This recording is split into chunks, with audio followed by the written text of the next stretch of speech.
Watching the Citizen Science Podcast, the one and only twin solar system podcast featuring Samuel Hofman, along with his team of experts as they discuss the very latest information about our binary twin solar system. Welcome to the show.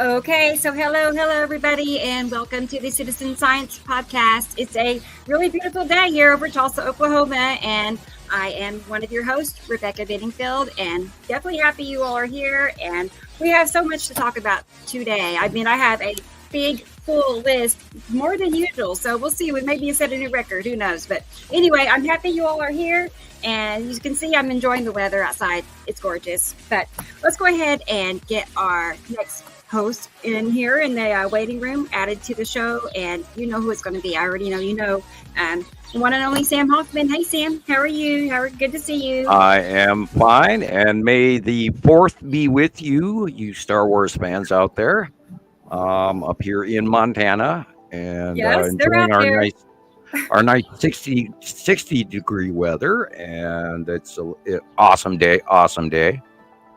Awesome day. In the 70s here. It's beautiful here too. It's ideal, really, actually perfect. So I can't complain at all. Otherwise, I wouldn't be out here if it was terrible. So, but actually, never mind. But it's wonderful to see you. And let's go ahead and get everybody else joined in here with us. And let's go ahead and bring in our good friend Gillian Watson from Scotland. I haven't got to see you in a few days. A lot of you may know I was in the Facebook jail zone, so I've been kind of detached for 3 whole days, and it came undone. I did not even notice you were gone. I was sending you stuff anyway. Yeah. I was searching for you down the page, and I was going, oh, she must be busy editing. So I thought you were busy. Yeah, I have been busy, but things are all good. So I'm just glad to be back. Yeah, I tried to earlier today on Facebook. I tried to post a Star Wars theme song from The Rise of Skywalker, which is the last video of the series, and I got twice flagged for breaking community standards. Oh, my word! Yeah, I think they're enabling a new plan to stop having us post music from YouTube, and so I think there's a change going on. Or tornadoes. Yeah. You got flagged. Yeah, 3 days. Wow. Yeah, like about a 10-second clip of a tornado that somebody had claims on that I didn't know about. I have lost count the number of times that I have been sent to Facebook jail. Yeah. Seriously. Yeah. And I don't know how many groups I've been thrown out of, but anyway. Right. Today I got to watch straight over my head the long box. What? Sorry, but let's get everybody pulled in here before. Oh, okay. Yeah, I just was to hear it too. I know. I saw an extremely unbelievable sighting today, and we'll talk about it in just a minute. Yeah. I don't want them to miss out. I want them to hear it too. So yeah, suspense. Stay tuned. Okay, so here is our local good back friend channel. Nicole in Colorado. Nicole. Hi, Nicole. How are you? Good to see you guys. Hi. You too. How are you? And how is Bella Boo? I am well, and may the 4th be with all of you. And thank you so much for asking. Thank you, Becca. Yes. Rebecca, she's For sure.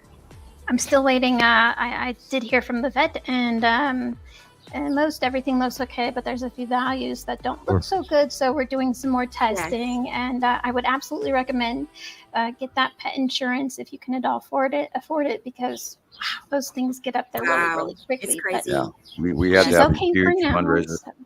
Oh yeah. Right. Luckily, I'm able to get by so far, but thank you so much. She is joining me today. She's right next to me. Wonderful, good. I'm glad that she's with us. So, well, let's go ahead and we have one more host here waiting in the wings. Let's go ahead and we can't take anymore. Not least, no, I know. I'm very fond of our good friend Christoper in Las Vegas. Hi, Chris. Hey everybody, how's everybody doing today? Good. How are you? Good. I'm good. You just wait till the weather that's coming your way. Well, we haven't had any Oh yeah. good views of the sky, and today it's just lit up. So just wait. You never know. Just wait. You should see what's coming. Outside. You should see what is coming in off the Pacific coast as we speak. Oh, great. Oh yeah. Yeah. So tell us, Sam, what you saw today that was so exciting, because I heard a little bit. Oh my God! I saw every damn planet that we know of, and then some. I saw asteroids today that I don't recognize. I saw star destroyers. I sat there for God only knows at least 20 minutes outside, looking straight up and watched the long box cube go directly over my head, side orb, everything, and the space tube right beside it, up into the left-hand upper area, which is where we've been drawing it for eons. And there it is again. So I saw the long box cube, many star destroyers, and the space tube all in one up view straight above me. And I watched Saturn's yellow moon, and I did the Walmart parking lot 360 today, saw all of the planets, and it's freaking unbelievable how this drawing doesn't even describe it in 2D, because we've changed and transitioned so much in this out view, because they are rising above us, and they're moving, and we have moved. Earth has moved from where we were to where we are, and the out view is the same, and yet it's changed in really unbelievably deep nuances, and yet they're all packed right out in our out view, and it's like, wow.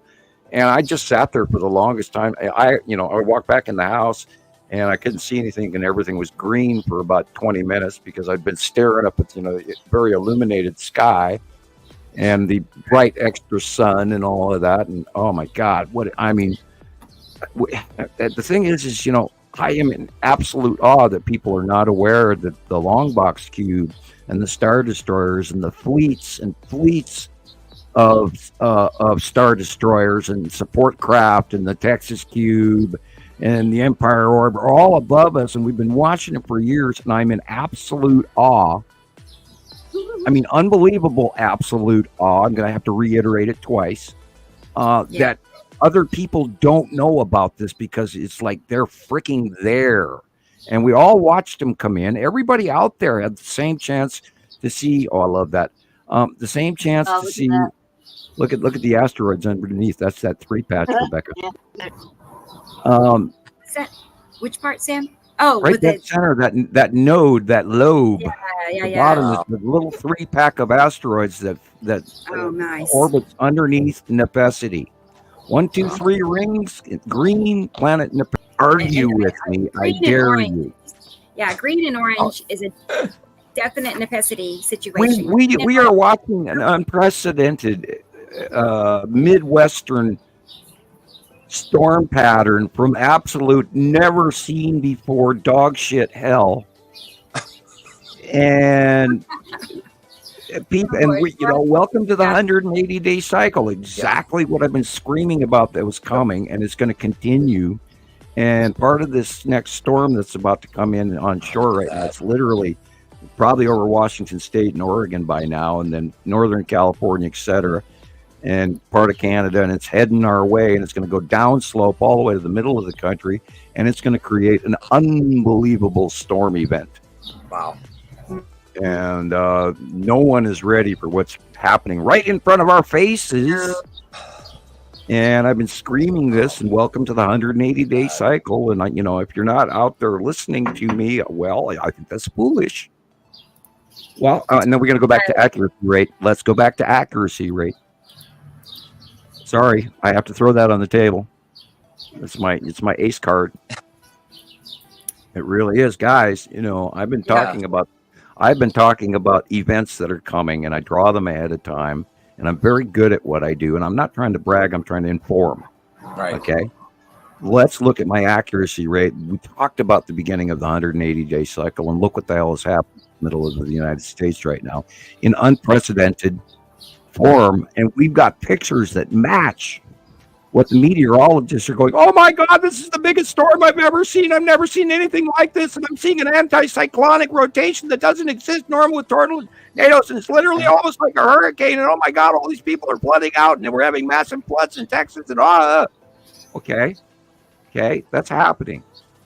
And I just provide my voice for you guys. That's the screaming guy that's in the Area 51 phone booth on Art Bell. Anyway, that's an old. If you ever listen to that show, you know exactly what I mean. It's an old precedent. Anyway, my accuracy rate is so good, you guys. You have to listen to this shit, and it's going to be the most unbelievable freaking storm you've ever seen going to happen this week. And storm chaser videos and everything match exactly what we're talking about. It close path scenarios and asteroids and planets and all of this shit in ways. And all you have to do is not watch the storm. Don't watch the damn tornado. Look what's above it. Right. And they're talking about debris fields reaching 50,000 feet again. Okay, what is going to pull debris above our normal weather? It has to be something above it. Close pass, 180-day cycle. Right. Close pass of the Saturn yellow moon. We've never seen it this close before. We're seeing actions of that. We're seeing actions of Atu's moon. We're seeing actions of Nepacity. We're seeing actions of asteroids. And just the other day, Jesus was asking, well, isn't this going to be a little bit more mellow? Wow.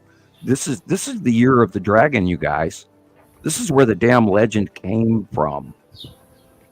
I have a question. Want it to be mellow. Go ahead. Well, one of the videos that I have that I'll share in a moment, they've noticed that the majority of the storms creates this band going from, starting at Texas and working its way up northeast, and basically following the path of the eclipse. Over and over and over, these storms are doing this same pattern, And the majority of the buildup has been after evening, when it becomes dark, which is the opposite of normal storm formation due to sunshine from 10 a.m. through 2 p.m. And the barometric pressure dew point is up in the 70s, which is very high for that transitionary when it's running into the cold front that's coming in off the Pacific Northwest in this bow shot where, like a lasagna noodle wave jet stream, which used to be straight, which it no longer is. And I will reiterate again that both the northern hemisphere and the southern hemisphere have jet streams that are going the same direction, which is not normal. Wow. And that happened as of a few years ago, where all of a sudden they used to, the one went one direction and the other one went the other direction, which is normal, like when you flush the toilet. So now we're seeing anticyclonic rotational storms. Why? Right. We know why. I was going to say, I think most of the people that are here in the comments, I know you don't have to convince them. I mean, they know. That's why they're There's something here. going off over the top of us in these close, and it's probably asteroids, because we know. I mean, I watched Jury Onset today as well, and I'm watching this asteroid pattern, and I mean, I really should have, grabbed a notepad and gone out and drawn the numbers of objects that I was looking at.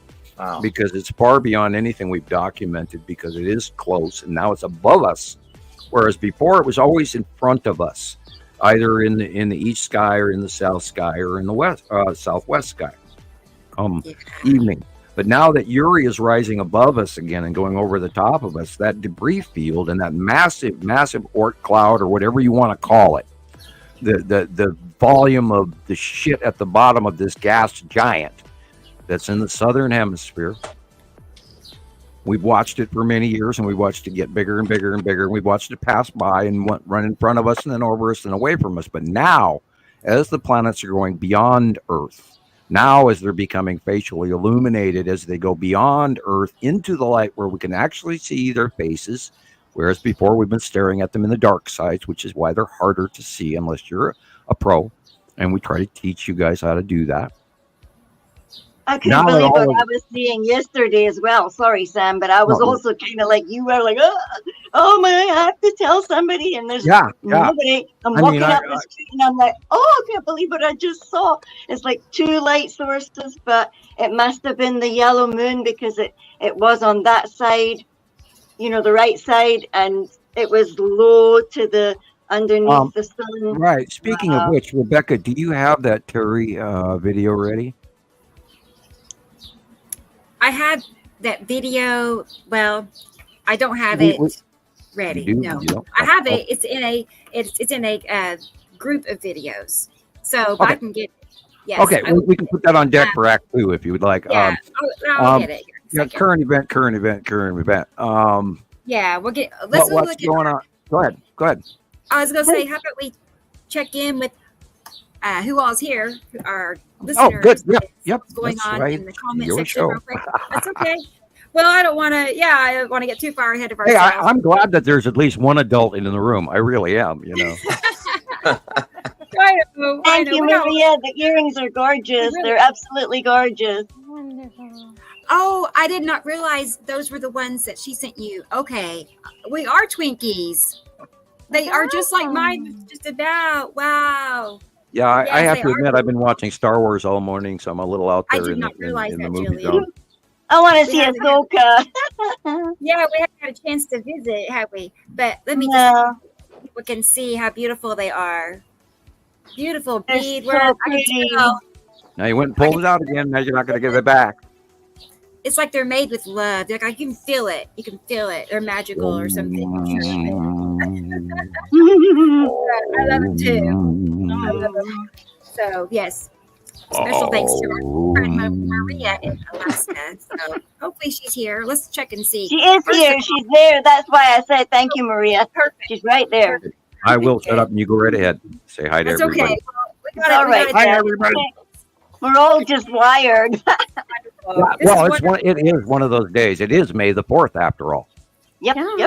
It's Star Wars Day, and you can't. There's a lot more to that than just. I'm so excited. Star Wars. Sounds like we're gonna have to ask more about that. Yeah, but let's remember to ask Sam what he meant. Yes. I've been busy. I was talking to the people on the long box cube above us, and I did my. I took my shoes off out in the driveway and stood on the ground and watched them fly by. Wow. And I was doing my own chant, and my body electricity was about full maximum. And I'm glad I didn't fry myself or anything, or the pavement I was standing on. But that's a joke. Melt the tire, Sam. Melt the tire. I know they're there. I'm sure they know I'm here. And what a day! It's May the 4th. And I was looking at the Star Destroyers above me as well, so I got to hum the Star Wars theme while in the house. I've got the DVD player on hold during Rise of Skywalker. Yes. And the Final Order. Which is right over the top of our head. You sent me that video. We'll share that in a minute. I seen the long box as well. I couldn't believe it. It was like. That's the video that got flagged. That's the video I tried to post. Oh, maybe I shouldn't share it then. Well, go ahead. Well, you're on YouTube. That's you can post YouTube on YouTube. I'm on Facebook. Well, yeah. Well, we'll see. Oh, well, okay. mainly it's Facebook. They get their feelings hurt very easily. They're sensitive over Facebook land. Yeah, I think we should try it because we will allow the Force and the Jedi powers to override them, and we will share the celebration with them today. Just today. So what do we do? Just send in our own videos, watch our own videos. Get all our people to send by all in means, videos. it's Star Wars Day. Yeah. Oh. Because that's what's going on right over our heads as we speak. I watched it today. I saw my eyes started first. Hi, Dennis. I saw the space tube. I saw the long box tube. I saw the Thank you for joining us, everyone. Planets. Hi. Hello, everyone. Yeah, let's just say hello, everyone, and then we know. Real quick. Dennis is and he is first in line. And wonderful to see you. And our good friend Michelle is here. Hi, Michelle. Wonderful to have you. DSB Worldwide. That's a new name for me. And it's great to have new listeners. So Tony B. Perfect. And awesome T. Racy is here. I was working on some of her pictures last night. So I'm all caught up on our email stash. So I was glad to get that behind me. So good to see you, T. Racy. And I see Tony Dean. And he has switched accounts from DSB. Oh, okay. Same person from DSB. Perfect. Yep. Okay. Good. Glad Sounds like Sequest DSB. I loved Sequest DSB. It just popped into my head. Sorry. It was one of my favorites. But great guy is here. I don't think I've seen you in a show or two, maybe. I don't remember, but he's always here. Perfect. Hi, great guy. Glad to see you, great guy. And Marcus in the Netherlands is here. Hello, Marcus. Marcus. I love it. I would love to go there sometime. It just sounds beautiful. I know it's absolutely. Me too. Right. I know you would too. Sure. Well, my father is from Amsterdam, and my mother was from Groningen. And I don't even know if I'm pronouncing that properly, but she, I'm trying for numerous times. She said it in front of me. Anyway. Dawn Shine Bright is next. Dawn Shine Bright. Hello, Dawn. Hi. Visiting from Florida. For her daughter's graduation. The sky is weird, she says. Yeah, it is. What a sky today. Sure my God. Take some pictures. pictures. Yes, you should take some pictures, and let's go ahead and just throw our email up for those that want to send pictures. Tony says North Texas. Is that Northwest or Northeast Texas? Sky Texas is big. Email. You want there's a huge storm from today, tomorrow, and everything forming for northern Texas today. And it's going to be nasty. It's going to be huge. Yes, please do stay weather aware. Really quickly, I do want to mention thank you, Tony, for joining us. Tony is one of the member submissions, the photographs that I have compiled. Went out and grabbed a whole bunch of new Skywatchers new to me, that I have not seen, and put all those sites together. So he's here to see one of his photos featured on today's podcast. Excellent. Thank you for joining us. Okay. And for your submissions. Yes, those right, two. Right.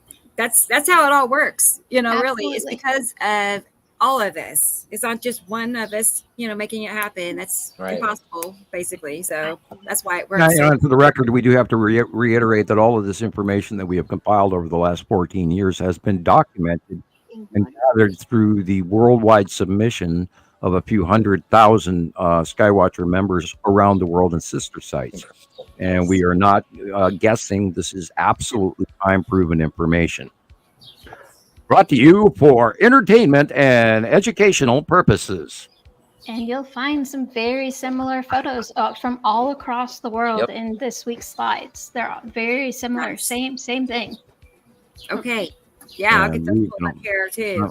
We are number one in the Nibiru field, period. There is no one public that we have found out of many years of searching that covers the topics that we cover, and it is a dissemination of the information and compiling and a correlation of the names of the planets, the binary solar system, 2 stars, etc. Planetary counts, placements, and orbit models been displayed for over a decade with absolute accuracy, and you can ask all the members and experts here today. that we are number one. We are. Right. And the one and only at that. You know, Yes, ma'am. Really, there is nobody else talking about this. There's no other Sam Hofman, other shows. Oh, thank you. Yeah. So, you know. true. Yeah, I'm true. that guy. You know, my neighbors must have been watching me out. You know, doing the driveway 360 and staring straight. I was hanging off the luggage rack on my minivan. You know, and that way I could look straight up. You know, I walked back in the house. I couldn't see anything. It was just green blind. You know. Yeah. But my God, I mean, you guys, there is entire fleets of extra intergalactic craft parked over the top of us for years now. Yes. And I got to watch it. I could actually see inside the mega structure of the long box again. And I'm looking at absolute perfect triangular craft and, you know, the big Star Destroyers and the little shit. And then right over there is the space tube that we haven't seen in months. And there it is, leaving this big, long, sideways drag-off eddy cloud, you know, in the sunlight. I'm going, oh, my God. And I'm looking in between the planets and everything. It's up into this dark hole. And you can see the layers and the big circles over the top of us. And the definitions of the size of freaking Saturn's yellow moon. All of that, Nibiru. And I'm going, oh, my God. And it was insane. I just, you know, and Saru, I got to see Saru today. I got to see Yuri. I got to see Atu's moon. I got to see Nepesity. I mean, and asteroids that I've never even cataloged. Oh my God! Right. And it's all matching. It's Christmas. all Was it Christmas, Sam? Oh, it was. It's, you know, I'll never forget it as long as I live.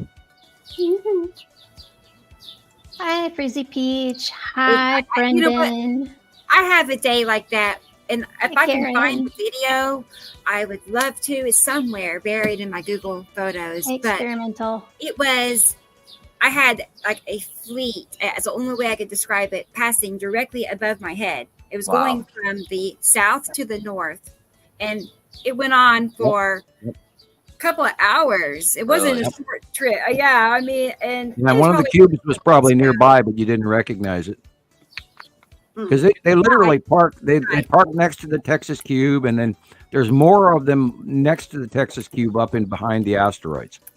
But when on the right hand side where the long box cube is, there's usually 5, 6, 7, 8 Star Destroyers, and then a handful of smaller support craft doing all sorts of shit. And then there's the side orb, and like in the past, we've actually seen the Empire orb or the Norway Spiral orb parked next to it as well. And then during that time period, there was no black dot in front of the sun, of course, which is intermittent.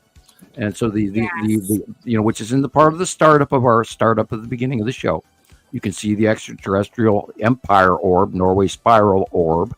It got here early, 2009, before all of this started. They got here early. That was the flagship that arrived out of a wormhole. Period. That's what the Norway Spiral was. And we have seen evidence of a new Norway Spiral just about this within the last month, by the way. And we don't know if anything came in or went out because the rendition wasn't. But there was a new Norway literally in that same area. There was another big major spiral event and many other smaller ones going back the last 2 or 3 months.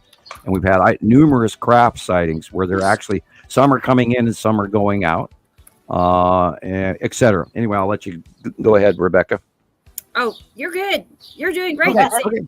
I'm going through here. I'm making sure I'm saying hi to everybody. So that's why hello, everyone. That's why I didn't want to interrupt you any further. But name Millie, I don't recognize. I actually have seen several new names today, which is wonderful. Awesome. You know, I mean, I just know that people are sharing this and it's getting out to other people. They're finding us somehow or another. So it's awesome. And so welcome to Millie. And here's another one. I don't know if I recognize Susanna from Slovenia. So welcome. Glad you're here. Thank you for listening. I recognize her profile. Yeah, Susie. Share, from Slovenia. Subscribe. Yeah, Susie. Okay, good to see you, Susie. Bell, ding, ding. She sends me like the best pictures, you guys. And I need to get them pulled together and have a Susie day, you know, because they're, man, She's got a view. I'll say that much. So, good to see you, Susie. Hi to Karen and Freezy. Got you guys. Here's a hidden master. Who's that? Yeah. We'll get to that here in a second. That's on my agenda list. Right. Good to see you. Good to see you, hidden master. Let's see. Keep going. Wow, you guys.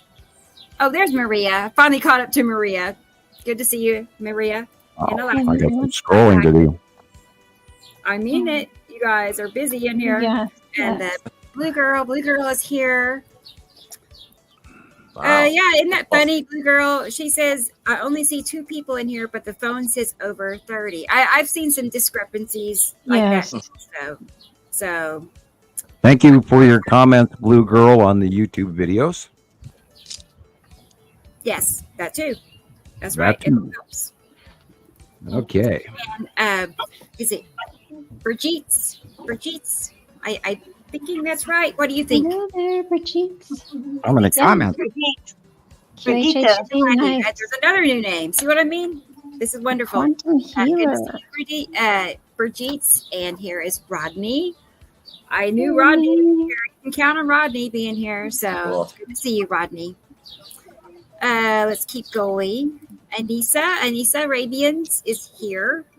She was asking about the 180-day cycle, as Sam's been explaining, that it's official. You know, we finally reached that point. And things are going to be closer than they already are. It's hard to believe, but it's going to be wild. Yes. Let's see. Let's keep. I think I've covered everybody. So good job. Yay. Glad you're all here. Thank you for being here today. And I hope you go back and watch the show a second time on YouTube, the Nibiru Followers Anonymous YouTube channel. That way we can give the views to Rebecca as well. And share a copy, please, to your friends. Like and share and subscribe. You know, and when we tell you that there is a fleet of ships over the top of us, including the Long Box Cube and the Texas Cube and the Empire Orb, we're not kidding. We have cited these things for years now, including arrival. The Texas Cube got here in 2015. We believe that the Long Box Cube arrived in 2017. In 2019, we watched them transition from parking in front of the sun along with the Empire Orb for a great deal of time. That way we didn't see them as easily, but we did see them because we had worldwide people capturing it from many different angles. And in different parts of the planet, you can see things at a different angle view, and we've learned to read those pretty good from submissions from around the world. And I personally watched them offload and move into transition space to where they've been parked since April of 2019, and that is also documented and recorded. And Montana Skywatcher and Nibiru Followers Anonymous, etc. on Facebook. We have been doing many shows for many years, and we're hoping that you folks take this information as important and factual, because we have proven this by countless sightings that all match. Otherwise, we wouldn't be talking about it, because that's the only way that we gather our formulation and summation of information is through multiple sightings from members around the world. We don't guess, we don't make suppositions until we've got proven information. And that's led us to the stage that we're at today. I had trouble getting those pictures pulled up that Nicole sent me, but I have them now. But Sam mentioned also talking about, or starting with the current events. I feel like there's so much going on. I mean, I'll tell you what, normally I collect current events between shows, like from show to show, whatever's gone on in that time frame. It's easily tripled the amount of footage I was finding worldwide of fires, floods, tornadoes, wind, you name it. It was just Brazil is flooding, Saudi Arabia is flooding, China, Turkey is flooding. I mean, all around the United States, Texas is flooding like crazy right now. There's flooding all around the world. And it's the equatorial regions moreover than anywhere else. And then you got to just, go to nullschool.net and see how freaky weird our northern hemisphere jet stream and our southern hemisphere jet stream, and how empty our equator is. It's unbelievable what the troposphere is doing. Whoa. You know, that Indonesian volcano is burping up again a couple of days ago, second or third major eruption, which is also going to add a planetary. Ruang. It's also going to add a climatary possibility of dropping Earth's temperature, which in some cases might not be a bad thing. And we are entering a La Nina summer, and evidence is showing that. So we're going to see the transitory between El Nino and La Nina hurricane season anomaly, and we're going to see a higher. This is one of the highest counts of expected incoming hurricanes through the Gulf of Mexico, Jamaica, etc., the northern coast of South America. So be prepared for that if you do live in the Gulf, in Texas and Louisiana and Florida and Georgia and all of that, Alabama, all these states that are in the coastal states. And this is what's going on. No one has ever seen weather like this before, people. This is happening worldwide over and over again. And if you don't believe in climate change and then the passing of the planets and the close passes of the 180-day cycle, then I don't know what to tell you.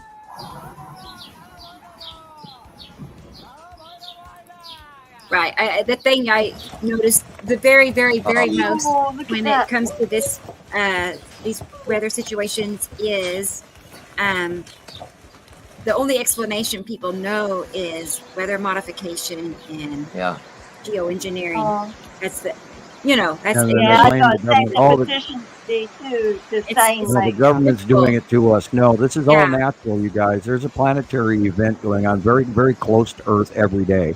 And this is an example of it. And I knew it was coming. And this is why I've been screaming to people for the last 6 months. Here we go. Ever since midwinter, I'm going, you guys, this year we're going to be in for a nightmare in our 180-day cycle. And here we are. Yep. I've never seen tornadoes, this many tornadoes in 1 year already, everywhere, all over. I mean, you never had a tornado much. Remember in older shows on Radio Wasteland, I talked about being in a very still pond in a canoe.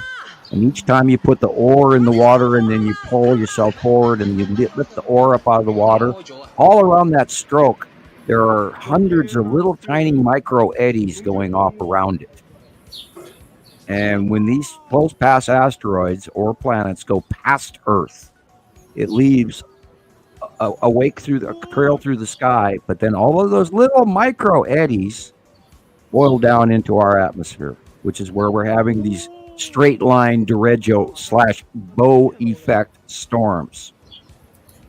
Low pressure cutoffs that are coming in and developing is sort of like Earth has gotten a perm. We're getting curls in our weather that we never had before. Because the Earth is tipped, because the planets are close by, because the magnetosphere of our planet versus the magnetosphere of all these electrical bodies, including the asteroids and the planets, all affect our geocentric electrical properties of our atmosphere. It's all connected, including volcanoes and earthquakes, seismic activity, everything, harmonic hum of the Earth. The planets put off sounds. Earth puts off a sound. Saturn puts off a sound. Stars put off sounds. When those sounds and those other harmonic tones meet other harmonic tones, there's a fluctuation, an argument between the tones. And those harmonics is what we're seeing in our weather, in our geology, in our volcanoes, in our emotions, and our moods, and our animals, and our birds, and our health patterns, and all of this. So everybody that's feeling these freaky, weird electrical things at your fingertips, the top of your hair, your feet, you feel like the ground is doing something weird. Or me all last week where I was like nauseous and seasick for no reason. It's like, well, I'm not fishing on Lake Superior in a 30-foot boat, and that's what I was absolutely seasick on the last show, because to me it feels like we're on waves, and I can feel these waves coming in and at me, and it's insane. But I do hear, feel, smell, know all kinds of things, which is part of the development of my far-seeing abilities, because that's why I was recruited by the government. My IQ test scores plus my bloodline and whom I am. And I'm not trying to brag about it, but I mean, I will just stand there and hand you my track record, and I'll let that speak for itself, and then I don't have to say much more than that. Up here in my hermit cave in Montana, go ahead. No, I mean, it's actually true. The accuracy of your drawings is, remarkable, really. Because and I'm not trying to brag about it, but I am trying to make sure that everybody pays attention to this, because the accuracy has been going on for so long. We cannot argue with that. This is a bigger thing. Will you be able to draw the new ones for us, Sam? Well, of course. Me, when the source speaks, I burp out a drawing. Can't wait. Come on, man. You got to burp out one of them new ones. Today is the 4th. You have to wait till the 15th. Yeah. Oh, come on, Sam. Give us a drawing comes out on the 15th. Give us a fourth one, like a special. I do have, it's brewing in my brain. I have an orbit model that I'm getting ready to draw. Ooh. And I've been pondering it, and I'm trying to, problem with it was where I was last week. You can do it. You can do it. You can do it. You can do it. You got it. Well, yeah, I don't have any doubt of that. But I mean, where I was last week, I wasn't comfortable with. And so now what I've seen, and I added today, and I was standing out in parking lot 360 and driveway 360 in Missoula. Now you're all blessed out. You're like, oh. No, well, it showed me a different three-dimensional perspective that I didn't have in comparative to the 2D drawing. So it's a transitioning thing, and I will move along accordingly. So I have no doubts that I will draw it accurately. Because I draw what's comfortable, what I know. Yeah, that's it. We just want to see it. Yeah. We have no doubts either. We just want to see it. It'll come. It'll come. It always does, and I do it timely, and I'm always ahead of time, and I trust in the science, and I trust in my far-seeing abilities, or remote viewing, whatever you want to call it, or my bloodline gifts as a gypsy, or whatever you want to call it. Or the way of the force, or the way of God, or whatever you want to call it. I trust in my abilities. I've been given, and I'm good at what I do, and I love what I do, and I love all of you guys, and the fact that everybody out here is participating in this, and that's what this is all about.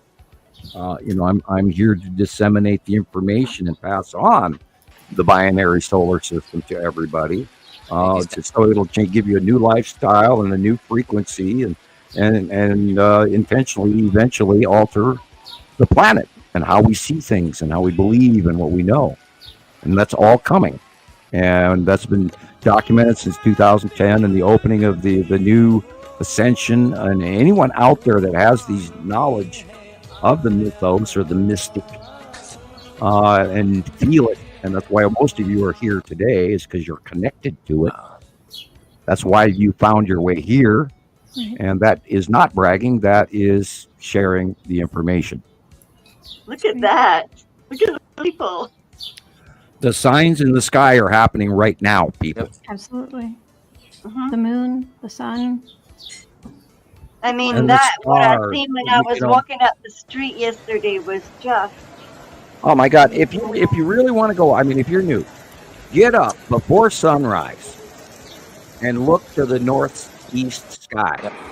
And everything above you will be this unbelievably massive planet.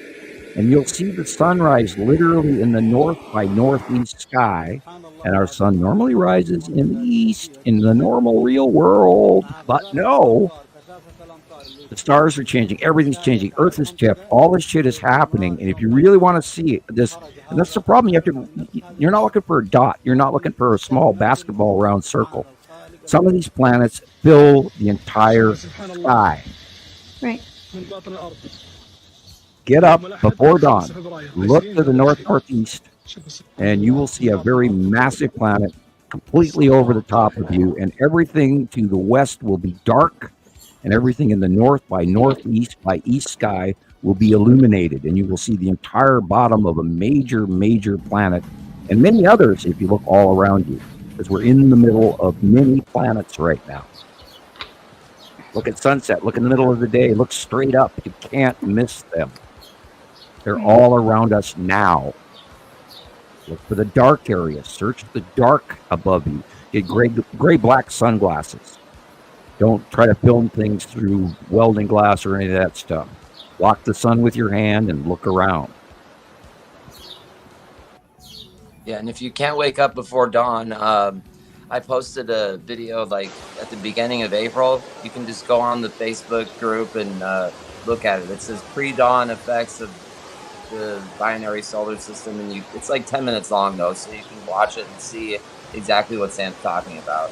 Oddly, last night I was awake all night long until dawn, and that's not my normal thing, and I don't know why I was, but I just was. And I was standing there, it's like 4:50 a.m. I'm going, why am I still awake? I had no idea why, and yet, you know, I'm like, shouldn't I be tired? What's going on? You know, and hi, welcome to May the 4th. I do actually still. This is actually a holiday for me. Hey, that's great.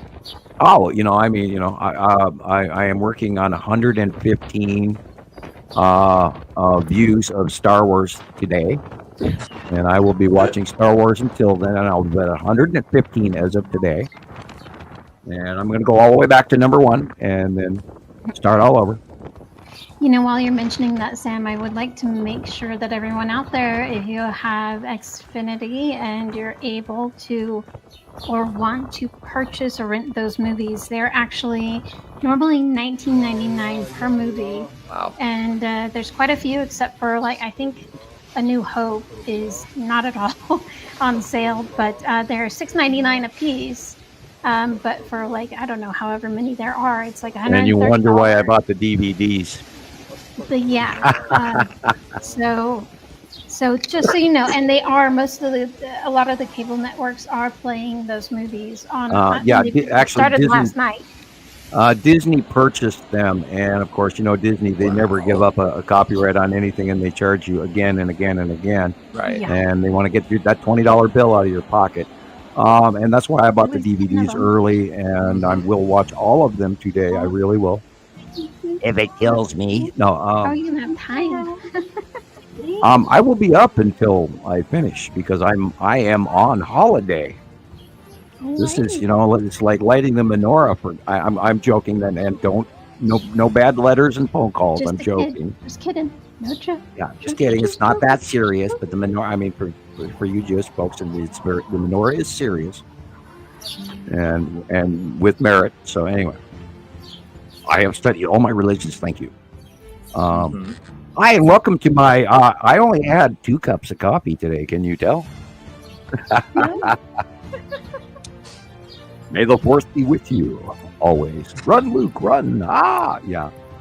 I started early. I barely slept last night, and I got up and popped in Star Wars the moment I got up to make coffee, and was playing all afternoon. How many movies is that?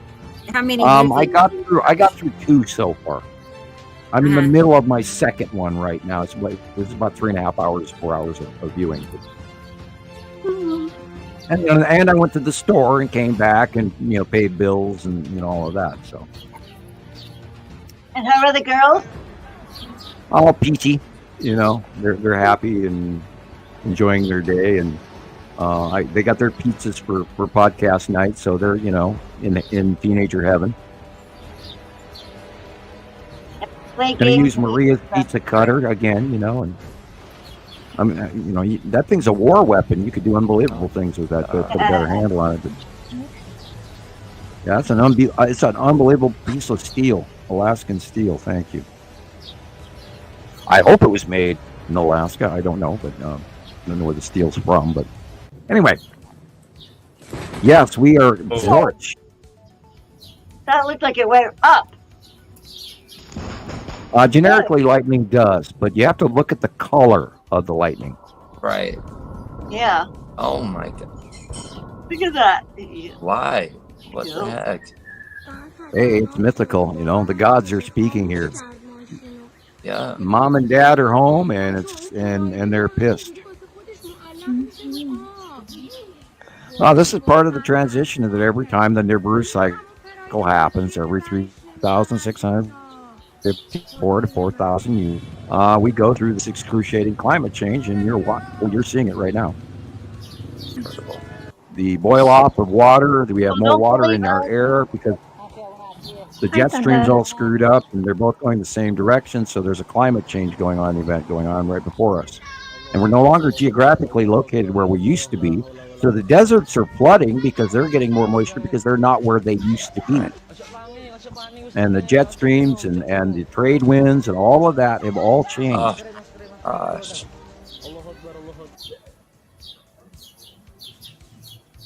That's that Malaysian volcano going on again.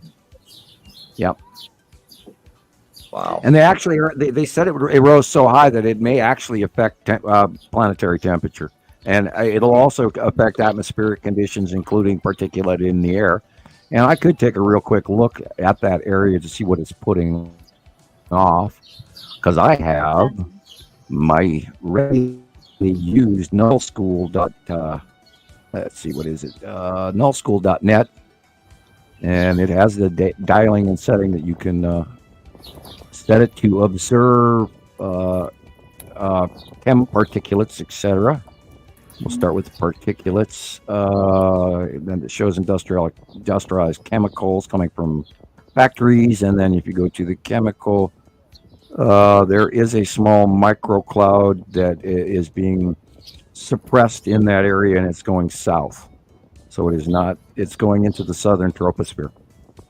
Right. And it is affecting all the way around all the way to South America.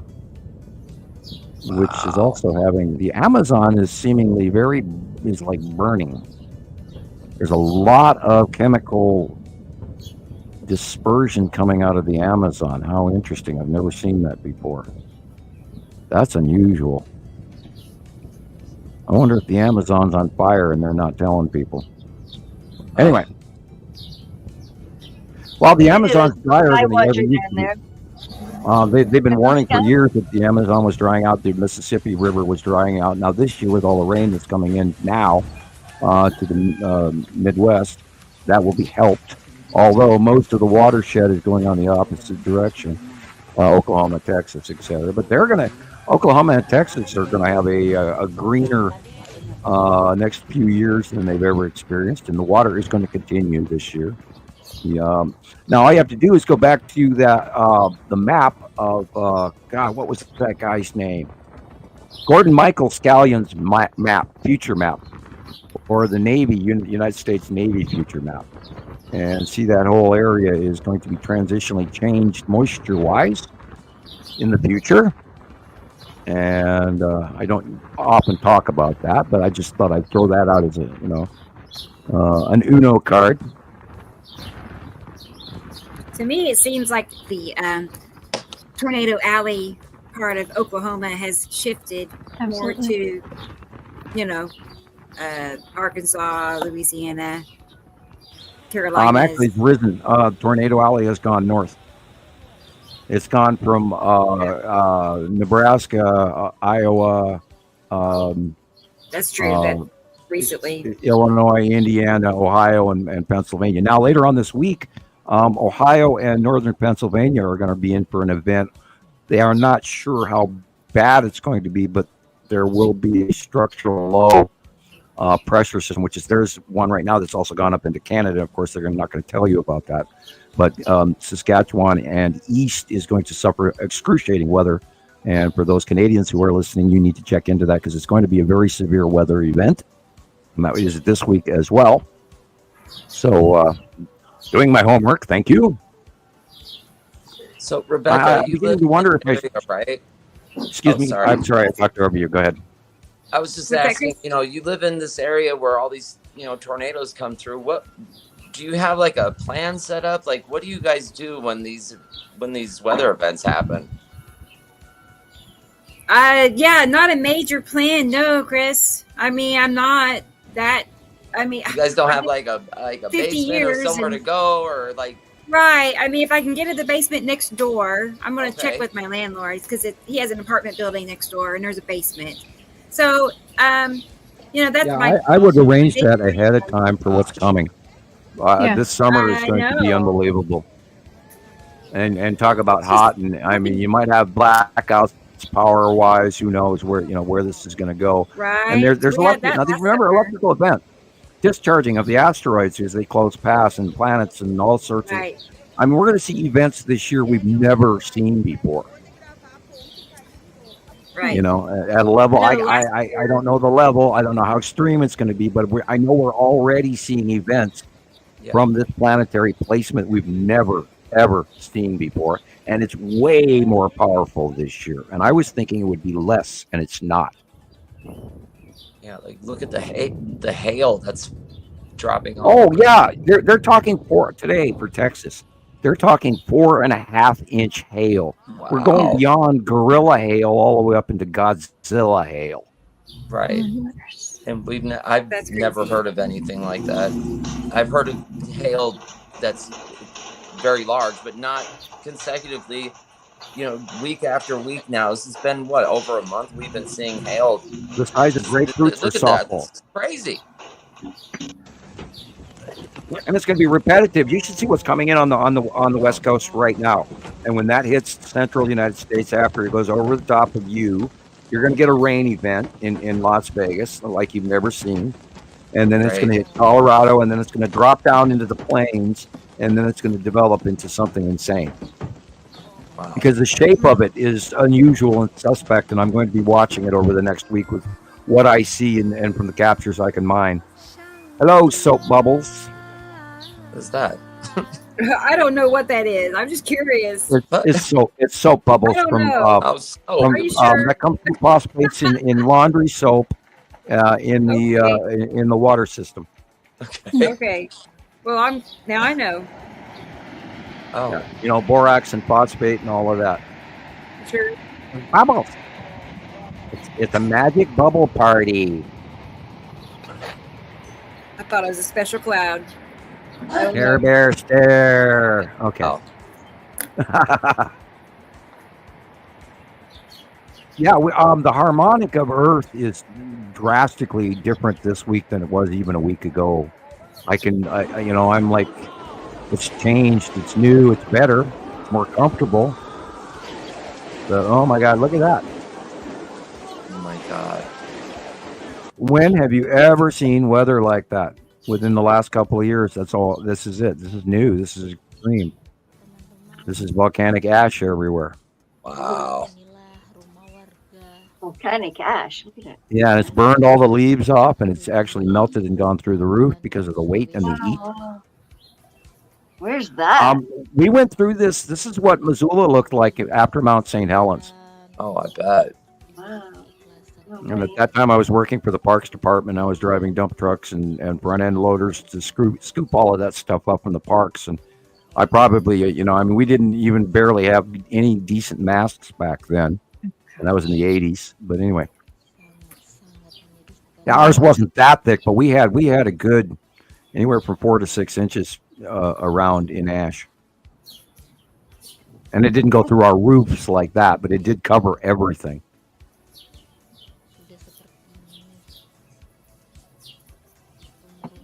Now, in 5 years, this soil is going to be fantastic, but right now everything's going to die. And it's also going to create a layer that will block out any new growth for at least 2 years. Depending. Yeah, Karen, you're not going to see any of this on mainstream news. Right. Yeah, the problem is, they don't want to tell everybody this is going on because it's so catastrophic everywhere. I mean, I just sit here and I pray for the Chinese folks and the Russians and the Turkish and everybody that's, and I got to go back to 2 years ago when all the major rivers around the world dried up. That was a catastrophic marker's time. That was an omen from hell that everybody should have paid attention to the world. Yeah. And nobody even added that the Danube and the Yangtze and the Mississippi, etc., around the world, and the Amazon all dried up around the world. That's catastrophic. That's a huge break in the loop in the chain. And now we're 2 years beyond that, and look what's happening. It's broken.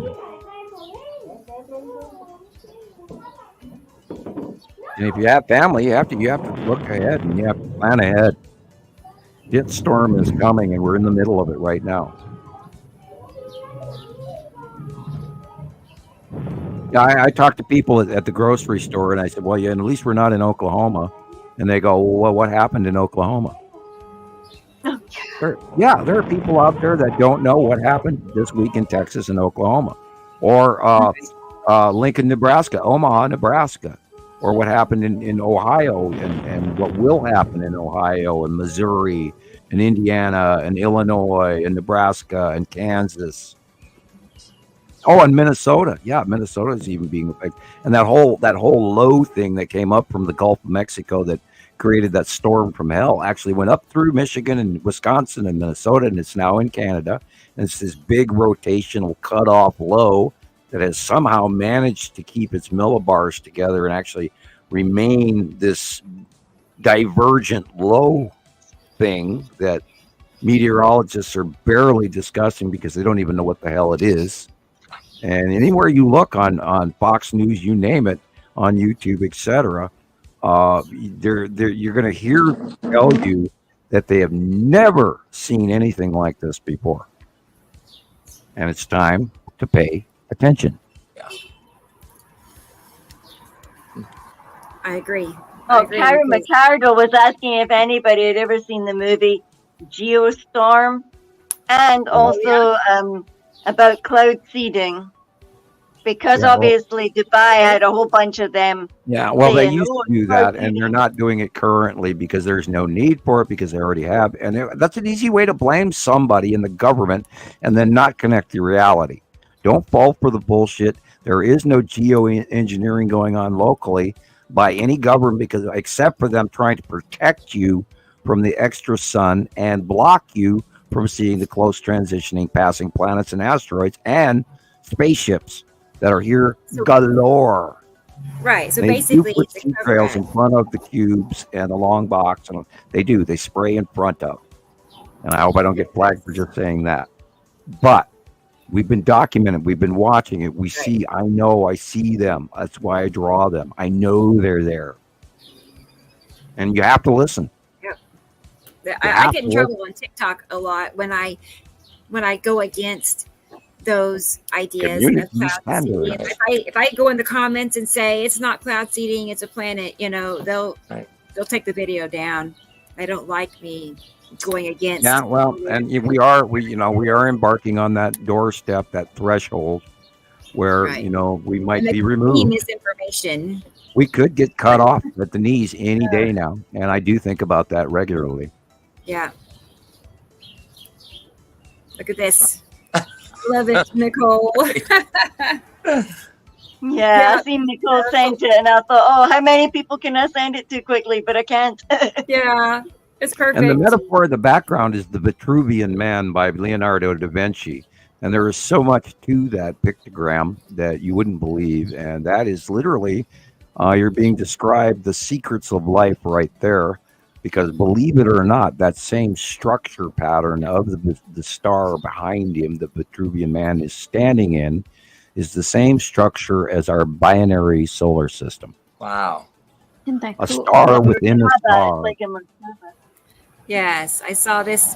Our atomic structure is two stars, one star within a larger star. Right. I was following behind Sam the other day as he was posting. I couldn't do anything. I couldn't even like anything, But as we get notifications. I'm glad you took screen captures and then you were able to forward this information because it was timely at the time I posted it. And I'm glad you get to share it even now. Excellent. Thank you. I have a few things. Yeah. Let's see. I'll show you what I did capture. Give me a second. Yeah, do research Vitruvian Man and the history behind it going back centuries. Wow. It's a metaphor for the truth. That see it's okay, and that too is we talk about Buddhist Om chant skills and growing your brain power and linking to the future and being part of the upgrade that is happening currently since 2010. And this diagram is a great example of what I try to talk to you about. You draw the energy in your feet. You run it through your chakra towers, starting at the groin to the top of the head, and a floating chakra above you. You let it come out the top, and then you circle in that circle around back down to your feet, from Mother Earth, barefoot, standing on the ground.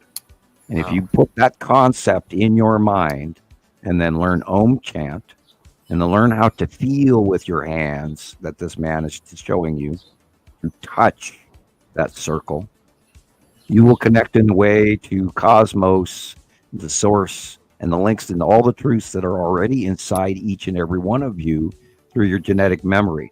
And this is the on switch for man. And remember, humans also have an off switch.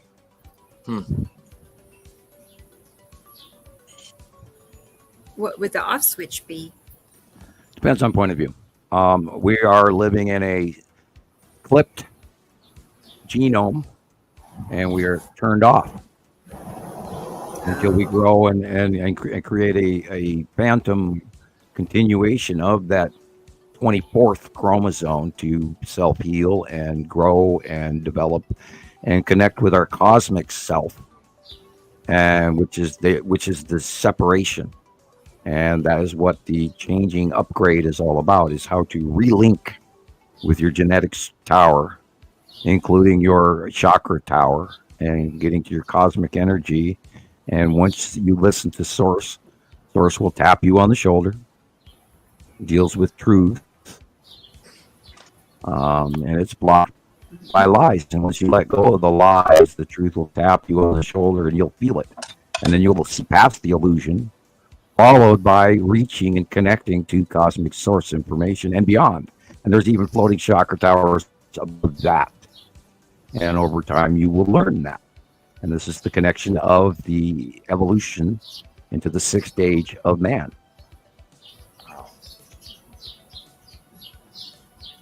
For it, it's now, right? Yeah. It's, Stacy's a little bit trippy, but hi and welcome to my channel.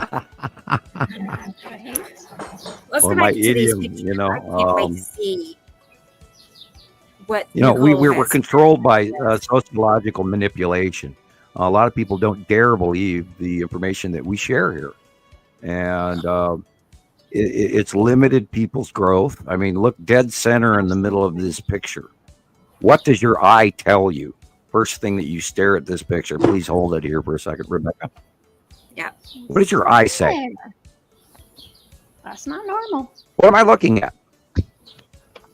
Exactly what it says. See that big blue dot in the center? How it's darker. Well, that's a Saturn's yellow moon. Yeah. The Saturn's yellow moon, lead asteroid, and big, huge, big. Literally from the left side of the page all the way off screen to the right is a Saturn. That's something we should mention here. Yeah, there are a lot of folks that comment on these captures as to what they are. And I would caution you all to please make sure not to grab that and hold on to it unless it's coming from Sam, Rebecca. I mean, yeah, do not repost this information. Well, and if you don't know, don't guess. Yes, please don't. I mean, we're learning things wrong if we're commenting because someone had said that, well, this is an asteroid. So if we don't know, don't say, please. Oh, there's quite a few asteroids in the shot. Put your name and your location, right. Versus commenting or titling your post on Facebook, for instance, with the wrong information, because then it gets shared dozens of times. Right, and if there's new people that know less, if there's new people that know less than they do, they'll listen to you, and then they'll get misled. So it's kind of a domino effect. So if you don't know, don't say, or ask it in a state of question. Put a question mark. Is this? I want to mention the last photo that we were just at was Linda Beeth from Norway. This one we're looking at now.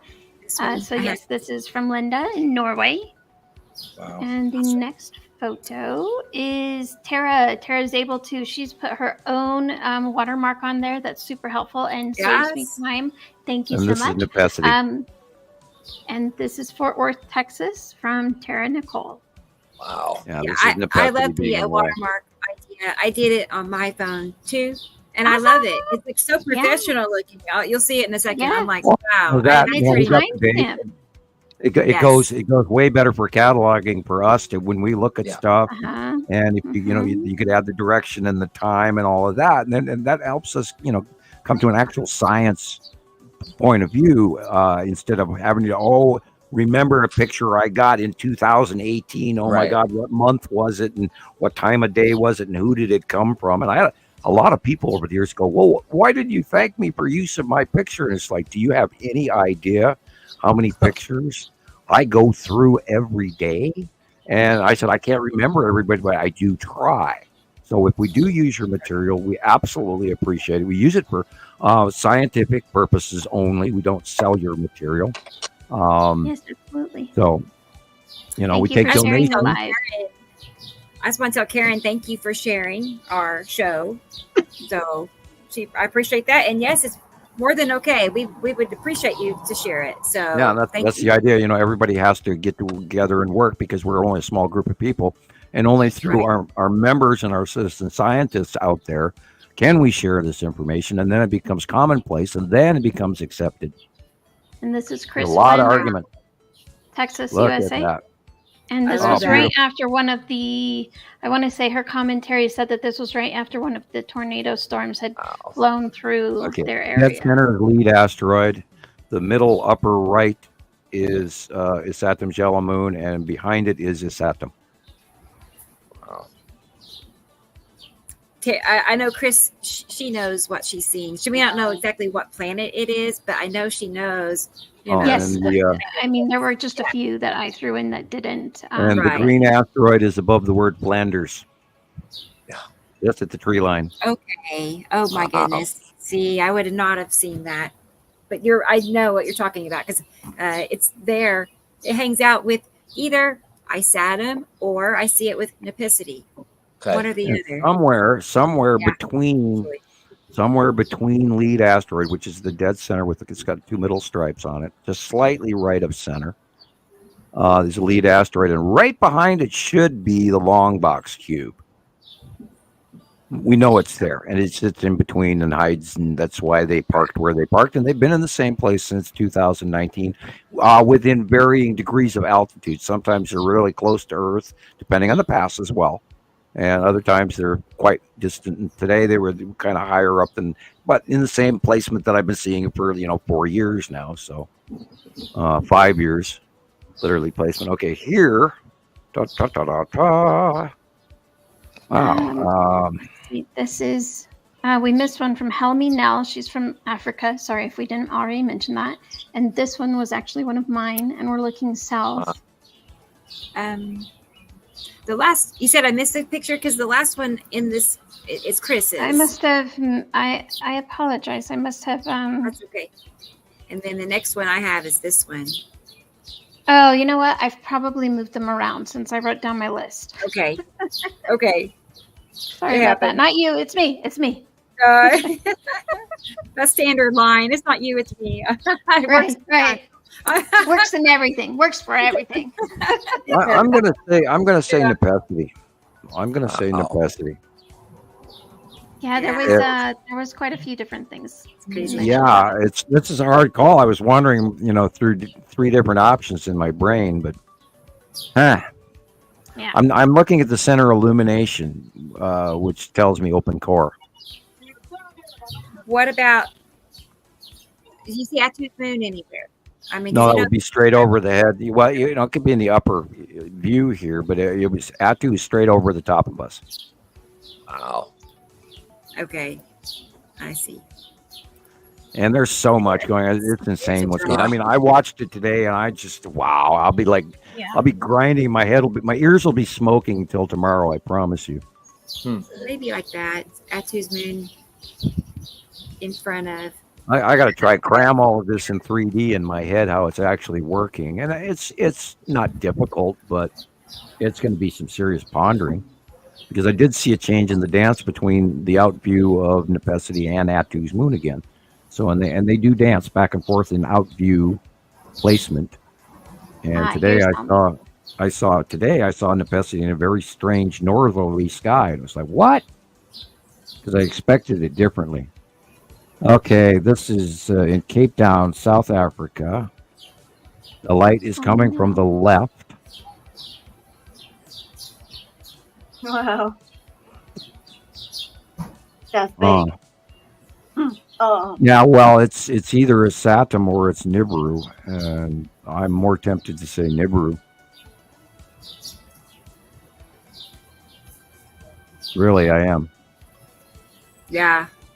Because I don't see any, I don't see the yellow moon. I don't see the lead asteroid. I don't see Atu's moon. I don't see Nepesity core. So it's not Saru, and it's beyond the light, and the light is coming from the left. So it's literally beyond Earth at sunset. And we know Nibiru is doing that currently. So I would say this is Nibiru. Nibiru. And you can mark that down and quote me. Perfect. I'll add it to our Nibiru collection. Because that's just it. I mean, out of the, thousands and thousands of pictures that we have, my Nibiru collection is like... Yeah, it's a little limited because Nibiru was gone for quite a few years out of our view. Because she was, had gone so high up above the sun that the sunlight was actually drowning it out. Wow. Now, this one we know again. This is... this one actually from a video of his. Yeah, I'm torn. I've seen that, but it was white. It was white. What is that? Nepesity? I'm torn. It's either Nepesity or it could actually... We're seeing a transition in the close pass of the yellow moon. And so this is is almost kind of bubbly to be Nepesity. Wow.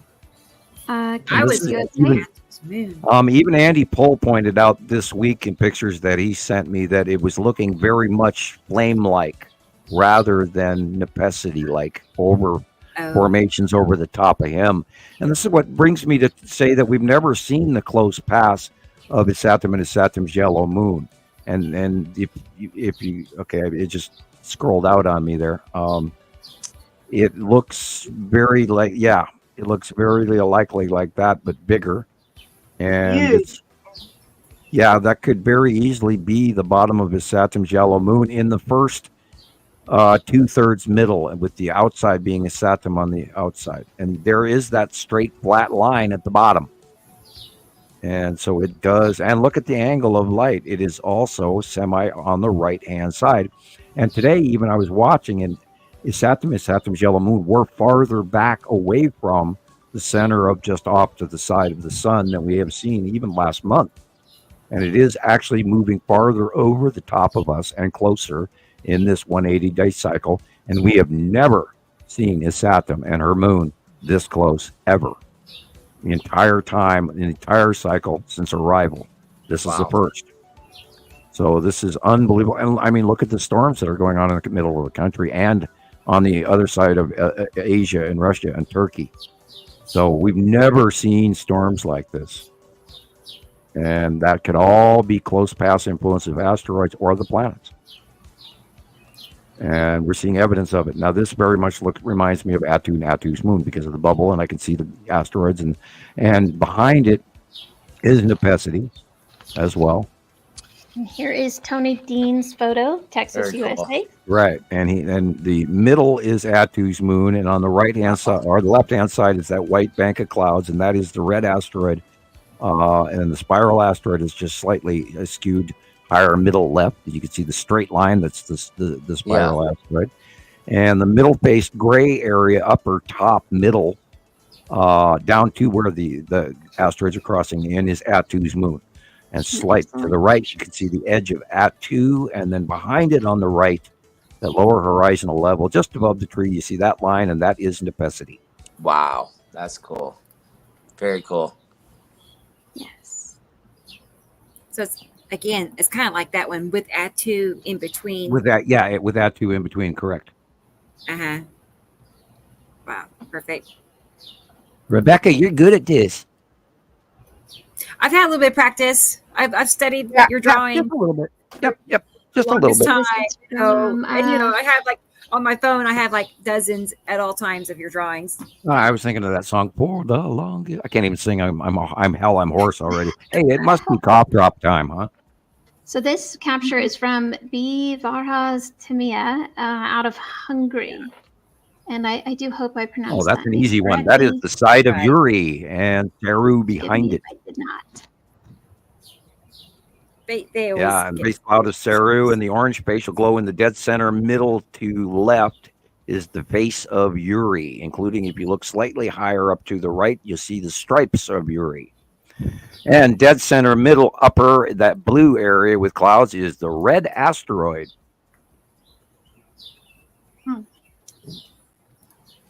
Dun, dun, dun. Oh, easy one. Atu's moon. And just like before, we saw an exact example of that a couple pictures ago. Asteroids coming in from the upper left. Shauna Shields. In Ireland. From Ireland. Thank you for your work. Yeah, dead center middle blue is Atu's moon. There's a asteroid going vertically away from it, and the object cluster group to the left. You can see the little, the little microclouds. Darker circle right in the middle. Those microclouds are not in Earth's atmosphere. Those are the microclouds around Atu's moon. Oh, pretty. The red asteroid. Dimphna Kelly from Italy. And this is, again, a newer Skywatcher to me, but Sam had commented on this one as the red asteroid. So that would be a comment that you want to pay attention to. If Sam comments the white area, it's the right. white area.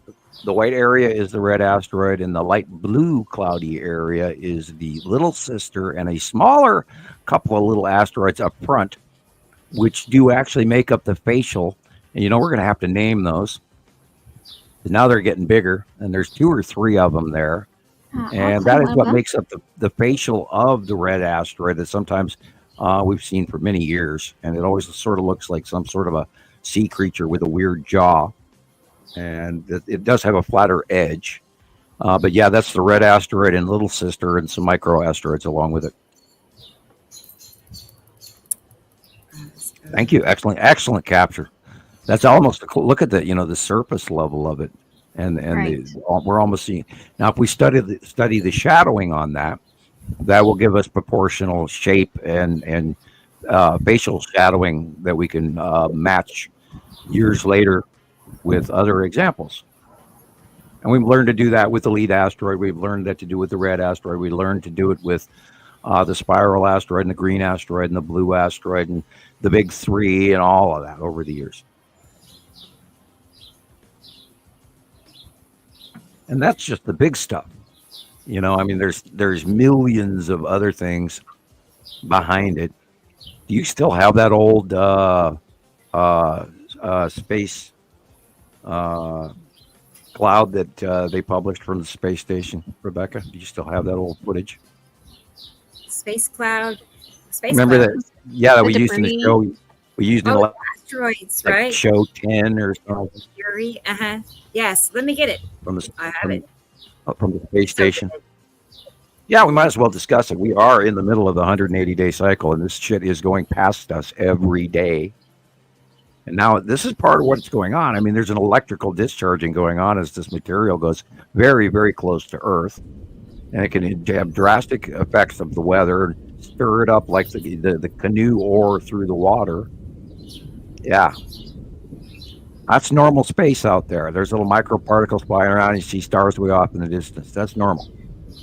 La la la la la la la la. Normal day. I'm amazed they actually put this out. I truly am.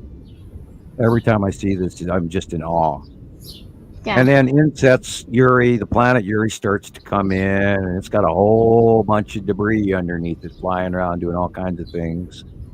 And then it comes close to the out view of the space station. And if you haven't seen this footage, I suggest you watch it very closely and blow it up as big as you can.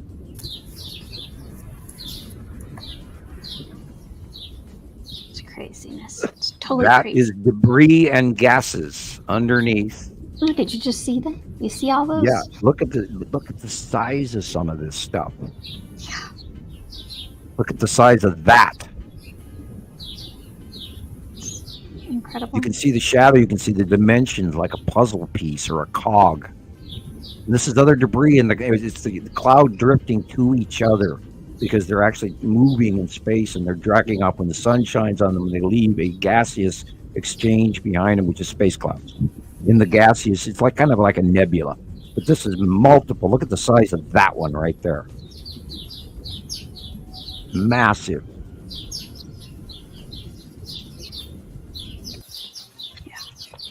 Yeah. So were we looking at the stripes of Uri at the end of that one? I don't know. But that's debris. That's a gaseous material. And that's where all those rainbow clouds that I've been telling everybody for the last decade were coming in. And now, and that this from a different angle, is that what we're seeing? Like, from outer space angle, this is versus this is going over. Okay, remember how it can come in from the left, and then it'll sometimes go vertically away from us, and this is a transition in between the middle of it. It's going over the top of this person in Italy, and they are on the equator closer to the Mediterranean. They're at the Mediterranean, so their angle is different. This is directly next to the sun, off to the left, literally at midday looking up from her. And so it's going over her. And we see it all the time. This one again, this is Attu's moon, and those vertical stripes, almost vertical or angle, are the object cluster groups orbiting under Attu and Attu's moon. And that rotates, and so our out view of them changes. And at the shot that she took, the prior shot, it was coming in from the left, but going over the top of her, which is transitory before this stage. Out view. See that V shape. Jesus and I talk a lot about the V and the U. Yeah, that's Attu's moon, and then Uri is behind it, and then Sarah was behind that out toward the right. You just know when you go outside and see it. That's Attu's moon and Attu. It's picture day. So awesome. So this one was from the Netherlands. Derek Diark. Here's from Andy, UK. Yes. Oh. This is literally the connective base cloud between Attu's moon and Uri. It's probably a midday because we're probably looking south. And there's asteroids, of course, coming in, and that whole area is the V shape again, and it's going to rotate in front of us. But if you look in the middle upper area, you'll see that blue dark area, and that's Attu's moon. Wow. Yeah, I think Attu's been. And I think the skull asteroid is in that white cloud, middle top left. That's cool. Where is it? Oh, that's here in the top. Let's see, where is I wonder if the Texas cube is in behind that. So I see another deeper blue area just in between Attu's moon and the skull. There's a dark blue area with some micro illumination. Anyway. Where did you say is the skull, Sam? Middle top. Oh, yeah, middle top left in that white cloud. Yeah, up here, like. It's in the big white band. Just left of middle top. Yeah, I see it. Mm-hmm. And we've got sightings going back weeks now, and they're in the monthly site drawing, and that's right where it is. Right there you are. If Rebecca has the site drawing. Sorry, Sam. Do you have the site drawing to show where the skull asteroid on the drawing versus the skull asteroid on May 4th? Well, I do have this one. The April, and see where the skull asteroid is. Yeah. Okay. He's up quite high. Yeah, on the top. It's reaching more toward the middle now because this was drawn on the 15th, and so of course the transition it'll be farther forward, closer to the sun, come the 15th of this month.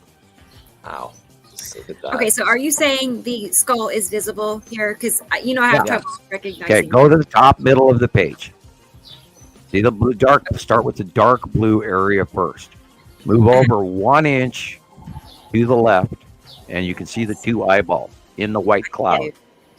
I do two dark spots. Yep. See and the now eyeballs. look at the skull. Look for the jawbone of the skull, and you can see it there as well. Yeah, his mouth is open. Yep. Looks like he's smoking. We have the NASA photographs. He We does. have the NASA photographs. He looks like I he's have another smoking. example. That's bizarre. Oh my god. It I is believe bizarre. we've got another photo of it in these slides, but it's at the And we very got end. sightings all last week and the week before, That's and for sure. I was really surprised, like 3 shows ago, that it had moved over so quickly towards the right middle, and that was happening at the same time as the sightings of the Devil comet, and it was the same time as the eclipse happened.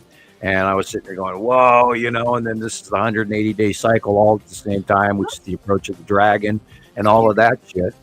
So it was just like blowing my mind that the Skull asteroid had also, there you go, become part of the actual outview so close to the center. It's strange because a lot of the times it's so, you try to capture the Skull asteroid and you really have to pay attention to where everything's supposed to be. But a lot of the times you'll get something that looks like it and it's not it. Right. I think I remember taking a video of it like that as well, twisting and twisting. That's an older video than 2021. It is older. Yeah, but you posted it in 2021 because that's when Attu and Attu's moon and Uri were on the right-hand side. So that has to go back even further to like 2017, 19. See where it is. I love that music. What's that music? That's how I know that. I love that music It's too. called Atlantis. That's Oh, the name. beautiful. Atlantis. Nice. I like it.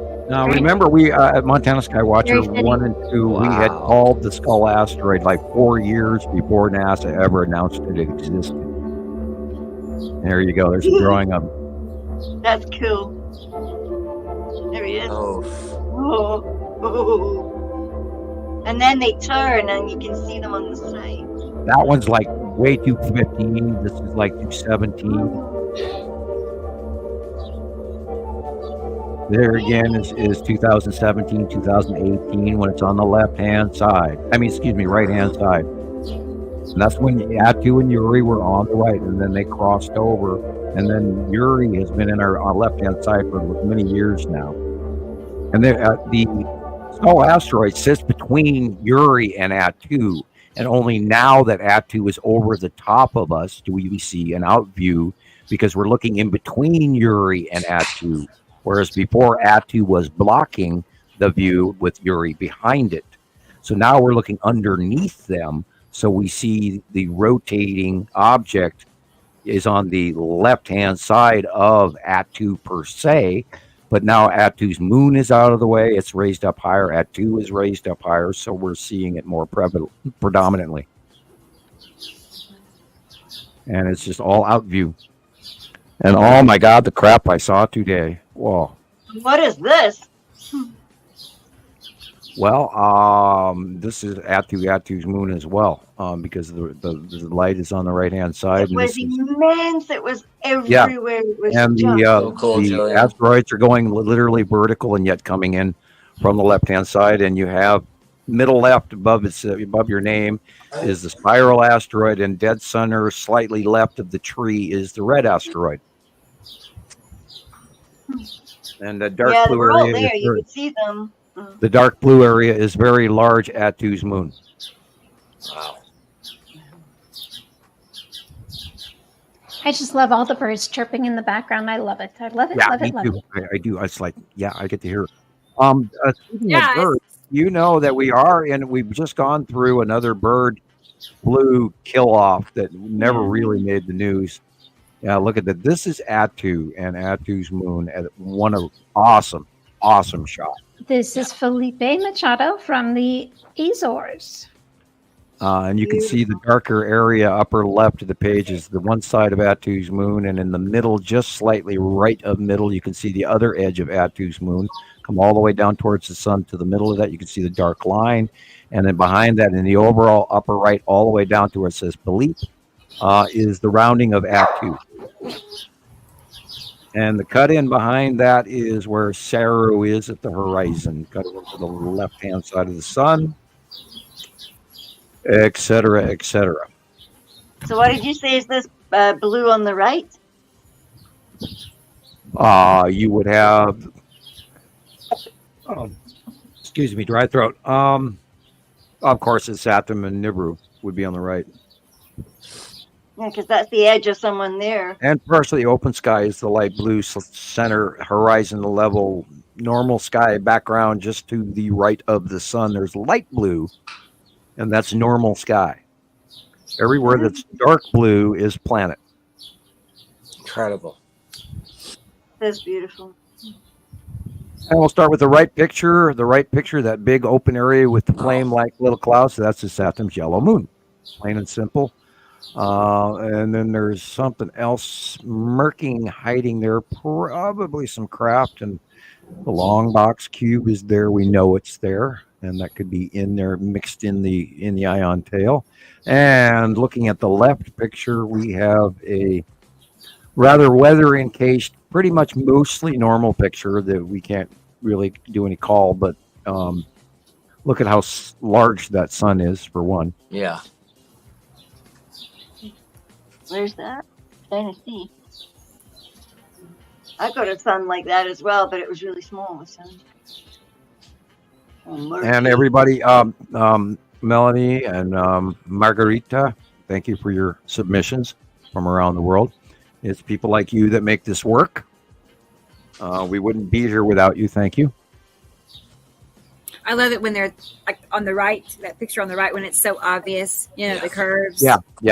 These Yeah, obvious. and it tickles me pink because we've been drawing it in for ever since 2019-20, and it got bigger and bigger. And there, here I'm. This is the site drawing, and I don't know what. Okay, this is April of last month, and it matches. And we've watched it. What the cool thing is now is Saturn and Saturn's yellow moon are moving farther to the right, so I'm going to have to draw them in differently, and so it's all changing for the May 15th drawing.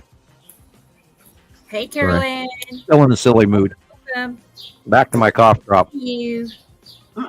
And I see Esther is here. Hi, Esther. Good to have you always. Also pretty likely that lead asteroid is also in this mix. And a green asteroid. That part's, yeah, okay, I'm seeing more the more I look. Hi, Karen. Okay, now I got to find a shadow. Okay, the light is coming in on the left-hand side of the pine trees. Wow. So we're looking at midday, and this is the bottom of Attu's moon. And the red asteroid and its little sister. And the ion drop tail, which is actually leaning to the left in this shot. Oh, sorry. A guest at your door. Unwanted. And very okay. Trying to see what, yeah, okay, Attu's moon, yeah. She's very elongated now that they're as close and over the top of us, and we are in at the tail end of the spring equinox and all of that, in our summer orbit.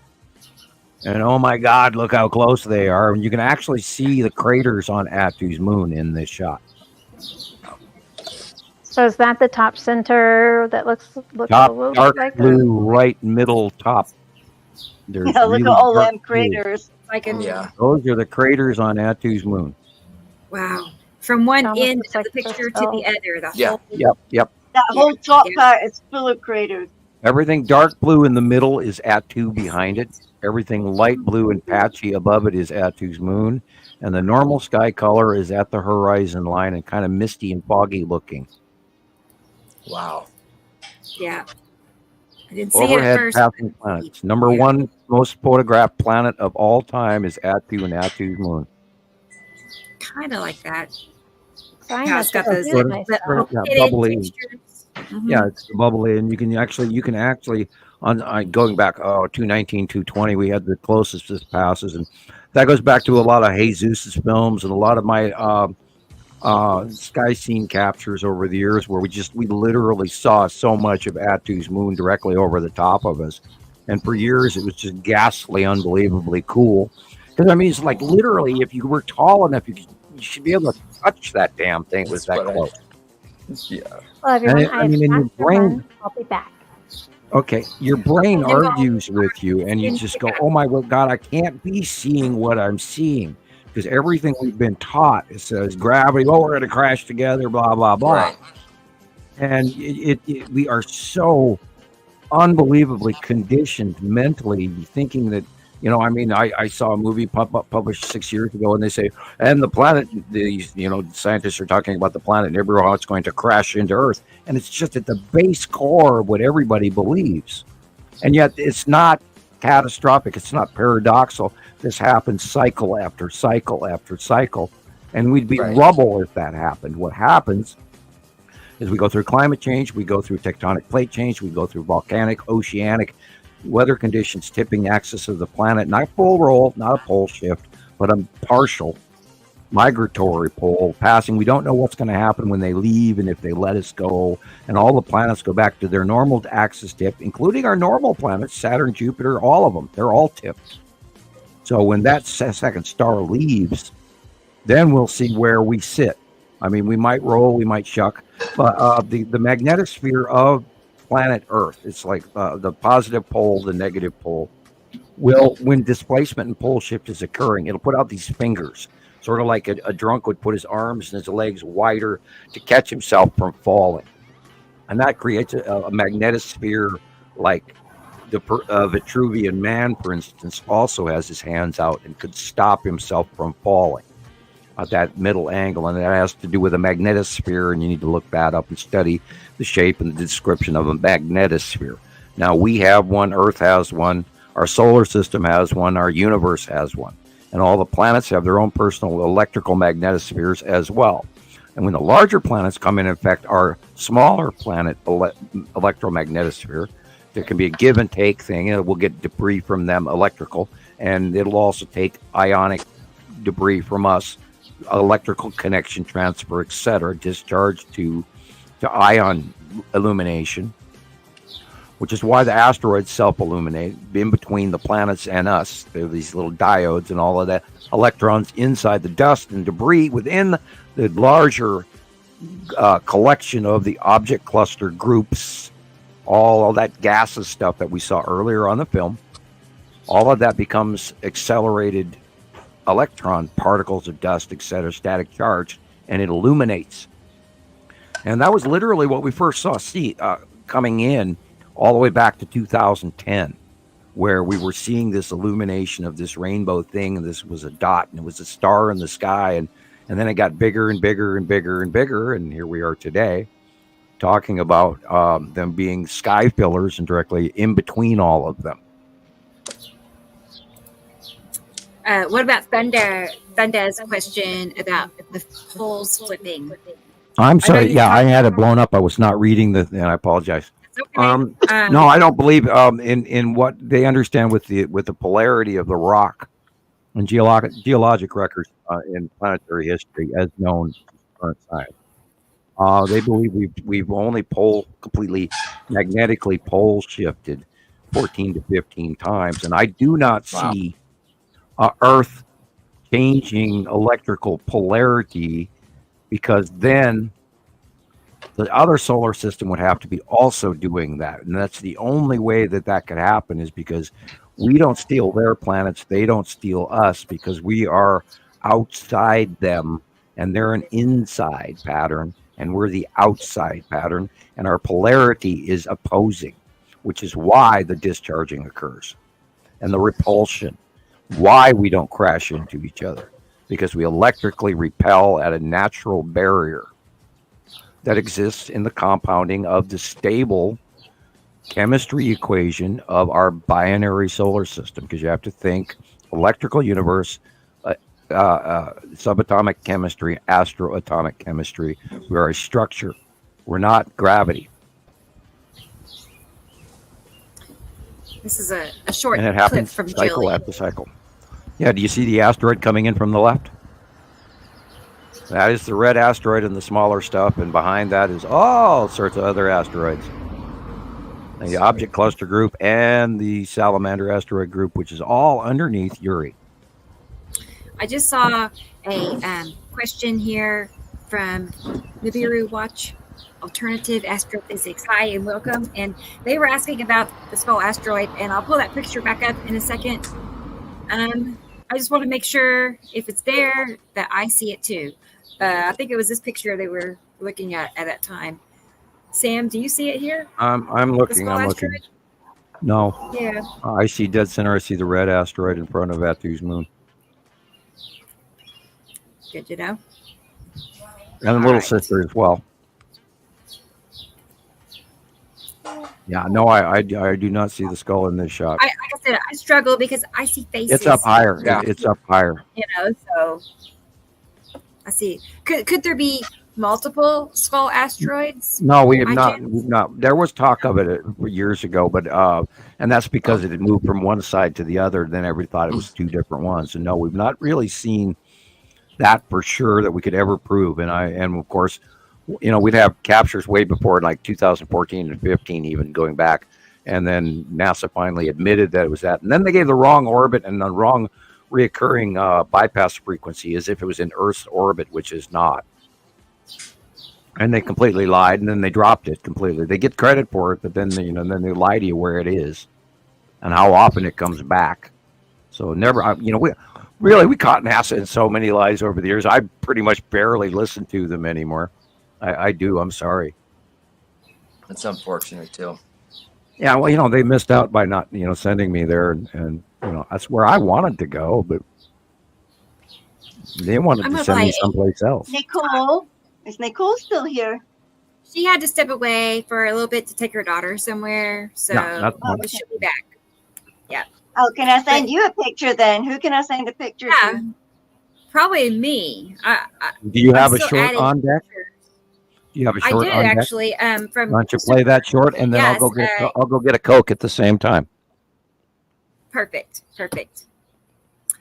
This is a TikTok I saw last night on Christoper's channel.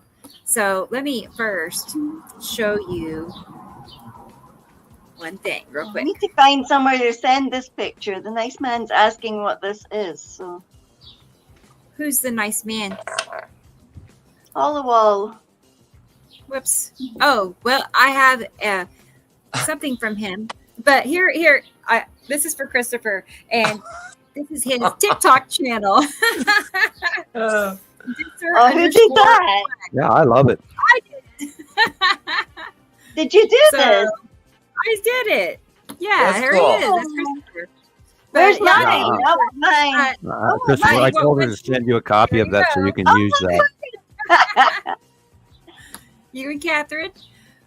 Nito, just leave that on. I need a picture of that one. Right? I'll send just like you, Gillian. It does. It does. Thank you. Got the ponytail going on and everything. Check it out. That's cool. And the widow's peak. It's like amazing. Oh. Perfect. Yeah. I'll definitely send you copies. I had, I've been in Facebook jail, so I had free time. So. Yeah, and here I got Lady Joe. Oh, look, she looks like MIB, like a Man in Black. I know, right? Yeah, there you go. Yeah. Our super New Jersey reporter. East Coast looking up and out. Yes. So, and. Wow. I'm out there here and there. So, and then we have Sam. Last but not least. Yeah. I look less like an alien like that other picture you were using earlier. I appreciate that. Thank you. Yeah. He's like, I used an older picture of him, and he's like, that doesn't look like me. But I said, it does look like you because it's you, But yeah, little does everyone know that for the last 3 years, I've had my hands super glued on my chin. Yeah. I mean, all my pictures have got my hand on my chin. That's true. That's the contemplative. Right? Yeah. Turned out this ended how it ended up. But, TikTok. Sorry, got sidetracked. And not only that, how do you hold still when you're using the mouse to take a picture off the computer? You put your hand in your chin. What? This isn't a professional photo? No, this is me. No? This is me sitting in front of my computer. Oh, I would have never known. Well, Rebecca did the colorization, but from the original. But yeah, this is really close to the original. But it's actually doing me far more justice than I deserve. But I thought we all could use a little bit more color. You know, we all there you go. Thank you. Well done. Excellent. So cool. Thanks. I'll send everybody copies now that I'm free on Messenger. I've been. Are you free again? I am. I'm on the prowl. So yeah, temporarily. Knock on wood. You know, we're here. I know. We're the Who's in Whoville, so don't sweep us away. We are here. We are here. Thing 1 and thing 2. Well, you know, remember the Horton's village of all the animals in his village wanted to destroy the flower with the Who on it, and he wouldn't let them. We are here. We are here. Whoa, that's cool. Oh man, it is so hot out here. Oh no. First week of May 2024. Chris. I was so glad And here in Southern Nevada, we're hitting already low to mid 90s. You look like you're going to break out into like push-ups or something. We know that our solar It's system been hot is here. comprised of 2 stars, Let the man speak. and each star has its own set of planets. The star is currently behind our sun, and the planets that are bound to that star are currently passing between Earth and the sun, and you can see them on a daily basis. At any given time, you can see multiple planets in the sky. If this information resonates with you in any way, I suggest that you come and find our group on Facebook. The group is Nibiru Followers Anonymous. We're posting every day, you know, shots of the planets from around the world. Good And video. We also do a podcast on Saturdays and Tuesday evenings. The Citizen Science Podcast with Samuel Hofman. And Sam is the man who discovered this binary twin solar system. And you can hear him on the podcast and see what he has to say about what's happening in our skies. You can come visit us on the Nibiru Followers Anonymous YouTube channel for the podcast. Saturdays at 2 p.m. Central Standard Time or 12 p.m. Pacific Standard Time, and Tuesday evenings at 7 p.m. Central Standard Time and 5 p.m. Pacific Standard Time. Again, it's the Citizen Science Podcast, and with Samuel Hofman, the man who discovered the binary twin solar system. We talk about everything that's relevant to the binary twin solar system, the planets, and how you can see them, and pretty much everything about it. So I highly suggest that you come visit us on the podcast. You'll be able to interact with us on the show through a chat, and all the other people that are watching the show at the same time. And then, of course, on the group, post your pictures. If you've been taking pictures, go ahead and post. Meanwhile, that blue area Our above you best is to a let planet. you understand what's happening in your skies. See you in the chat on the next show, which will be Saturday, 2 p.m. Central Standard Time. And that's the first time I tried doing something. You did great. That, so. Oh You did no, very- I that's was so very well excited done. to see that. Yes. Very well done. look at Don't that. ever give it a second thought. You did a great job. No, I know how You're- nerve-wracking you're it natural. is. You're It's natural. like, you know, but he breezed right through it. So I can't wait. It's only the first of many, I know. Right. So If I tried to very good. perfect it, I would have been out there for 4 hours, you know. Oh, that's not good enough. Redo, and then, you know. I do. I totally know. I'm about to go get a hoodie. Like the sun is gone. I don't know where it went. It was Yeah, sunny. you have some storm change of weather coming in. There will be the Texas, East Texas is going to start tonight, and I don't know. You might get some lighter than what you've had development, but you might get some rain. Because that whole thing is reaching literally all the way up. You know, it'll be reaching all the way up into Illinois and Indiana and all of that by Monday and all that. And that reach has never quit. And that's that upflow that's coming in over from the Pacific Ocean, oddly, over the top of the Mexican mountains and dumping that moisture into the Gulf of Mexico from an eddy that we've never seen up until recently within the last 2 years. And so that moisture flow has dominantly changed the outcome of our normal weather, mixing in with our west to east jet stream. And the divergent zone between them in temperatures is what's creating a good portion of these storms, as well as which we've seen great electrical storms from. Anyway, move on. Storms. I know. I mean, we're just in it. We're in the zone for storm time. Yeah, and you can feel it. I mean, there's an edge to everything right now. You can feel it. Like, what day is coming up when we should expect storms again? Like, tonight in Texas, it'll be south of you, from what I understand. But then tomorrow, all the way through Monday, it's going to increase literally from over the top of your area, and will literally reach all the way into western Pennsylvania and Ohio, and everything before from Indiana, Illinois, and everything in the crossing. And it's this unbelievable divergent mix between the moisture that's coming in and hitting the drier and lower pressure system that is now mounting and circulating up into Canada. But that cold spin of weather of that low pressure system that's now over Canada is going to meet that moisture. And it's going to cause all sorts of unbelievable electrical event. This is going to be, go out and film it, and, tie yourself, I'm joking, tie yourself to the nearest, to the tree, No, we're out, and when the low that's hitting the West Coast right now, when that goes over the Rockies and goes through and maintains itself, which will be odd, but it will, and then it's going to hit the Midwest this weekend to Monday, and it's going to be nasty. It's going to be unbelievably nasty. Sorry. This is from Alexander in Germany. He's watching right now. He can't comment for some reason on YouTube, but I heard from him and he's here. He's with us. I gotta step away. Asteroids coming in from under Uri. There is a spiral. There's been like crisscross, like the Scottish saltire up in the sky.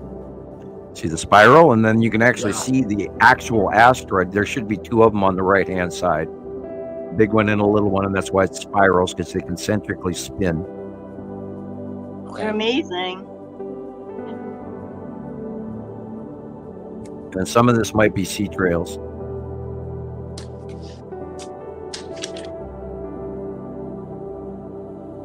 There is so much going on above us right now, and then including the cubes and the Star Destroyers. And the starters, I mean, that could easily be a Star Destroyer right there. There's no full way to see it unless you watch it over time. Gotta look for those triangles. Yeah, look at that triangle. And they look just like the ones in the movie from Star Wars, and I do kind of sort of see a conning tower on the top left, top right. Duh, I'm backwards today. Who knows? Could even be two.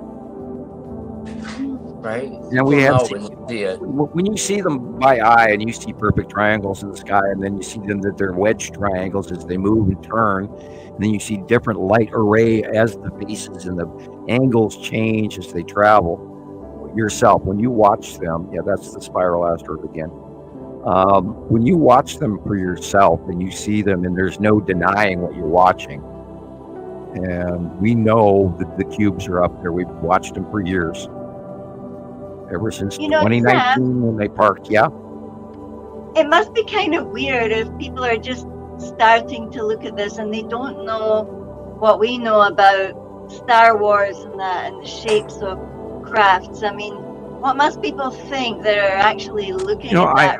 I ponder that all the time, and I don't know how people don't see what I see. So that makes it really hard for me to explain that to you.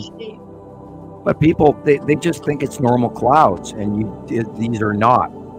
We've never had. That's the dark area has to do with planets, and you can see the transition in the rounded edges I think some of these are sea trails. That could easily be the red asteroid right there. That thing. And another smaller sister in the front. You see the bottom lower behind? Wow. And in this out view, that would be Lorraine. And then yeah, we should ask you to name Poppy, some more. Poppy is in the shot right there in the middle. They just covered it. This is, of course, yeah. And then those white ones in the three in the bottom by the house in the corner, they're normal. This is the spiral asteroid. Wow. Yeah, that straight line going vertically up from the middle, I believe, is a sea trail. And then there's those little puffy things coming off it. Yeah, there's a bunch of stuff. Well, onset after that is of course, the asteroid of Uri, and Uri would be to the left and up. All that blue area is Uri and Attu. That white line there could easily be the base edge of Uri in the upper right-hand corner. See the base edge lighter than the sea trails, illuminated from that angle of light. Yeah, red asteroid and little sister. Okay. And then below it, to the bottom, just above the chimney, is the spiral asteroid, and it matches the monthly site drawing. Time after time after time. And that's how we know it's real, because it matches and matches and matches and matches, month in, month out, year in, year out. Transition of size. We know what's where generically. We know how big everything is generically, month after month. That's why the site drawings come out monthly. And to show the transition, and we know the transition, we see the patterns. And we watch. This is Attu's moon and the asteroids.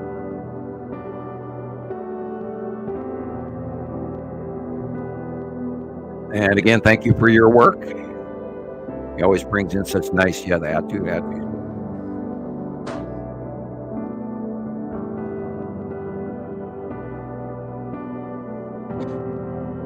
And all you got to do is go out there and learn how to look in reverse. Don't look at the light, look at the dark. Find the dark areas above you first. Compare it to the monthly site drawing. Figure out which planets are on the right-hand side generically, which planets are on the left, etc. And then as the day transitions, the sun moves. Generically, the planets do not change placement. Currently, Attu's moon is over the top of us. Now, Nepenthe is in transition. She'll run from one side of the sky to the other. It can be very confusing. They're doing the dance in out view. And I'm going to do a drawing of that soon, but I'm still got to place it in my head, and then I'll draw it. So we're in the middle, and we moved. We moved where we were from even 2 years ago. It's a really unbelievably interesting journey where we become and where Nibiru has gone to, and where how close the Saturn and the Saturn's yellow moon are now over the top of us in ways we've never seen before. And it's a really cool adventure happening right before our very eyes, and we've known what was going to happen pretty much. But every day it's astonishing and astounding and scientifically unbelievable, and I just every time I get sort of a little sad nobody's listening, I see something that's even more exciting, and then off I go again. And I hope everybody out there gets the opportunity to, go outside and learn this stuff. The Walmart 360 is my favorite. I see more of Walmart in Missoula because that way I don't have a mountain in my way out here in Lolo or two. I've got the Sapphire Mountains and et cetera on one side, and then I've got Lolo Peak on the other, and then Missoula Mountains on the other. And so anyhow, what you got for us, Rebecca? You're muted. I am back. Yes, I'm all set up. I got drinks. I have a jacket. Yeah, I sent you some pictures. I sent the pictures. Okay. I sent the one that. Okay. Oliwall wants you to tell him what it is. Oh, okay. And you guys can announce his site so you get the name right. Give me one moment. And okay. get to my folders. I actually have so much to pick from. It's like, well, what do I choose next to show? But I have so many folders. Karen Porter, the asteroids don't crash into Earth because they're electrically attached into the electric field of the gas giants. It's in their orbit, in their rings, in their debris field.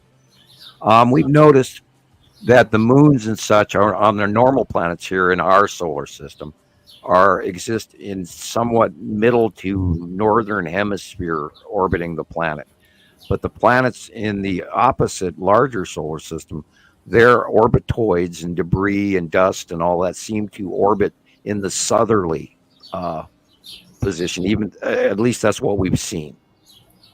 There are some evidence of middle orbitation, but they're connected with clouding, and back then they were way smaller. But they skip off us electrically as well. It's like a lightning rod, and this is part of my warning people about the close passes, because the planets are close enough, and then there's these objects in the southern hemisphere, all this debris and asteroids, and the skull asteroid, and the blue asteroid, and the red asteroid, and the green asteroid, and the lead asteroids, on and on and on. And we've seen thousands. We of course showed the film earlier of all the micro stuff that we can't even come close to, logging in, naming, or even imagine what we're staring at. They don't crash into us because they're electrically opposingly charged. And we've got thousands of pictures going back all these years where during the 180-day cycle, the debris field comes within close proximity of Earth, and we see the discharging asteroid groups, which we've seen them even in deep space discharging on other planets between Attu and Attu's moon years before they even got close to Earth. So we've seen examples of that. Then we watched it happen here later, time after time. And these are those great catastrophic, what I refer to as like red Sonja electrical storms, where it's just non-stop flashing lightning coming from one area, and purple lightning. Now remember, purple comes from upper high atmospheric lightning, way catastrophic atmospheric lightning. The other colors are from lower ranges. You need to learn that. And when you see the purple, and these are planets that are, right here we have Attu and Attu's moon. Again, this is that same pattern. It's a V shape. You can see the dark area in the middle. Deep center toward the top is Attu's moon, and Attu is behind it, but it's heading away from us, and that's why you're seeing the trail the way it looks in a V shape. These are all from Andy in the UK. Yeah, and once you get the lighting and the pathways that these things move, they're not always in the same position. You see them going in opposite direction of our weather, usually. And that's how you learn to look above our weather and see these dark objects above us. And of course, a lot of times the camera can take a better picture than your eye. And you see something, you take the captures, and then you come home and you look at it and then you go, wow, I did get that. It's even better than I remember. This is like Andy's special camera trick or something. He has several captures very similar to this. I'll have to find them and show you guys. But I just love however he's doing it. Must be some kind of panoramic, maybe. It looks like a knot in a tree. It looks like a knot in a tree. Andy is at sea level, so he has a different. Yes. It's like a special technique. So, good job. I'll find the others. He has a couple of others like that. It's like wow, jaw dropping. Yeah, this is like panoramic view. Yeah, and I have a short video of this too. Like the core of Nepesity and a very rounded centralized asteroid on the middle left. Because that's where the three are. Yeah, 1, 2, 3. There you are. Yeah. Wow. Middle left top. There's three of the there's 3 asteroids that orbit just at the base of of Nepesity, excuse me. So I can talk today. The band at the bottom band, is that asteroids dragging by? Yeah, on the middle left, you see the dark blue center. It looks like a pair of lips with a mustache. But on the left nostril, on the lip, is asteroid 1, upper to the top of the picture is asteroid 2, and then right next to it in front is smaller asteroid 3. The big 3 are right there. And they're orbiting in front of Nepacity, an open core, which is the brown blue area in the middle of the picture. Dang. And that's where it's also, I saw it because it's in the north sky. If you were to stand there and look at it in this rounded fisheye capture, it is on the left-hand side of the sun. And that's what blew me away. I saw it like 2 days ago that way, and I saw it again today, and I went, wow, it's doing the dance. So it moves. It moves. It is smaller, so I imagine the movement is faster. And where we are, and I got to do this drawing. It's just like eating at my brain. It's so cool. Yeah, before it changes. Mm-hmm. Oh, that's the thing. Every time I figure out what the hell's going on, it changes. And that's why it's always a great adventure, because, it's like this never-ending puzzle to keep figuring out what I'm looking at. What am I looking at? And then I got to analyze it. Look at those micro asteroids. Ooh, I wonder. Let's see. God, I wish I had a big panoramic. Do we have a panoramic, a bigger shot of this? Do we have more than this? I have two. Let me let's see. I have that one and closer up. Wow. But I have a video. Wow. Looks like a So pizza. I did on the video. Oh boy, I'm gonna say something scary. What? Ow. Let us I have would love to know. I want to know where this really is in the sky. Yeah, look at it. I have a pretty good idea what I'm looking at. Do tell. I want to scream tan asteroid, dead center, just left of middle in the top. See the very large, lime-sized circle, and all this stuff with the lines. This is the tan asteroid and the salamander asteroid group. Wow. See where the light's coming from? It's off to the right-hand side. So that means this is on the left, and this is the tan asteroid. And I have a drawing like that. It's in the middle upper left. Very large, the size of a lime. Yeah. Bear with me 1 second. I need to step away, but I want to get Andy's video pulled up here. And in front of now I have done that drawing, and we talked about this in a couple of shows, and I'm sitting here looking at it right now. I should actually take a photograph of it and send it to you, but this very much matches also the Reaper.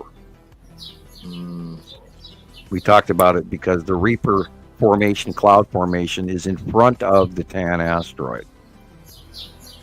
And we're literally looking at the head and his sigh on the right-hand side. And then the body is the cloak triangle in the middle, the white area. It literally fits the Reaper cloud formation.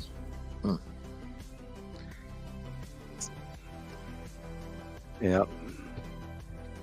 Spiral asteroid on the top there, and oh boy, we should be seeing. There's the skull right there, dead top middle. Okay. And so, Rebecca, she's gone. They did film it as well. They did film it, that little blip on the left here at the base of this middle wide cloud, right? Oh, they didn't get it. Oh. It was in the first shot. Was that triangle wad of asteroids right there. There's the tan asteroid right there. Right. Wow. Mm-hmm. And that is the salamander asteroid group right there at the bottom of Uri. And it's all kinds of crap in it. It's really nasty, and sometimes it looks like the Grim Reaper, which is why I call that wormwood. Okay.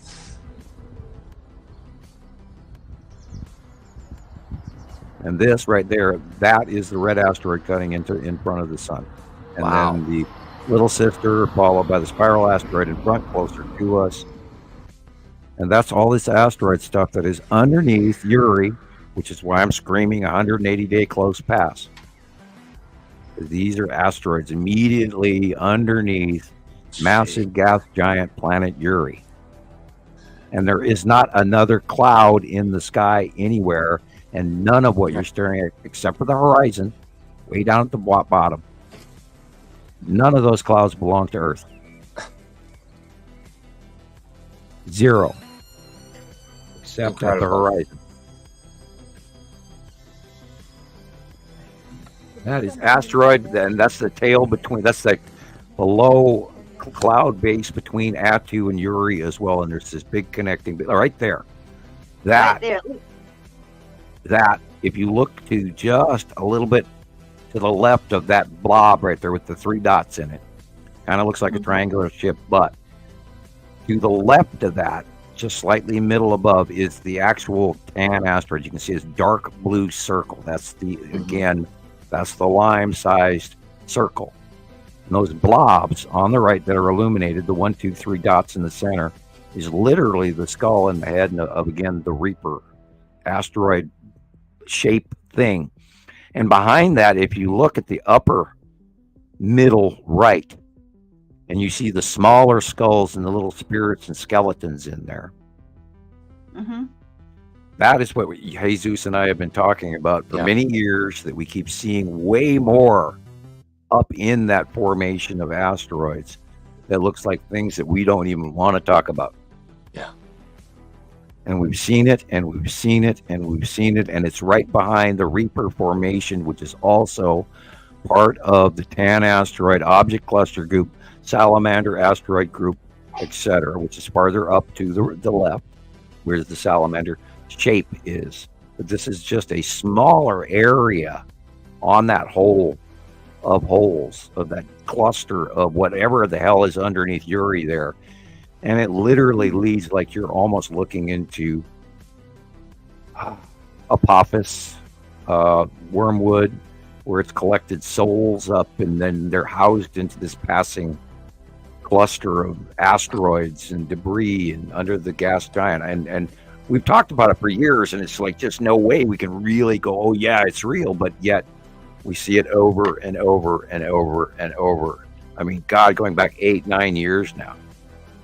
And we've talked about it amongst other people, and it's just, and you look at it and you go, oh my God. And I've actually seen it by eye, and I looked up in there, and it's literally, we talked about this in the last couple of shows, where it looks like the city of the dead in Lord of the Rings, when he goes into that, into that cave city in the mountains and gets the ghost to fight the king. Yeah, the new Aragorn king. did it, yeah. I was trying to think of his name, Aragon, yeah. And immediately, Dead Center, upper right, you look up in there. If you were to look higher inside that, higher up, you would see what appears to be thousands of skeletons and buildings, and it's just insane. And we've seen it over and over again. So, I try not to go into the crazy, but that's what we've been seeing. It's freaky. It's freaky. And this is part of what, this intensely, almost semi-Indiana Jones journey has been. We're seeing science and real archaeology and all of this, and yet we're seeing this mysticisms and connections to Egyptian lore and Sumerian lore, and the other races that live on the planet, and then the inter-visiting Galactic Federation and all the other factions that are here right now. And yet, we get 500 views. Yeah. I mean, this is worthy of an entire National Geographic series or something. This should be in the Library of Congress. I've only spent 14 years talking about it once that my non-disclosure agreement ended in 2010 and I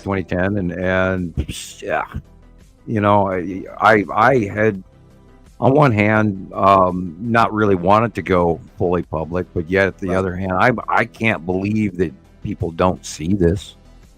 I'm in awe, just I want to scream. It's just insane, and we've been reporting it for a decade plus.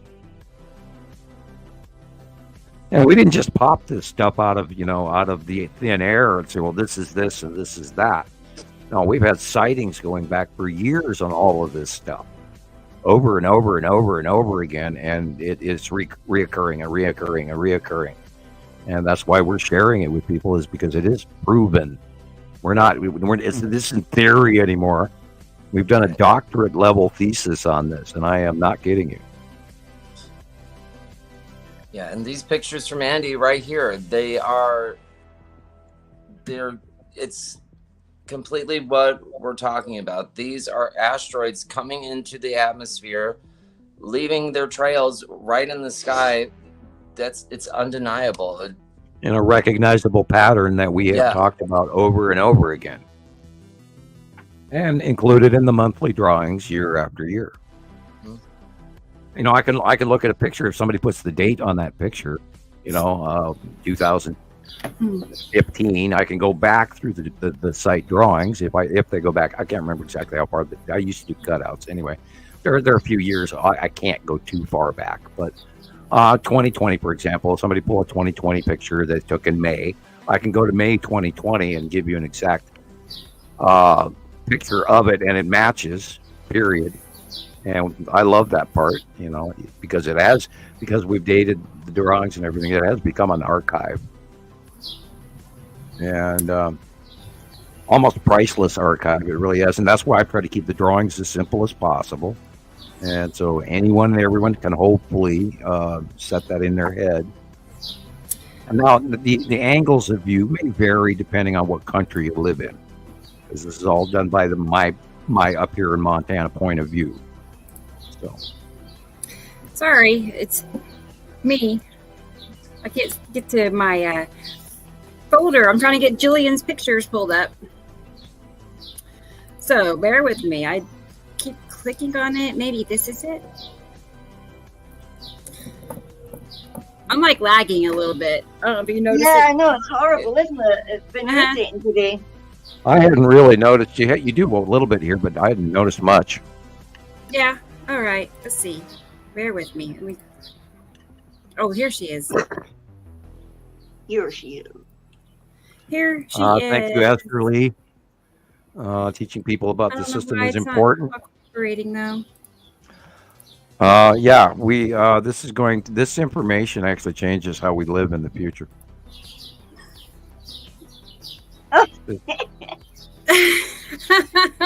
I think she's going to church. Look at her. She looks gorgeous. Works in the office, I know. I do not think she's going to get on her scooter in that suit. You don't think so? Yeah, you see me flying down Lochloy Road just to get to work in time.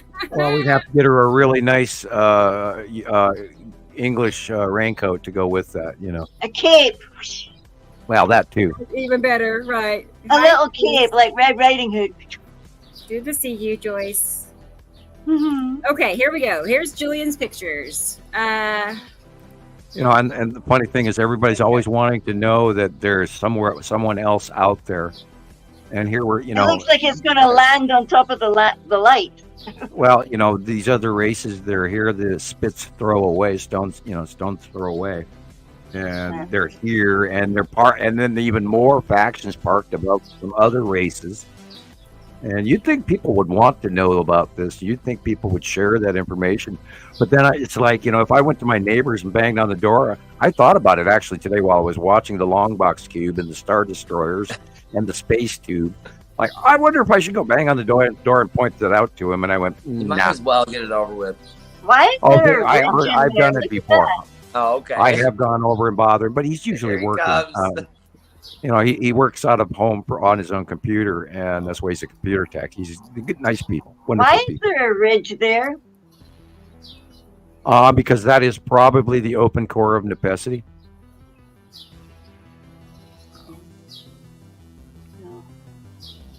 Like I said, Nepesity's moved. Triangle. Yeah, Nepesity has moved. Yeah, this is the bottom of Nepesity. It's on the left-hand side now of the sun. It's heading to the north. It could. Oh, okay. No, 1, 2, 3. Yeah, 3. 1, 2, 3. 3 rings at the bottom. Is this Atchu's moon, right? No. This is Nepesity. Believe it or not. Oh. You see the green? Wow. In the core. I kind of. Okay. Yeah, it's this is midday, 1 o'clock in the afternoonish, something like that. I think. Neat. It's all changing really quick. No, that's the morning. That's 9. That's like 8:30. Okay. Like 8 a.m. Sorry. I have not been out at that hour, so okay. You see the weird right-hand sky? It looks sort of like A bunch of orange peels laying next to each other. That, of course, is the ion tail around a Saturn's moon. And the Saturn's yellow moon is blue in this. It's the darkest blue in the upper right-hand corner. And a Saturn is behind it, very large. And over to the upper left above the light pole is the red asteroid and little sister and spiral asteroid, which is right behind the light itself on the top of the pole. That's where the spiral asteroid is. And the blue asteroid is directly about an inch to the upper right of the sun. And the green asteroid is just straight up of the right-hand tree bush at the top of the cloud, the normal clouds. So those are all normal clouds. Ooh, look at that. And of course, you're seeing an illumination of the blue asteroid is in the lens flare. And it is okay, and this is cut in. The Saturn is cutting in. That's that blue area cutting into the sun. That's how big his Saturn is. The Saturn's yellow moon is farther over to the right, and you can see that illuminated in white compared to the gray. Now, that gray just to the right of the sun area there is the side face of his Saturn red, and that's why it's turning gray. That blue dark line is the defined shadow cutoff line. The actual sunlight is coming from the left of what you're looking at. That big rounded flare that you think is the sun is not. It's shining in a focal through the atmosphere of planet is Saturn. Wow. Yeah. And asteroids are coming in on the left of the sun. Is the blue blob in the center left is the red asteroid little sister, and then I believe we've also got other smaller asteroids below the sun, but you're seeing a cut in from Uri. On the right, which is the orange flaring on the sunlight. So it's really a big, huge pinch. Jeez. Yeah, but there was more. There's other pictures. But... That's cool.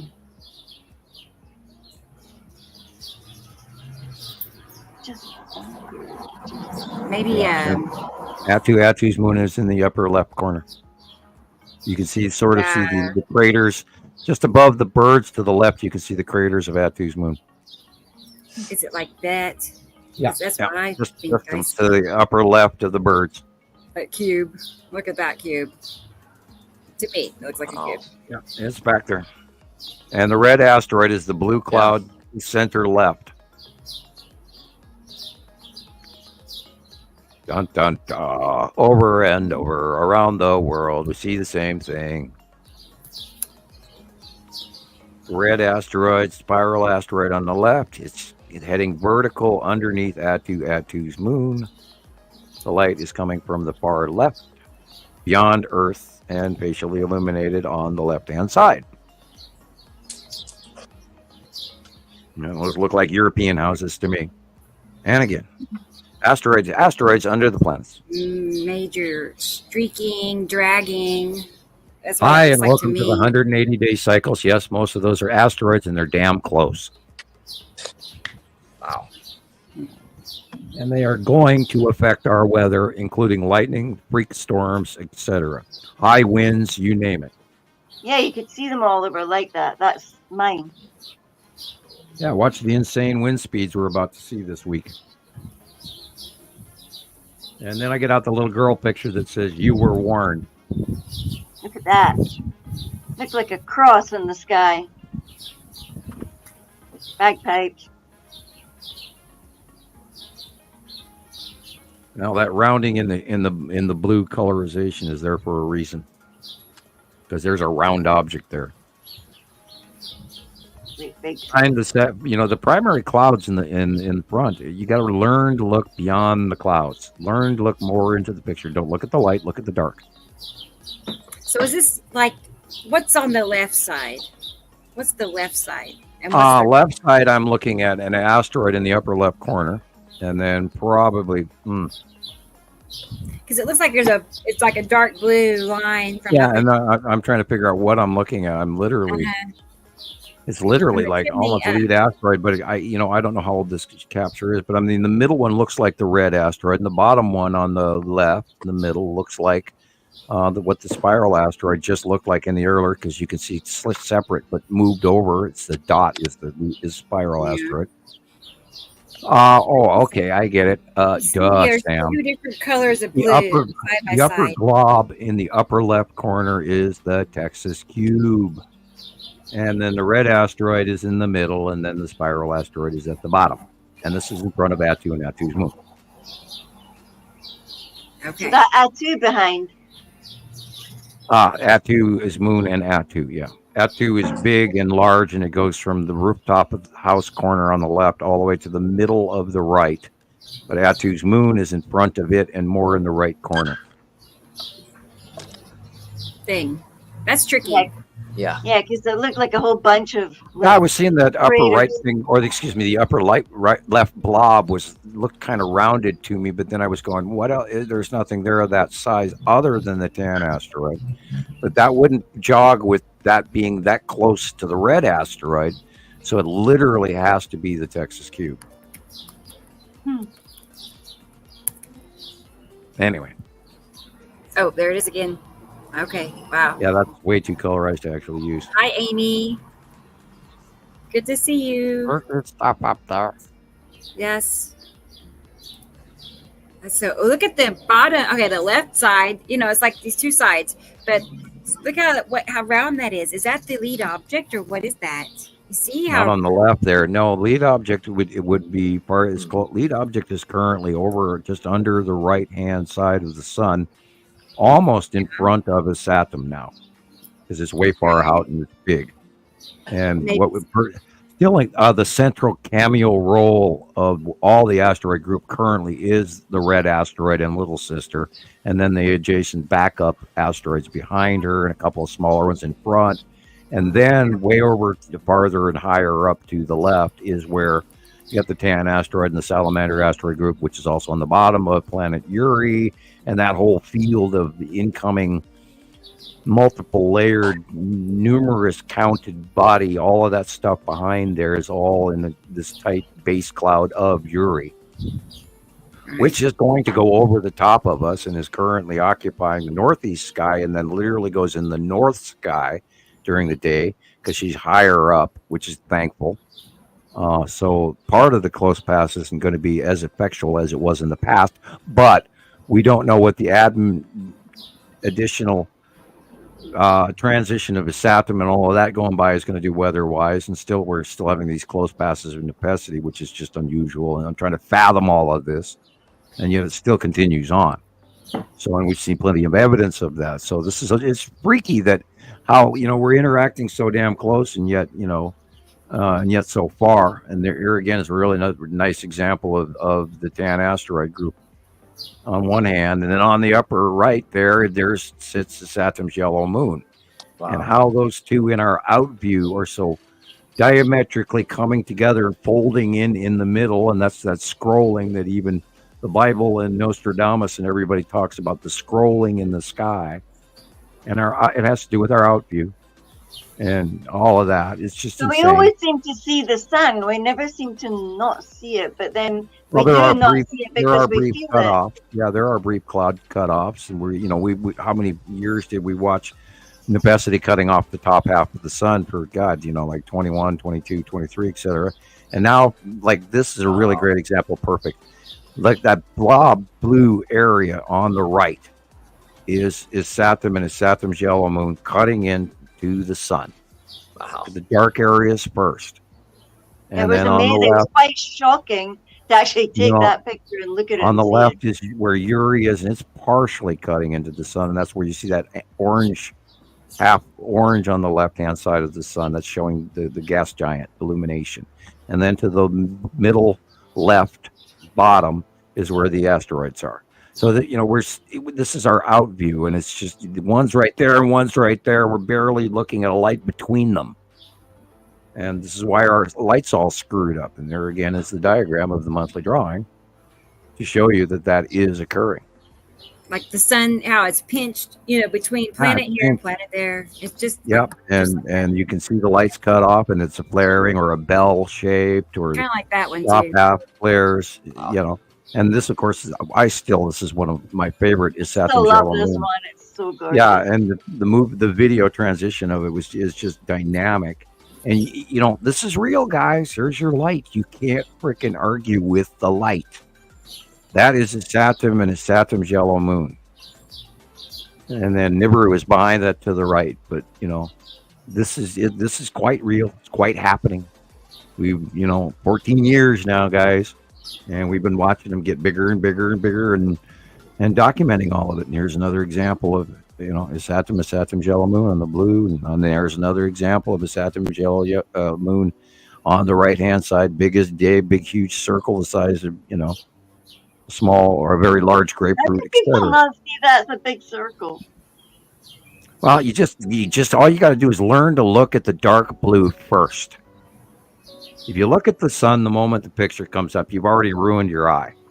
You got to learn. You got to teach yourself to look at the dark areas first. And once I did that years ago, I could clearly see the planets. But then I saw them by eye, and all the way back in 2011, 12ish. And early when I saw one planet go by, and it was like, oh my God, they're here. Now I expected them, so it was easier for me to see them. And these are these events in the sky. You can't discount it. You've got to go and learn the science of what you're looking at, the light. You've got to learn the light. And they're in between us. We're seeing the dark sides. We see the dark sides of them until they pass Earth, and we're showing examples of that too in Atu and when Nepenthe goes beyond and all of that. And now, before you know it, Saturn's yellow moon is going to start entering into the light and be more visible as well, which is that Terry Wade video that I sent you. My bad. You send it to me, or do I need to go get it from you said you had a copy of it. I do. I actually do. I did send it to you on Facebook PM earlier. Okay. We'll get it right now. So I don't forget. So. Yeah, well, it was so prominent, and it's not your average cut-off halo or anything like this. This is a backlit, full circular illumination. And I saw that, and I went, wow. I knew it immediately. Is the depth of it, and the lighting and everything was just, I know what's right there. We'll get there. Yeah, look at the lighting. People, it's amazing that people accept the amount of light that they have around them as normal. And I notice it right away when something's wrong with the light, when it's way, way deep dark. Like this morning, I watched the sun come up, and the planet was in the way. And you could see it directly above me, and the light was coming in from the north by northeast, illuminating a completely separate color band from what was going on above me with next to no clouds. And then I looked to the west, which is the opposite of where the sun is coming up, and it is pitch black. There is no light in the sky. It's like somebody was holding their hand in front of the light, and you could see the difference.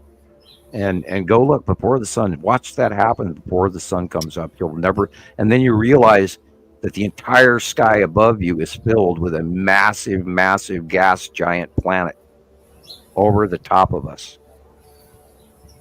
Unbelievable. You just beyond fathoming, and your brain just erupts, and then it's like brain fart, and off you go into my crazy. No, I'm kidding. I've watched it here all week, getting up before the sun comes up in Montana, and it's amazing. It's amazing. Yeah, when you see somehow to Yuri's stripes, that's awesome.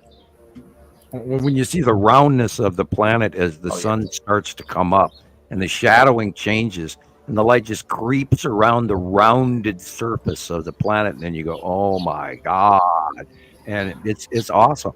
I saw that like a couple weeks ago. I saw it this morning. I saw it yesterday, and it's just gotten bigger and bigger. And this music matches. You can turn that up a hair. Sure. I'm sorry. I'm having some trouble finding that video. Like I have it in a collection of videos, and I'm having trouble accessing that. But we'll get it. I have it. Whenever it flows, it flows. It comes if it comes. We'll get here. Yeah. No worries, mate. But I have other things, so let's. There's we've got hundreds of examples of it going, and it's really hard to share everything with everyone out there. There have been people asking for more planetary shots. They are so big. Here are some slides from this. Like I said, I was on here the other day, and Sam was posting, and I couldn't really take part in it, so I took screenshots as I went. So here is some of the things that Sam was posting about. How's that? That works. That works. Very good. And Thank you. I'll get that video. So start here. Okay, so he was talking about Atu and its moon. Okay, so here are some pictures. He's in the year 2014. Wow. Now, dead center, middle, you see that crescent illumination. That is striped planet Atu. Her moon is in the middle lower hemisphere on the right-hand side. It's the little white blip. Up to the top right corner, you see a green blip. That is planet Nepesity. Wow. And the red dot is planet Isatum.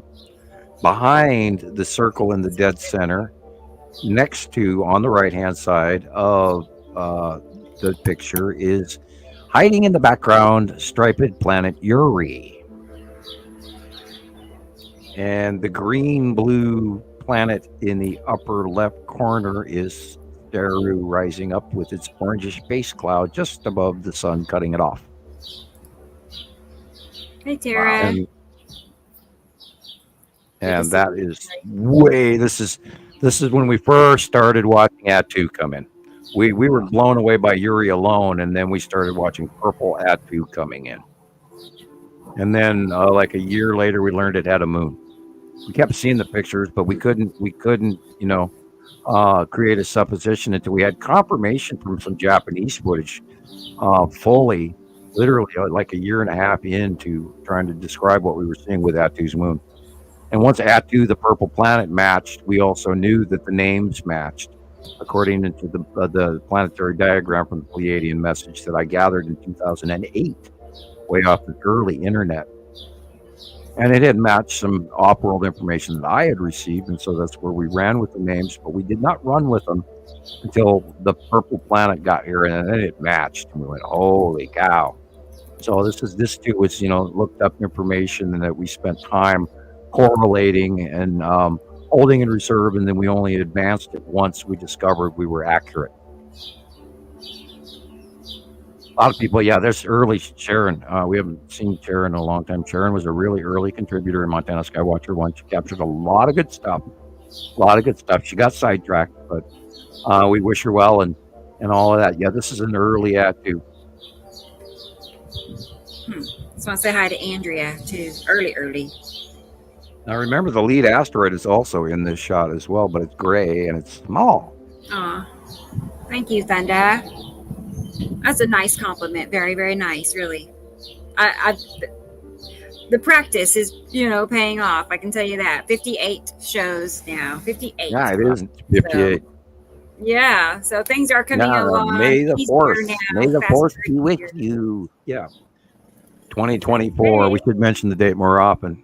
I know, but me and Jesus, like both of us, we look at each other because neither one of us have seen, more than one Star Wars episode ever, if that. Well, that's what I will be doing the moment I turn off the show today. I will. What about you, Christopher? I've seen him. Okay. All right. Yeah. More than enough. More than a few times. More than enough. Okay. Yeah. He has his cultural icon programming. Yes. I've been around it.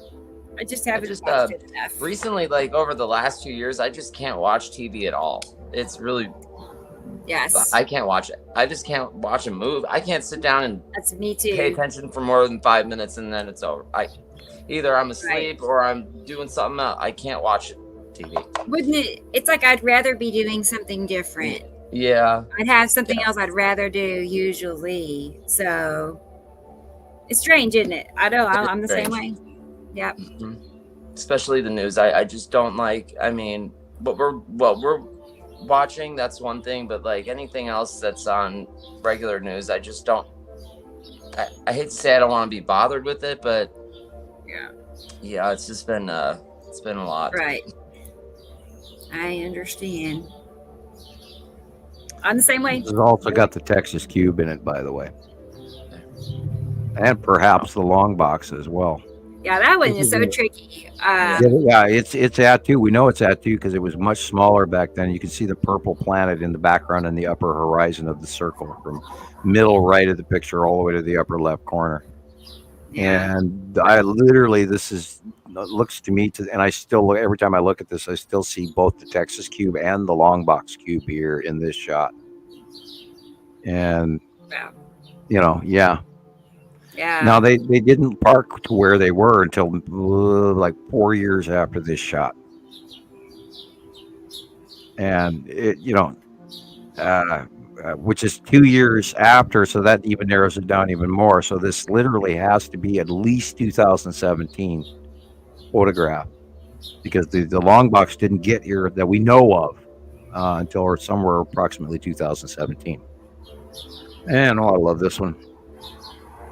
Yeah, this is when we first really started getting look at purple Atu. And this is, some of the early saved, lost pictures that came out of old files and stuff we managed to scrape back after numerous losses on my 15th computer. That's how I feel after I lose a phone. I've lost phones. I have tens and tens of if not hundreds of thousands of photographs that I lose each time. Yeah. And I've fried a few probably from overloading them, but this one's big, and knock on wood, and thank goodness I have what I have. Yeah. That's major. Great. Yeah. Funda, I did not work at NASA. I was recruited for a once classified project that is now declassified. It was remote viewing with major head names and all of that stuff. And you can look that up.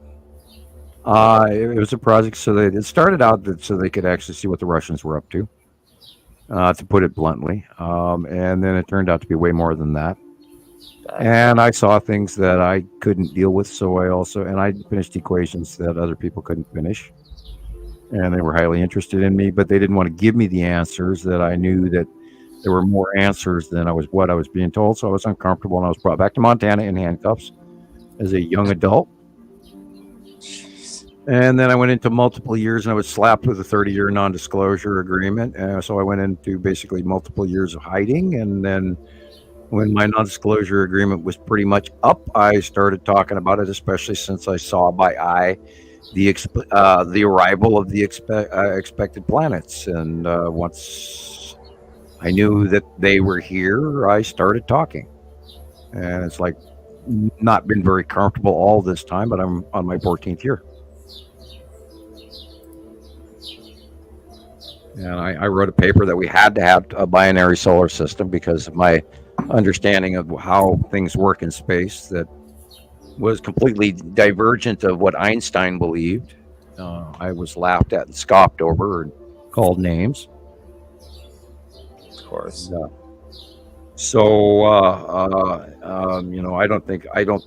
think it took them several years to even understand what I had told them, because first mention of this information was multiple, like 3 years after I was no longer involved.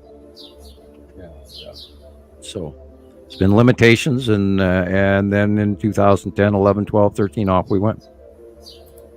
And I started out with 50 people, and we're still working on trying to get anyone to listen. And I don't expect you to believe this. I expect you to go right ahead and try to disprove it. Yeah, this is one of those.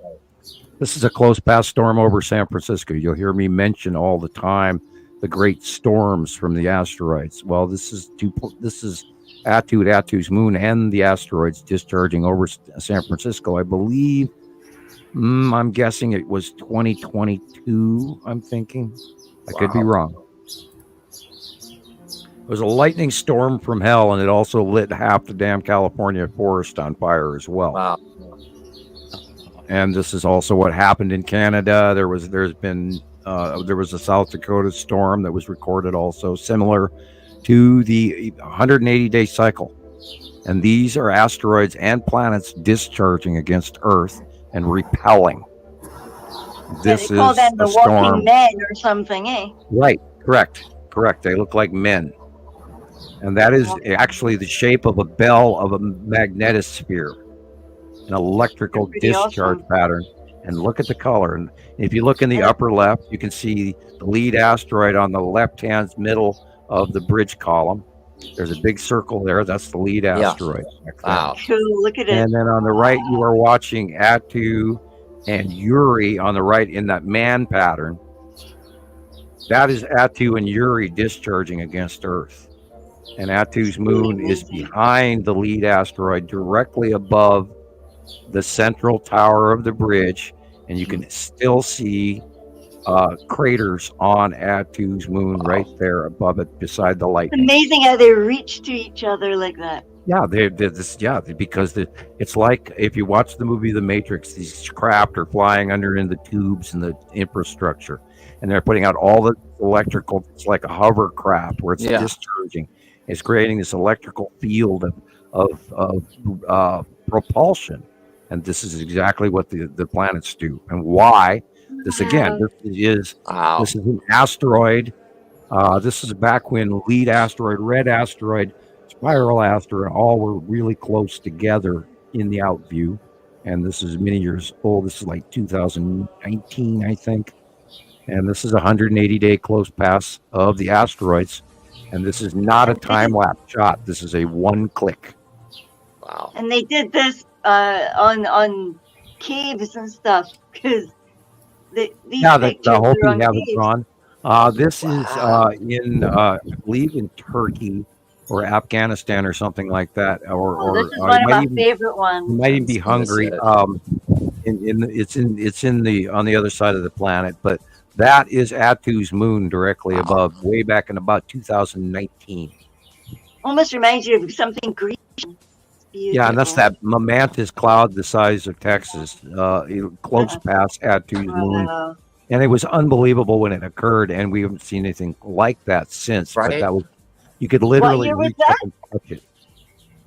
I think 2019. This is a single bolt. You can see the green blue. Even though it's purple, this is a necessity discharge pattern. Wow. That has to be the single wide shaft bolt. Yeah, that has to be the widest lightning strike I've ever seen. Yeah, she's done that, and all the way since 2018's first close pass, where the bomb cyclone originated from. And what NASA knocked off is the bomb cyclone. Hell, cyclone, that's got hurricane strength winds, and they're calling it a cyclone, which is another name for hurricane. Okay, so there was that partial series. This part of it, what I copied. The rain bomb, and Texas is going to get more rain. Oklahoma's going to get more rain. Missouri's going to get more rain. Iowa and Ohio and Minnesota and Wisconsin are going to get more rain. Oh. Okay. Oh, the storm that is coming. That which something wicked this way comes. I am not kidding you. It's going to be a doozy. Right. Hold on. So you think something worse is going to happen? Yeah, it's going to make last week look like Act 2. But that in America or China? Yeah. No, well, we'll have it on our side for about 2 weeks, and we're in the middle of our first week or so, and then it'll move over to the other side, and then back to us, and then them, and then us, and them. I don't know how many actual segments and movement of that is, but the stirring events are happening at a much greater rate than they used to. We'd report about some dire shit, a couple of times a month. Now we're literally doing it just about every day around the world. Right. I have that. Catastrophic major storms. Flooding, Turkey, Saudi Arabia, China, Russia, Kazakhstan, all France, Brazil, there's all kinds of, and I don't know if the Amazon's on fire, but it sure is putting off a lot of smoke or something. I don't know what it's putting off, but it showed up on the Null School site as particulate or chemistry or something. So it's something. I don't know what quickly online. Yeah, it's odd. I've never quite seen it like that before.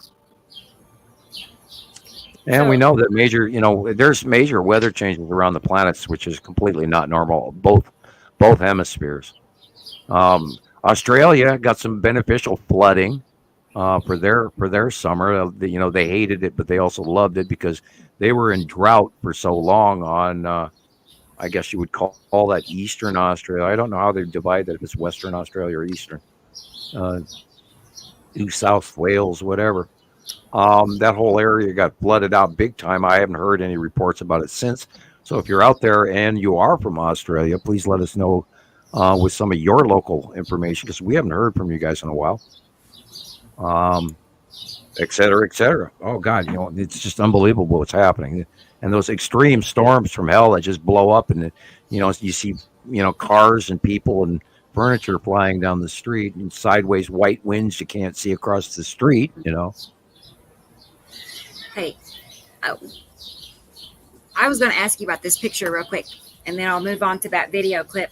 But this is our friend in Africa, Aluwali, is asking about this picture here. He wants to know your opinion on what's going on. I think the green is I think the green is a reverse lens flare. It could be a green asteroid, but I doubt it because it is an opposite of that cutoff. In the upper left of the eaten out cookie is probably the blue asteroid, and then the side of Uri. See the stripes in the upper middle? Barely. Very barely. It looks like the stripes of Uri, and then the edge. Yeah. There's a dark edge also in the upper left corner, straight across. As if you're like a Dorito potato chip in the corner. And that is the edge of At2. So At2, Uri, and the blue asteroid is cutting in. I don't know what's causing the eclipse, though, per se. Very interesting. Yeah. Okay. It could be the blue asteroid, but we don't see the blue asteroid that large, so I don't. This was the eclipse, the day of the eclipse. Okay. From what I understand, yes. Yeah, we still haven't figured out the body that actually did the eclipse, because we're pretty darn sure it wasn't our moon. Yeah, that was wild. We're pretty darn sure it was not, and I haven't full information on that one yet. And when I don't know, I'll tell you. And I don't fully know yet, but I'm pretty darn sure it was not our moon by what we saw, and all the people and all the reports that we saw. Cough drop number 2. You're doing good, Sam. We're in 3 hours now. Okay, so let me get that. My cold, damp little hermit cave up here in Montana, And while we're at this, can you send me the link to that video for Terry Wade? Because I am having trouble. I just want to about it. If you can find it, I'll keep looking too. You already have it on Facebook below your StreamYard post that you sent me today. Okay. It is on. Oh, I did? All right. Let me look. Yeah, it is. I sent it to you 3 hours ago, and it is right there. Okay. I'll look again. Perfect. Not to be mean or anything, but last night on April 30th, as one of history was sorry. There we go. History was made last night on April 30th as one of the strongest tornadoes likely ever recorded. I don't think this is it. Radar hit in you want me to send you another copy? No, that's not it. This is a different one. Okay. Actually, Hey, we needed to be entertained. I have two. It's in this. Take another bite. This is a clip. This is a clip of videos, and I'm sure it's in here. That's not it either. But I know. Look at that big, beautiful planet. It'll be here. I feel it. I'm sure it's here. Yeah, don't look at the bottom. Look at the top. Incroyable. J'ai vraiment les deux super cellules qui sont à côté. Genre là, j'ai les deux. Genre. They are seeing it in France. You can see the planet as well. How is this possible? The same scene they are seeing in the middle of the United States is now over France as well. Look at the upper area. Wow. That is a very large, very close passing planet, people. And that is what we refer to as the Red Sonja lightning storm.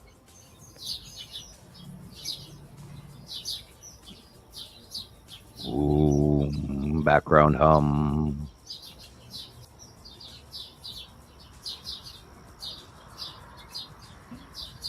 Yeah. Wow. Jeez, look at that. You hear the background hum? Yeah.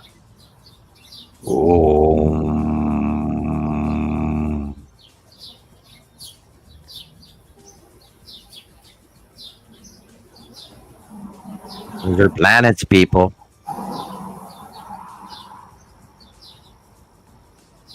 And they are right over our heads. It's the last thing people would expect. Yeah. But they would not. What is that behind us? What is that? What is that?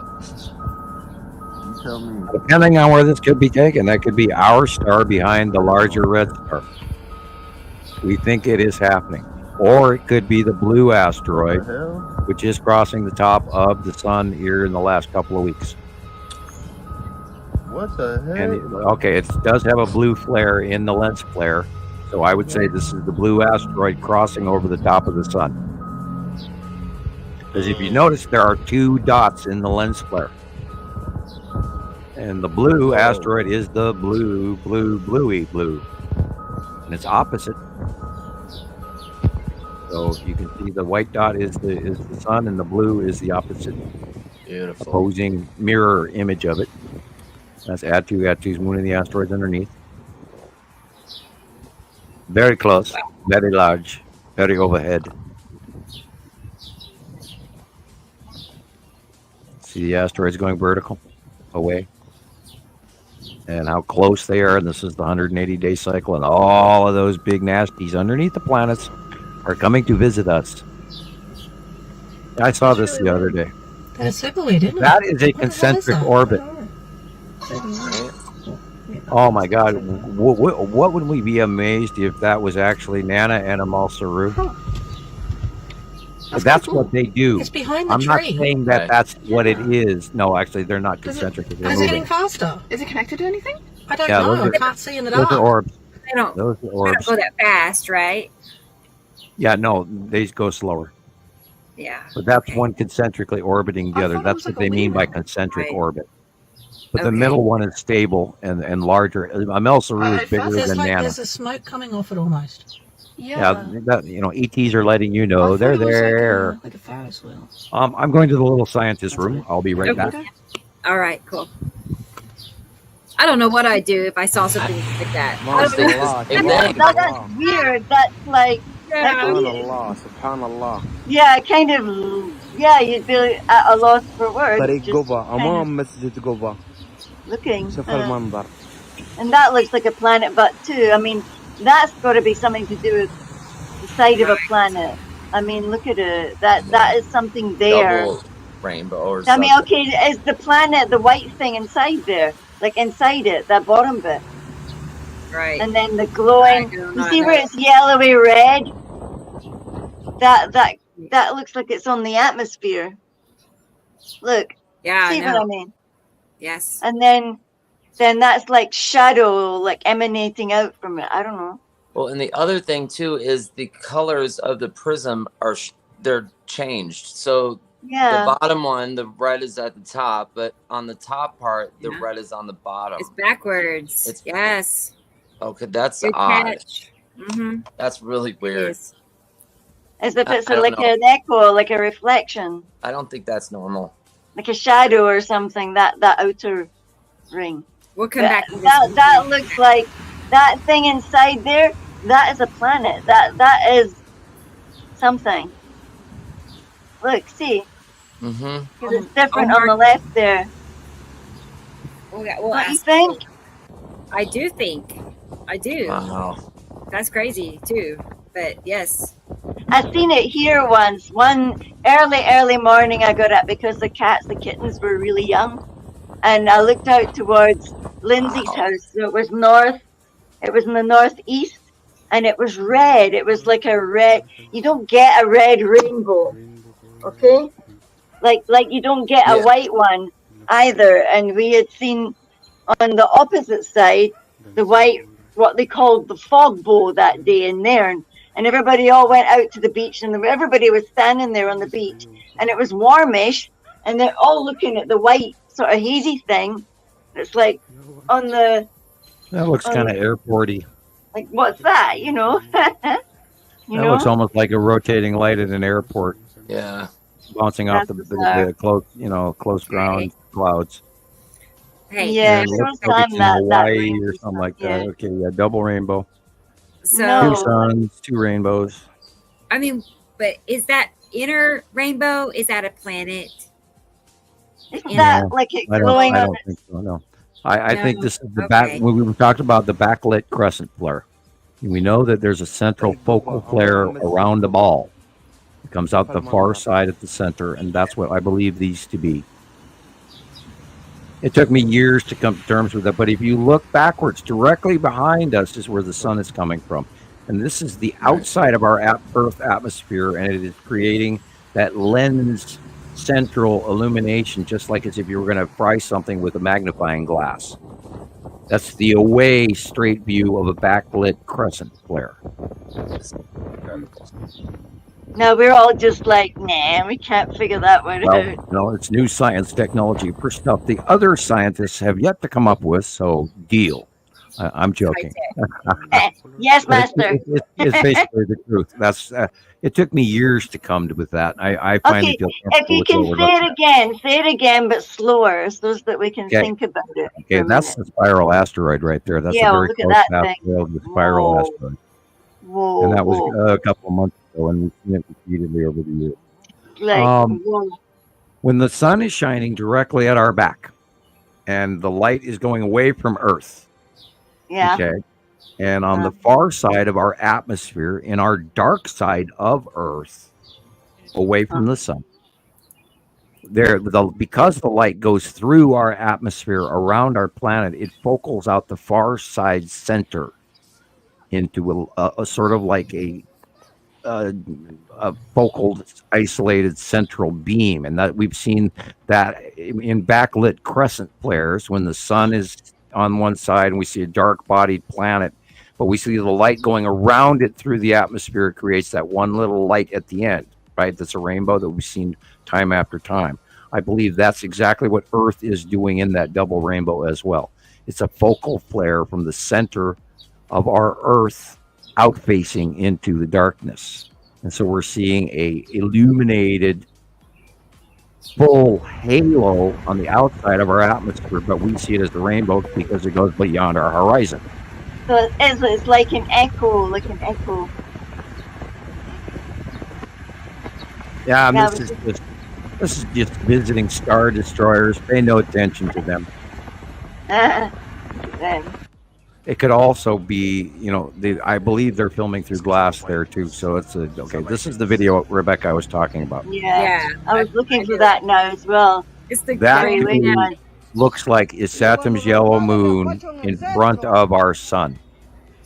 Being that it's very small, it is not completely blocking the light, but it is centrally illuminated with the yellow banding. And if you look, it was dark in the middle and not the see-through halo, which has more light in the middle.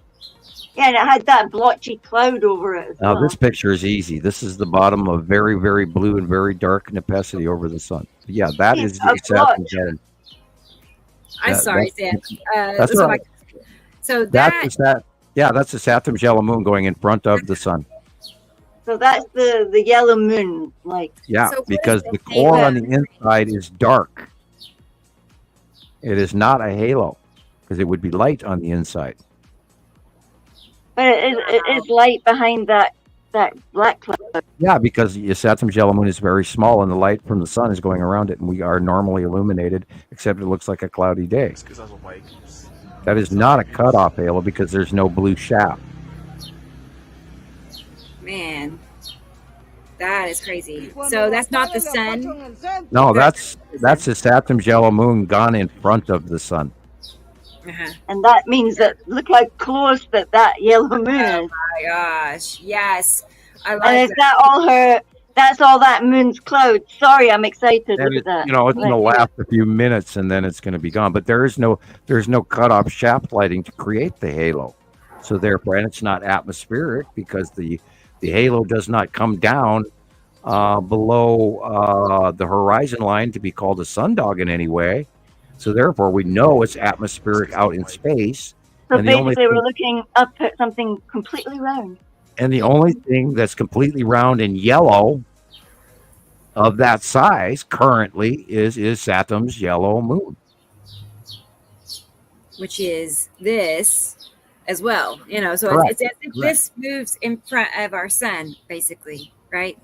Right. That's what we're seeing. It's amazing that our eyes are actually trying to learn to see it didn't eclipse. The light.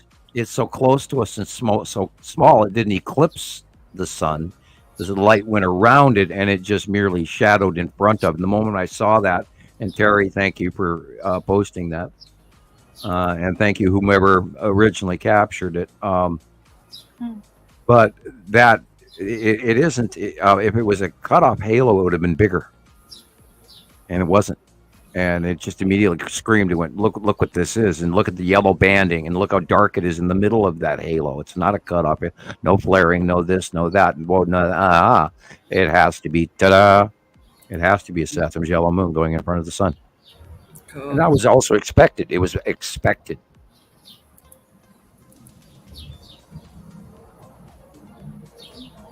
I did not expect the that. The signs in the sky. Yeah, go ahead. I really didn't.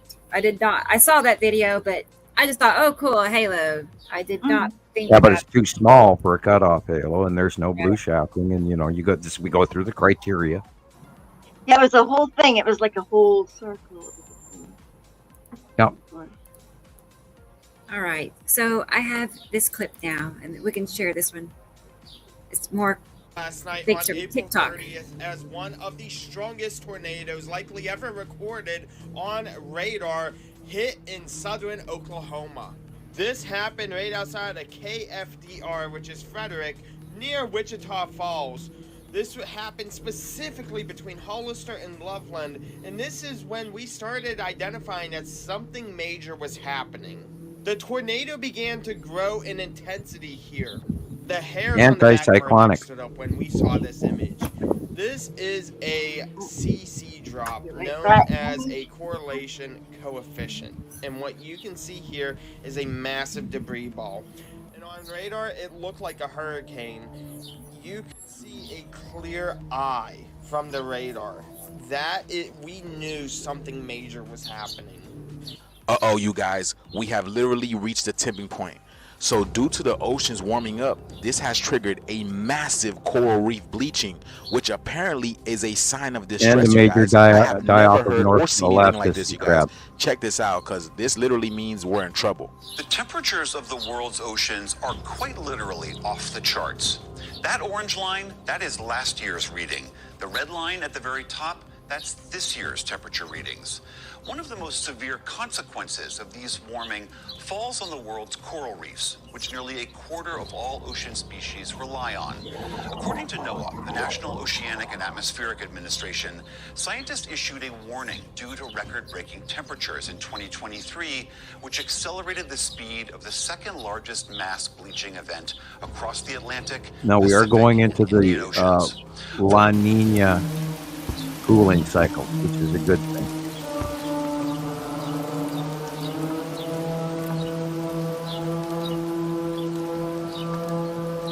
When you rub your finger on a crystal glass,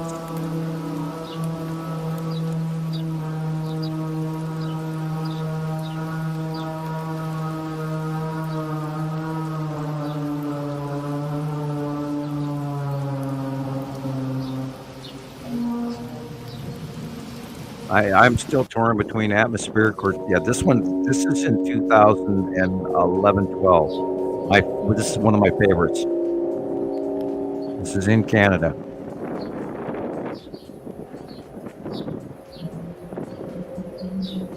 We heard it up here in Montana too. And this is when the planets first got in the northern hemisphere.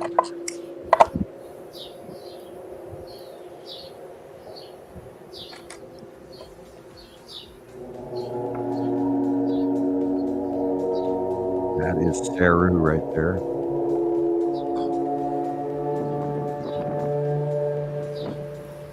Showing the bottom of Saru.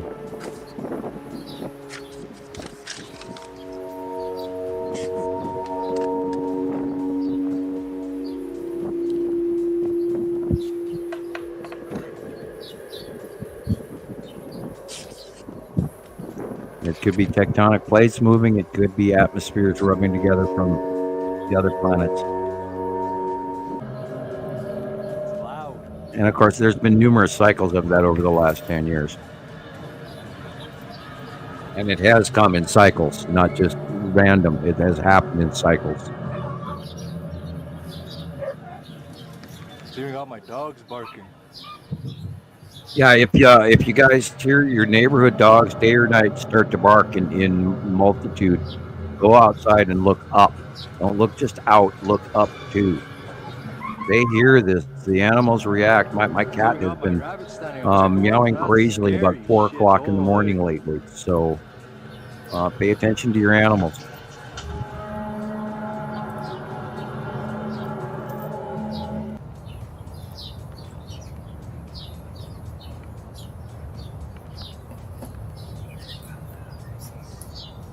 And, Rebecca has been reporting it. The birds are chirping again at 3 o'clock in the morning. Yeah. They see the planets. They're waking up.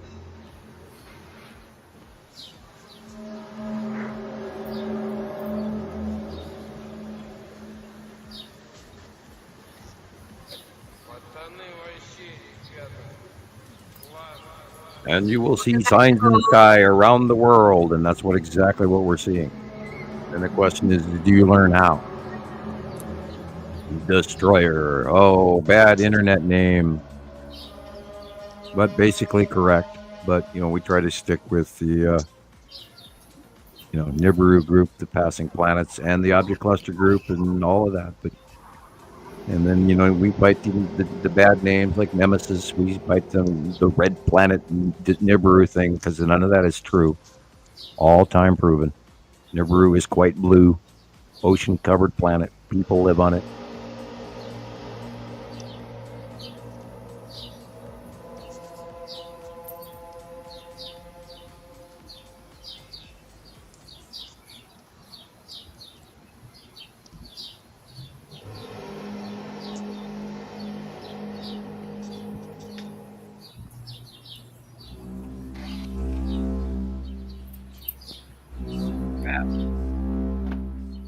You know what that reminds me of? That sounds like a boat to me. Yeah, but Close Encounters, Third Kind. Yeah. Yes, it does. I can tell you firsthand that I did see that movie. Yeah. I've had Close Encounters of the Fifth Kind, and they're aliens are quite real. Where the unknown is living and real. Wormwood, the Planet X, and the Seven Seal. Yeah, Wormwood, Planet X, mixed bag of tricks in that lyric. But thank you. Because almost everything that I was ever told was a lie. This is the point from which I can never return. And if I back down now, then forever I burn. This is the point from which I can Excellent song. Yeah, is he rapping about Planet X or something? Yeah. There you go. And yeah. Okay, we'll have to listen to that And one. yeah, once you see them, once you see the planets, ask Christopher. Once you see the planets, there's no going back.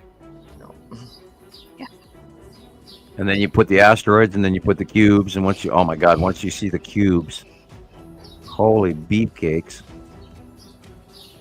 I mean, I sat there today. I stared up at that darn cube for 20, 25 minutes, just watching the thing just move above me, and the space tube, and then the triangle craft below them, and all the side orb and everything. There it is, just like I drew it. And there it is, and it's like it's insane because you know that there are extragalactic creatures on that. You don't know what they look like, and probably many races of. You know, we don't know who those guys are. I don't have any facts. We know they're here. Happy Star Wars Day. May the 4th be with you. Today, you know, I mean, I got the grand tour this morning for free, and I didn't even have to put it in the DVD. Hi, Nicole. Yeah, Nicolle is back. Welcome back. All of a sudden, I'm smelling goulash. Who's making goulash? I want some. Sounds good.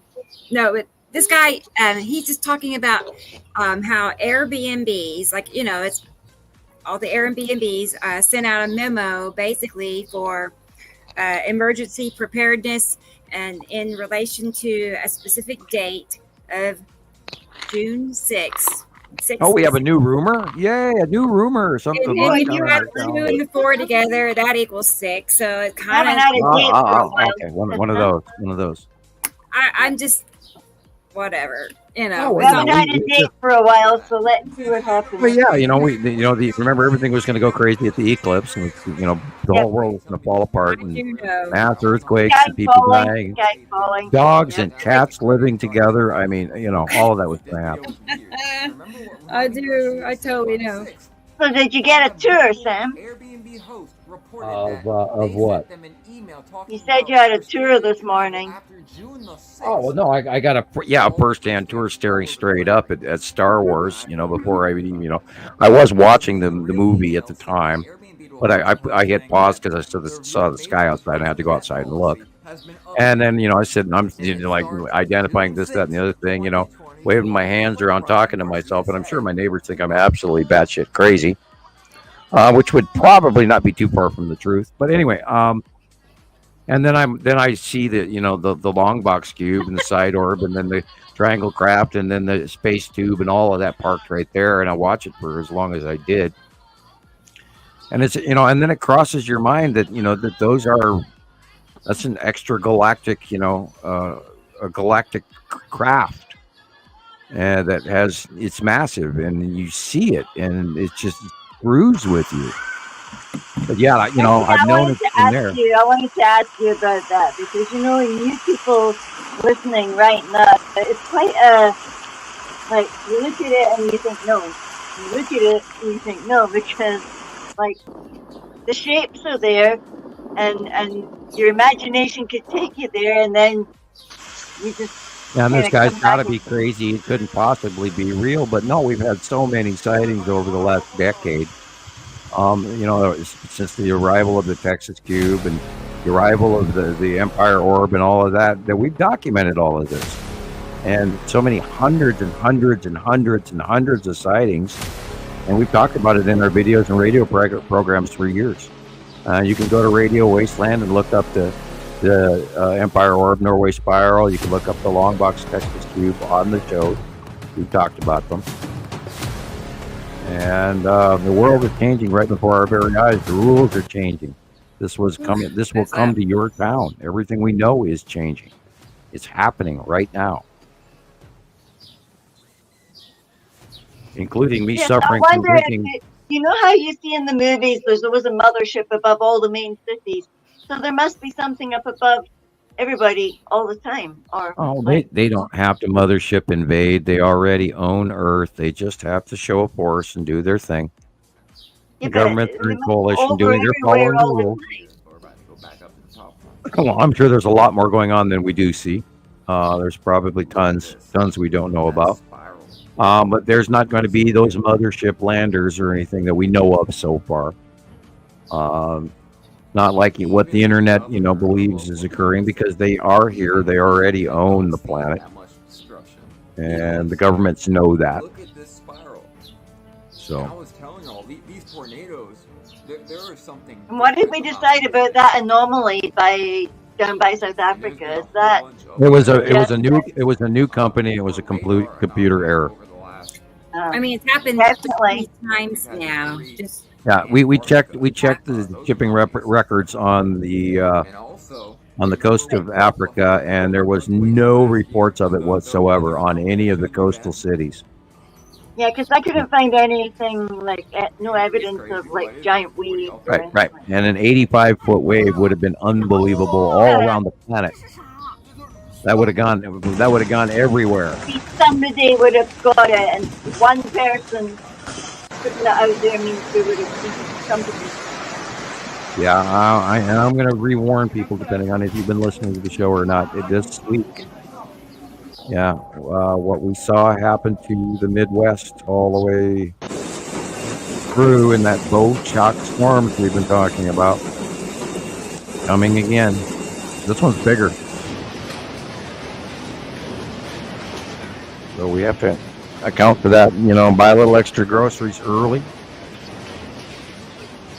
And my ears are ringing. I don't know why.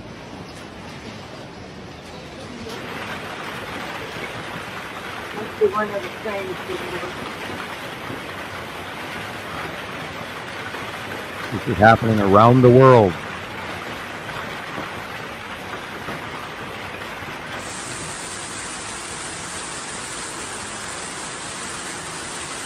And we're getting crop failure reports too from all the hail.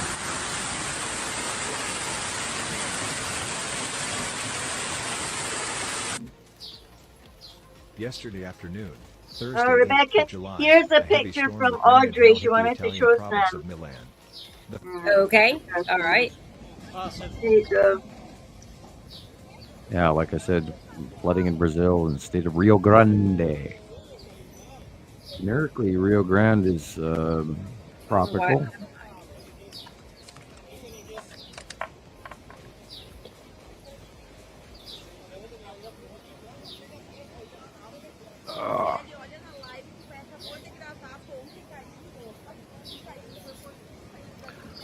The hail is being caused by the jet stream activity rising up to heights. It has to do with how high the weather is being pulled up, and what is pulling it up that high to make those wind speeds and small cantaloupe-sized hail chunks in China, because it's way above our normal weather. And that's because there are passing bodies that are elevating the upper atmosphere of Earth. And I would love to see some magnetosphere pictures to see what's coming in. I haven't seen them lately. I lost those links and I have yet to get them back. I do need to get those Earth magnetosphere links, and it comes from, I can't even remember which site. There's quite a few out there. I'll send them to you, Sam. Okay. All right. I'll send it to you. Thank you. Yeah, every time I change computers, I lose links, and that's part of what I hate. And sometimes, it's a dual-edged sword. It's like I lose the links and the pictures. Yeah. Like, tears from each eye. There you go. Right.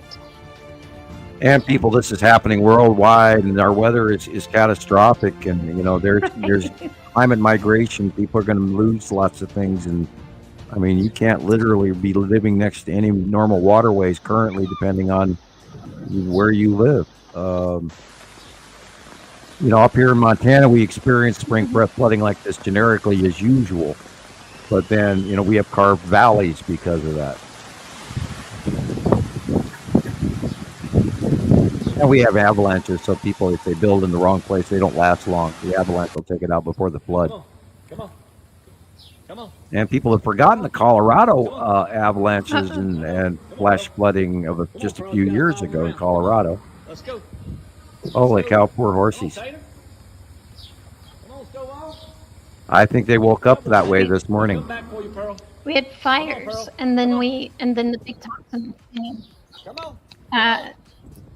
flooded. So all of the ice, the snow melts just into giant. I mean, it devastated towns all the way into the lower, like the Front Range area, where it was like Longmont. And I believe this is Texas. And okay.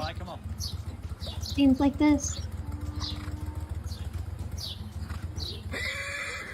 Look The at this harness over is here, not guys. So this comfortable for lady that was poor outside with horsey's her eye. daughter, and her daughter told her to look at the moon. Now, when they looked at the moon, they could only see one moon, but they noticed that the moon was extremely bright. So when she took out her camera, she was able to see 2 moons in the sky, y'all. This is in Utah. Check this out. Come on, that's the lens flare.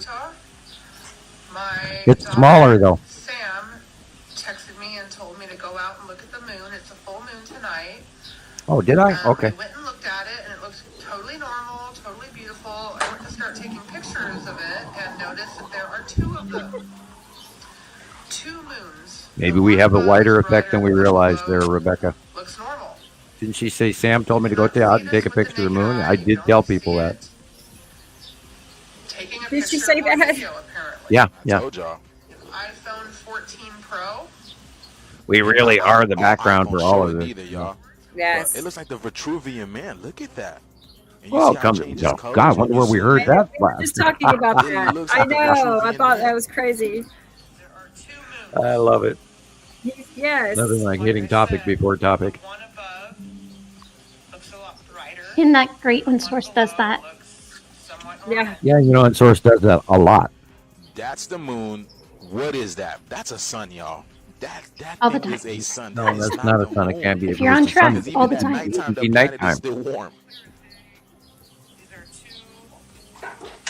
It's entirely possible that the one on the bottom is our moon and the one on the top is that secondary object that Woody, we've been think seeing of it, behind looks our moon just for like how the many Vitruvian years? Man. It looks just like the Oh my Vitruvian goodness. Man because it's like, where are we ever going to see this? You know what I'm saying? Because everything revolves around the sun. Everything is Oh the sun. boy, You know, the sun enjoy. gives life to everything on the planet. You So tell of people course things we'll be over and talking over and about over the again sun for and years, the and then spirit, you know what I'm they saying? And then you unfold see it before over you. there in the moon and sometimes in the sun as well. What an amazing time to be alive, you guys. Get Ow. your I like that guy's content.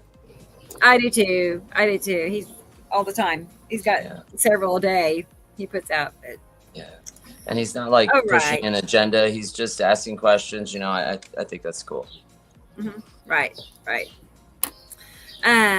Okay, so I have a picture from Audrey. She sent. Let's see. Hang on.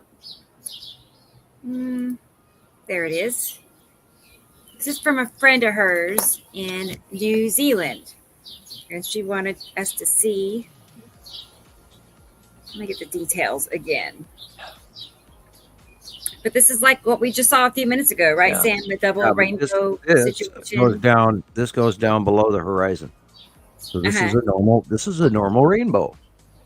Okay. Yeah, Cornelia took this picture in New Zealand, and it's facing west at 8:00 in the morning. And So, the light is directly behind the photographer, and that's why the rainbow. And there's moisture in the air, and this is a normal rainbow. Okay. So even if you see, a double rainbow is still. Now normal. we've been I think the double rainbow has a great deal to do with the fact that I do believe that we do have 2 suns, and the less prominent in New Zealand might have to do with refractive angle or whatever. And we know that we believe that the 2 suns are separating in out view. We've got a few examples of it. We can't fully call it yet, but we do believe that is what's on track. And remember, 2 planets, or excuse me, 2 stars, 2 solar systems. I don't know where I pulled 2 planets out of. Okay, at hour 3, and I'm already babbling my words. It's that Coca-Cola. Anyway.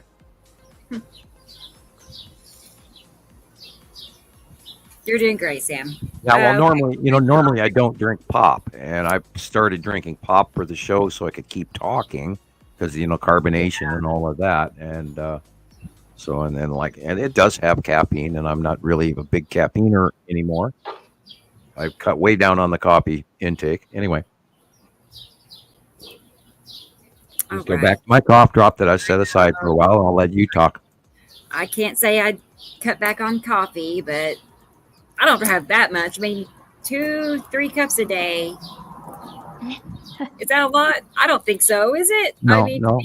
Okay. Yeah, I have 1 to 2 usually, and 1 in the morning, and then I get almost time doing to whatever, and then sometimes later in the afternoon, right before I'm doing other things. Depending on if it's a rainy day, then it's sooner to 2. Yeah. So here are some pictures from Christopher in Las Vegas. So let's take a peek. He just took these. There's 4 pictures here up front, and those are right now over Vegas. So, boy, is thick. Yeah. It seems like most everything that's going on is overhead. You know, it's not like the direct view. So you have to tilt your camera up when you're taking pictures. But there's lead so asteroid in front of it is Saturn's yellow moon and is Saturn. Yeah. Okay. Yeah, the light is coming from the upper left ish. Right. Yeah, that's like facing northwest, north. And the light, if you go dead center to the middle of the right, there is a light, almost light blue, green, little white line about a quarter-inch thick that goes straight all the way over to the lead asteroid, and that is the long box cube. Okay. Wow. Tricky. Okay. On the left. Yeah, no, on the right. Did I say left? On the right of this blob, the central. You see the central blob. The central blob that's dark is the lead asteroid. Saturn's yellow moon is behind it. And in front of a Saturn's yellow moon, just in the middle of the right hand, from the blob of lead asteroid all the way to the middle right hand edge, there's a white line. And there's a little black blip in that white line, and that's the side orb in front of the long box cube. All right. And that is and you're literally looking straight up here almost. Right. And you probably got the edge of Atu, and yeah, that's what I was thinking. Like if I wanted to get Atu's moon or Atu in there, you gotta look directly over. Literally up, yeah, straight up. At least in my area. Well, and that transitions during the day as well, because earlier I was looking at it, and God, let me think where it was at the time. It was actually sort of above me in the north by northeast when I looked this morning. And it moves. Oh, God.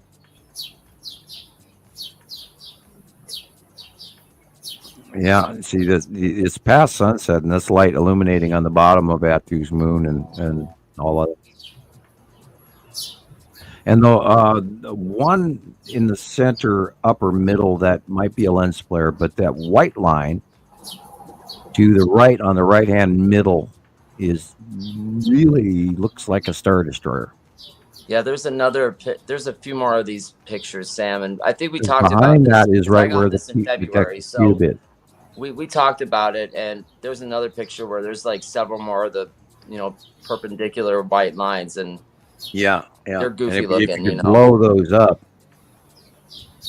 and we look at them, I bet you anything. Because I mean, they're when they're that starkly much different color, white, compared to anything else out there. It makes, it grabs my eye. And having been doing this as many years as we have, I pay attention to the little stuff once in a while too. Especially when that is really prominent. Yeah. Hey, I can actually blow it up bigger than I have it in front of me here. Sam. Yes. We have a special visitor in the. Cool. Hey, I love it when we have new people visit. It's like inviting a brand new guest to our home. I know. Right. But we know who this one is. It's not a surprise this time, but I'm sure you all remember Daniel, right? Yes, I can see him. Wonderful. So we'll come back to Chris's picks in a minute. Let's close that down. We love Daniel's visit. But Daniel is here, so we gotta add him. Okay, hang on. Okay, so look who's here. Hey, Daniel. Hey. Dudes and dudettes, how's it going? Good to see you. Yeah, good to see you. Okay, I mean, I've been watching you guys live for a while. How are you? I kind of hopped through my older pics from like 2020, 2021. I kind of shot a few over to the Sky Pics for Sam thing. Cool. Just some debris or atmospheric edges, stuff like that. Nice. Let's see. Right now, I mean, it's cloudy where I am. I'm in Ontario, California, so it's about 45-minute drive east of LA. Not really anything visible out here right now. I kind of have a feeling that it'll probably clear a little bit more towards the evening because, like Sam says, the storm, it's not a normal storm. You can watch it literally drag right across the Pacific and then kind of drop its way down through California, and then it'll end up veering off east and going into more of the eastern states. Okay. So I'm keeping an eye on that. There's a shape to it that I'm watching that is pattern fixed with me, and I'm like, you've got to be kidding me. And here we go. Oh, this is going to be a Lulu. This really is. Yeah, it is. And it was out in the middle of the Pacific, and it has maintained its shape and its trajectory and everything. It was like, and then I'm hearing the meteorologists talk about weather system being yanked up to 50,000 feet again. And we know what that is because our normal weather, our normal cumulus nimbus clouds, which is where the rain and the lightning and everything else usually goes about 25. And if you're really a big supercell, it'll go up to 35,000 feet. And that's a whopper supercell. But if you're dragging something up to 50,000 feet, how is that possible? I throw this at everybody all the time. Yeah, it's not. So something above that has to yank that up there. And this is why I warned. Go ahead. Yeah, that ionization that happens in the atmosphere, typically if it just happens from Earth itself, all the clouds are a lot lower. Like I'm looking up right now and I'm seeing just, normal clouds, but I know that as the evening goes on, so, we're rotating one direction. So everything above us is going to end up following the sun, essentially. And that's one argument that I always give towards people when they say, oh, well, that's not possible. That's not possible. And it's like, okay, well, then tell me it is how the sun drags the clouds. How is it that every evening I come out here, there's not a cloud in sight? Because all the storms we remember I'm only 35, but, at least when I was really young, all the storms I remember, if there was a storm, there was a storm. It was there. The clouds were there. It didn't drag with the sun, which tells you to look for something additional. How is it that all of these storms are following the sun? And there's only one conclusion. Something is dragging them. And being that the universe is electrical, that's very easy to prove. We as humans emit an EM field. Our heart itself emits an EM field. So electrical, pretty easy to understand. The neurons in our thought process, in our brain function, flowing from one neuron receptor to the other is an electrical event. Yes. Yeah. Yes. Essentially, we're kind of like a PLC. I deal a lot with automated stuff having to do with dock equipment, things like that. And basically, a PLC is just a computerized switch that turns on and off, on and off. Dozens upon dozens of wires come out of this module and go to different functions, whether it's system. And that's just it. We're a machine. We're just a biological machine, not a mechanical machine. Correct. And so watching the storm, heck, I was dying the last few days at work. I'm 50 to 60 hours a week working on these loading docks, and I'm just dying in the heat. And then all of a sudden I was looking at some of the weather pattern stuff, and I'm like, wait, it's going to drop down to like in the 60s on Saturday, and it's going to get to like the 40s at night. When I've been sitting here, it says it's 80 degrees, but I have a little, old school mercury thermometer, because I developed a theory years ago when I first started watching you that the reason why they started straying away from certain thermometers, like regular just reading thermometers, is because those are actually accurate.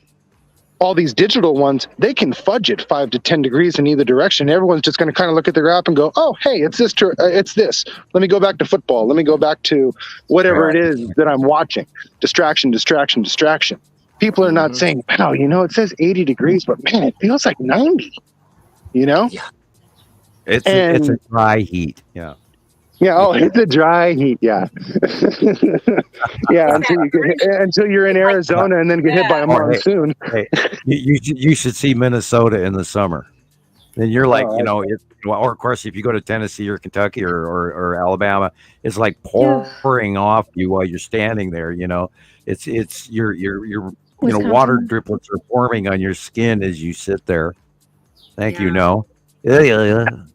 I saw some of the weather meteorologists were commenting and posting how this area and Arkansas is going to experience some upcoming humidity, 73%. No, I've been watching the humidity meters or normal average runs for 50 to 60, and now it's in this 73 right now, and that's also highly conducive of weather saturation, increase rotational transference when that cold jet stream meets the southerly Gulf of Mexico moisture pattern is rolling up over the Mexican Rockies, mixed with a little bit of volcanic ash. I'm not kidding.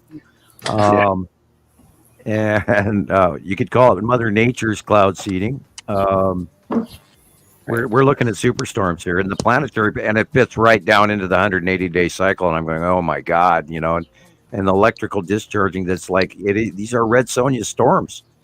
And so if you are watching the tornadoes on TV, don't just watch the cloud pattern and the snorkel on the bottom. Look at the upper part of what is causing it way above.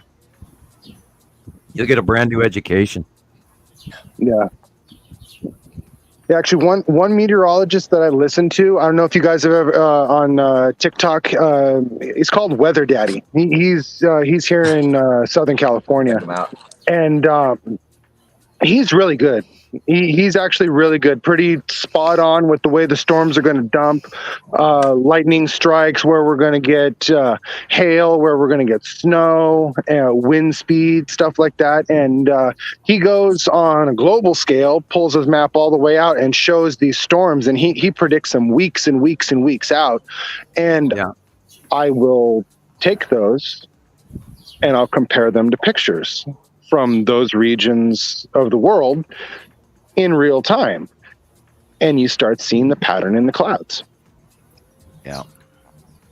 That pic was really cool. We've seen all of these years of repeating patterns of the 180-day cycle, and we've registered it over 14 years now. That's not always been happening, but when we started watching, the lead asteroid first passed really close, and then the spiral asteroid and the red asteroid and the green asteroid. Those were all cool early years, but they were so predominantly reoccurring that's part of, here's an example. These are some of these, not all of these, are asteroids. And people don't take that into account, that they are horrendously close to Earth in these passes. They don't hit us. They don't debark down. They discharge and push back up, and they stay attached to their body. And as part of this stuff in the ring cycle of between Atu and Uri. So, and this is a progressive, regular pattern that's happened, many years in a row for, 6-8 years now, ever since the first original close passes occurred. These pics are from Daniel, so just so everybody knows, these are his. Yeah. Wow. Some of this is real clouds, and some of these are asteroids again as well. Yep. And you look for the dark areas. Any of the ones that are those really, really bright white ones, those are actually a lot closer towards us. But then some of those darker ones in the back. I mean, another comparison I give to people is if you've ever found a natural pumice stone, because out here, off the 40 freeway heading towards Arizona, Nevada, heading out that direction. There's the lava chutes that are out there. Well, they say they're lava chutes, but I know they're petrified trees. You know, now that I look at things in a much different way.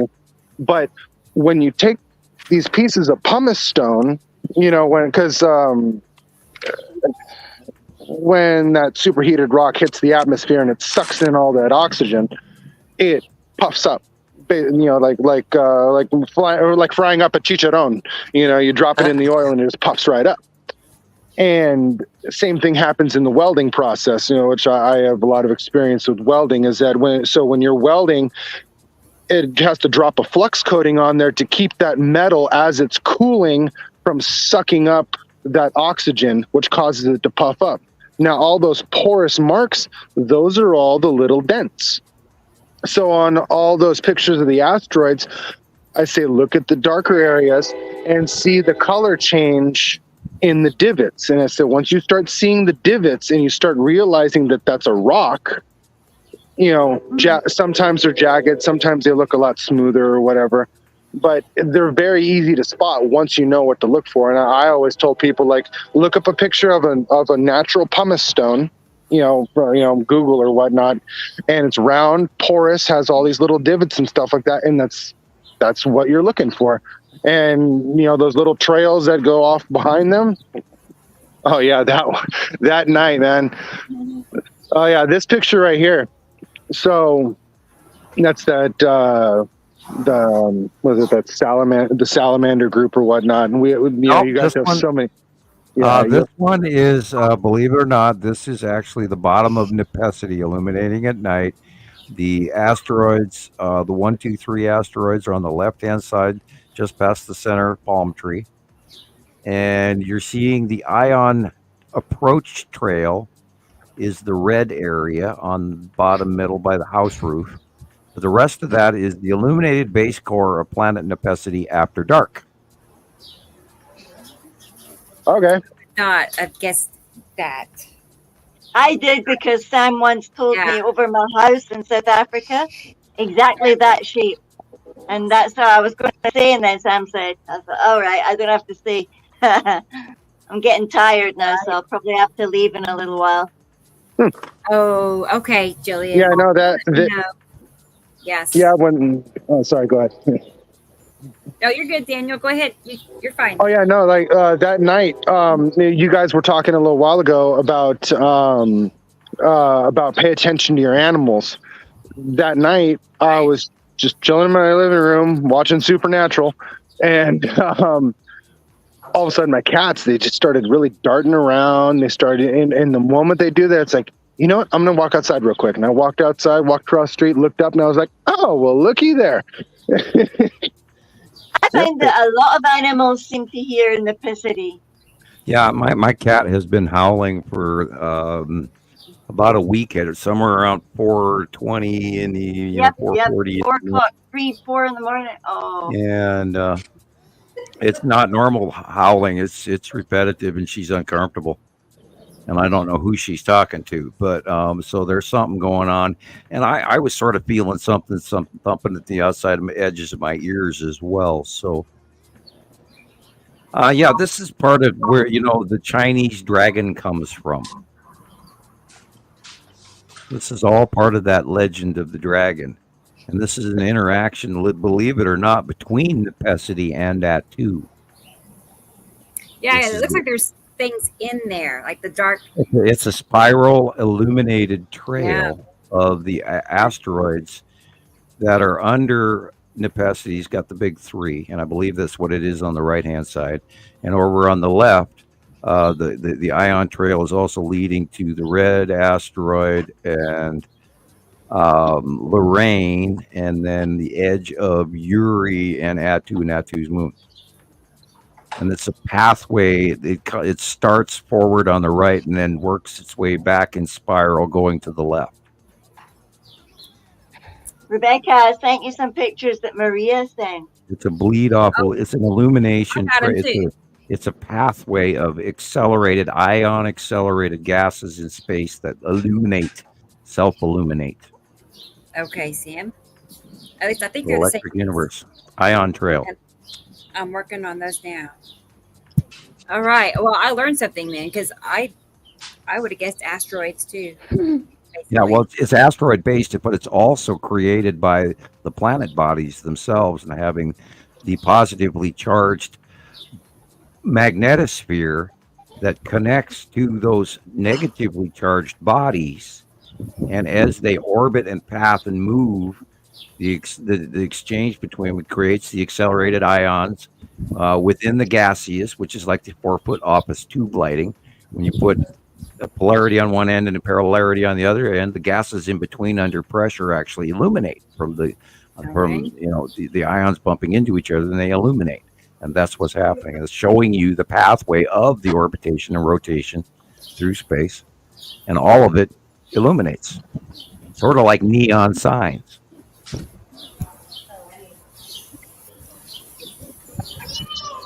Bottom of Uri. Oh, wow. I've taken a few pictures like that this week.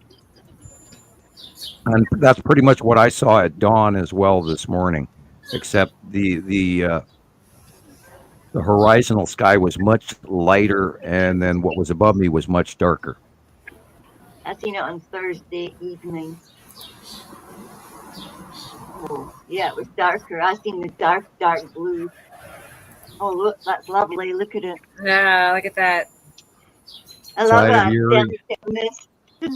Side of Uri with the salamander and tan asteroid in on the middle left. That patch right next to the wire or the lighting is the tan asteroid, and then that's the side of Uri, and then the side of Saru behind it. Dun dun dun. Oncoming. Incoming group of close passing 180-day cycle material. That pizza triangle thing again.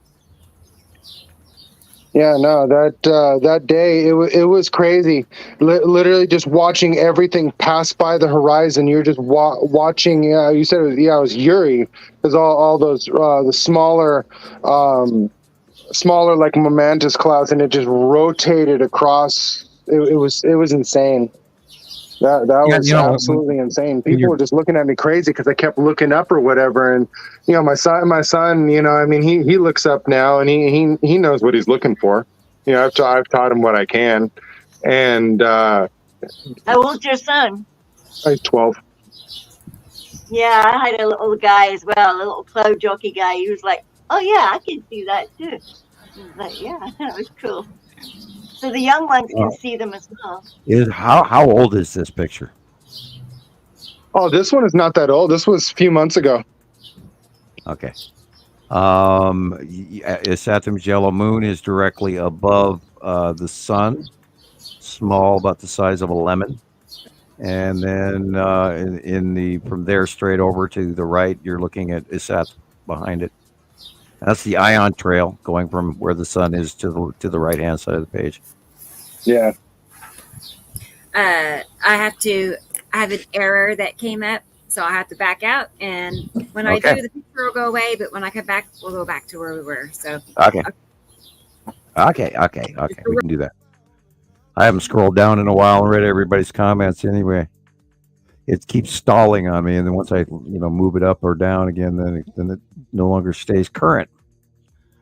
Okay, so many questions. Yeah, me too. I have. Thank you, Thunda. I have tons of questions always, every day, and we're always learning, and we just keep watching, and then you get these answers. Learning the light is huge.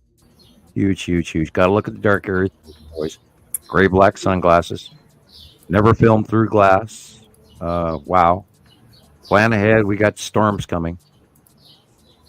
I expect that we're probably going to get a little bit of snow here, or at least a good amount of rain here in Montana, western Montana, which is good. We need it. Love it. I hope we don't get high winds, and there will be a lot of high winds with this. So, and the moment it starts going through the Midwest, depending on if this low that's punching our coast, Washington, Oregon, Northern California right now, if it maintains its interior millibars and everything as projected, then we'll see what happens once it goes over the Rockies. but it's going to be nasty. So be prepared. Here's a few more of his from Daniel.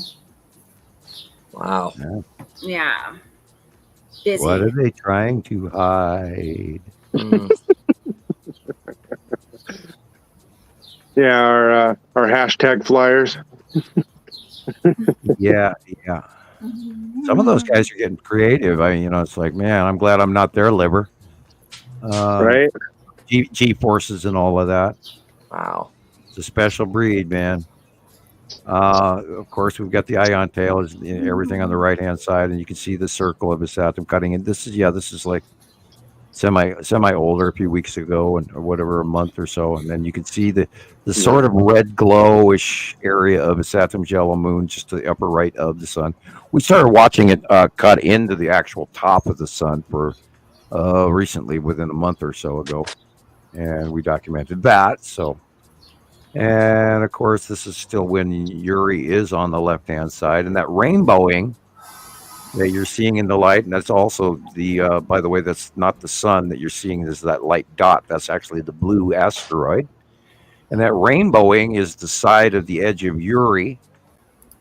And Sarah was at the horizon off in the distance on the left-hand side of the sun. It's already past sunset, so this illumination is the side and the bottom of Uri.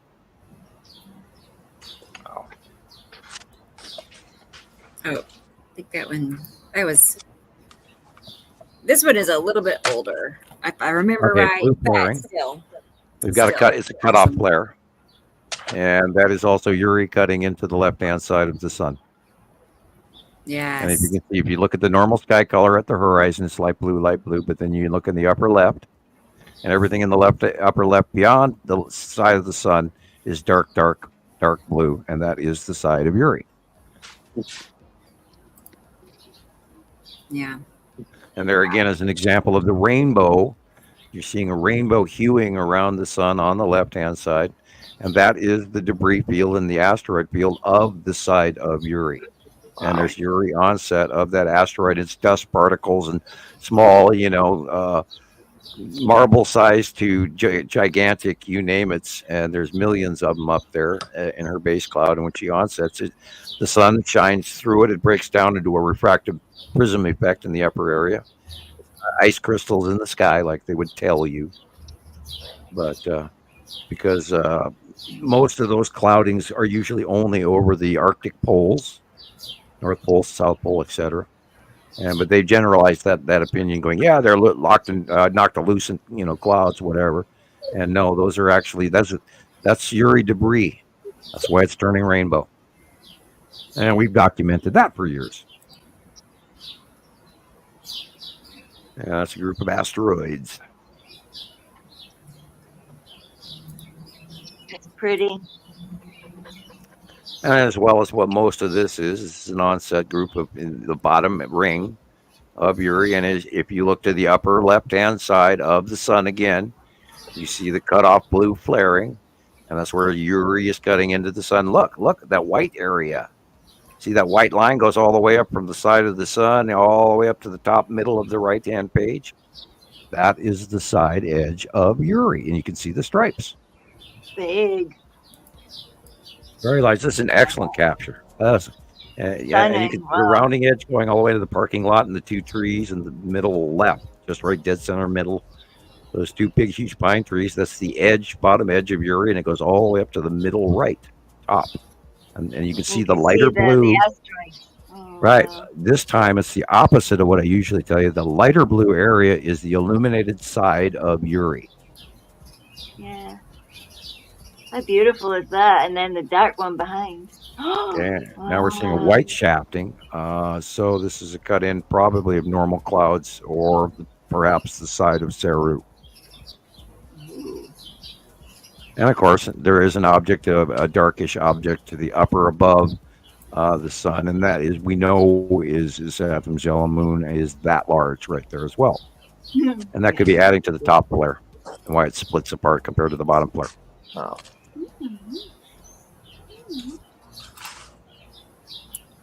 I was going to show your drawing real quick. Yeah, once you start seeing, once you start seeing the shapes and the cut edge lines and everything, and once you start learning to look at the dark areas first, rather than becoming light blind by the photograph. You look at the upper corner into the left, you see the darker planets. And then you see it on the right in the middle. There's also darker planets in the moon. But we know that's there. And that's why the effect is what's happening. Total match to that picture. Yeah, this is the bottom of that base cloud of asteroids, of the bottom of Uri and all of that. And where, you know, see the blues. Really cool, Daniel. That's awesome. Thank you. Yeah, excellent capture. Lovely pictures, Daniel. And that is the debris field that is coming in for a very close pass right now at the 180-day cycle, and it's getting bigger. Wow. And this as well as also some of that. So very dragony. You have to pay attention because this isn't just clouds, guys. These are close passing bodies that are unbelievable, and they electrically discharge and do all sorts of stuff. And we haven't seen another Chelyabinsk event, but there could be. We don't know. That was the last one. Wild. So pretty awesome. You know, some of the smaller stuff can fall off. We don't know if it's, you know. You mean like adjacent? You know, I mean, yeah, we don't incoming, know. Smaller debris, yeah. You know, we know that the big ones pretty predominantly are. You know, there's like iron filings sticking next to a magnet. They don't fall off, but some of the sand in between can. You know, so that's the best way I could just describe the metaphor. There's crap in between that forms just like welding. And when you have electrical events all the time, you get slag and distillate or ice or salt or in the case where, and I do believe a lot of the discharging asteroids become metal over time. Multiple events of overuse of being part of what they are. And atomic weight and metal and gravel and, you know, I mean, it's, you know, you have your metamorphic and then you have your other rock materials. In some cases, some of them are metal, and that's what I believe sprites are, is metal asteroids refracting off of Earth's atmosphere. Anyway, so. All right, guys. Well, I think I'm gonna get going because the kids are starting to all climb all over me. So. Yeah. Hey, hi there, Skywatchers. Hi there. Glad you're here. Thanks for the cameo. Hi, guys. And you go right ahead. It's time for me to cut the pizza anyway. My kids are right here too, so go right ahead. I'll be right back. Yeah, I get quite overwhelmed. Oh my gosh! I think Daddy is needed. All right, guys. Yeah, I'll keep listening in as long as you guys are on. But yeah, thanks for having me again. I'll be back on next time I can. Perfect. Bye, Daniel. All right, bye. Have a good day.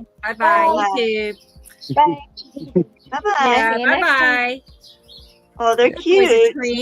That's always a treat. I had an email from him last night, so it kind of corresponded, but I told him he's welcome anytime. So I always wonder what the kids' names are. I can't help myself. Oh, right. Yeah, I don't know. So yeah, that worked out perfect, really. I heard a little beep, but I'm like, not very many people have that access, But what was so cool was Daniel, like he's, crafty, and he figured out, most of you were probably here when that happened, but he just appeared one day. He figured out how to get into the backstage all by himself. So pretty clever. Great. Yeah, it was. It surprised me, that's for sure. Because that's before I knew who he was. I didn't know who he was. There was a guy there. So, okay. So we have some pictures from Maria, and in honor of May the 4th. This is actually from May 2022, but she shared images. This airplane is a Star Wars airplane in Alaska, and Maria lives in Alaska. But look at the sky. Look behind the plane. Yes. Right. Yeah, the plane's great, but yes, it is. Oh, okay, cool. Yeah. I want to fly on that plane. No way. I know. We'll have to be sure and show Sam when he gets back. Oh, has he disappeared? I know. Oh, okay. But yeah, the sky behind it is gorgeous. Incredible. And last time I really seen one like that, I vividly remember it was just after my dad passed away and I was leaving South Africa. Oh, it was gorgeous. It was almost like it was saying goodbye, you know, and this is how beautiful I want you to remember, you know. It was so gorgeous. Yeah, right. Memorable, right. I Yeah. know what you mean. There are just some days or times in the sky that stick out more than others. Like the night I met Alan. I don't know what was going on. It was December 2nd, 2009, and the moon was just, massive, and it was orange. It was just the strangest thing. I was driving into downtown, and I don't know what was going on, but he noticed it. I noticed it. We always remember it, you know. I wish I had a picture of it. It's crazy. Anyway, it's pretty. You can't just take it out of your brain and just kind of print it on something. Yeah, right. That picture, that moment. Because I remember climbing up to the roof of that house, because I could actually sneak out onto the top of the roof of the garage there.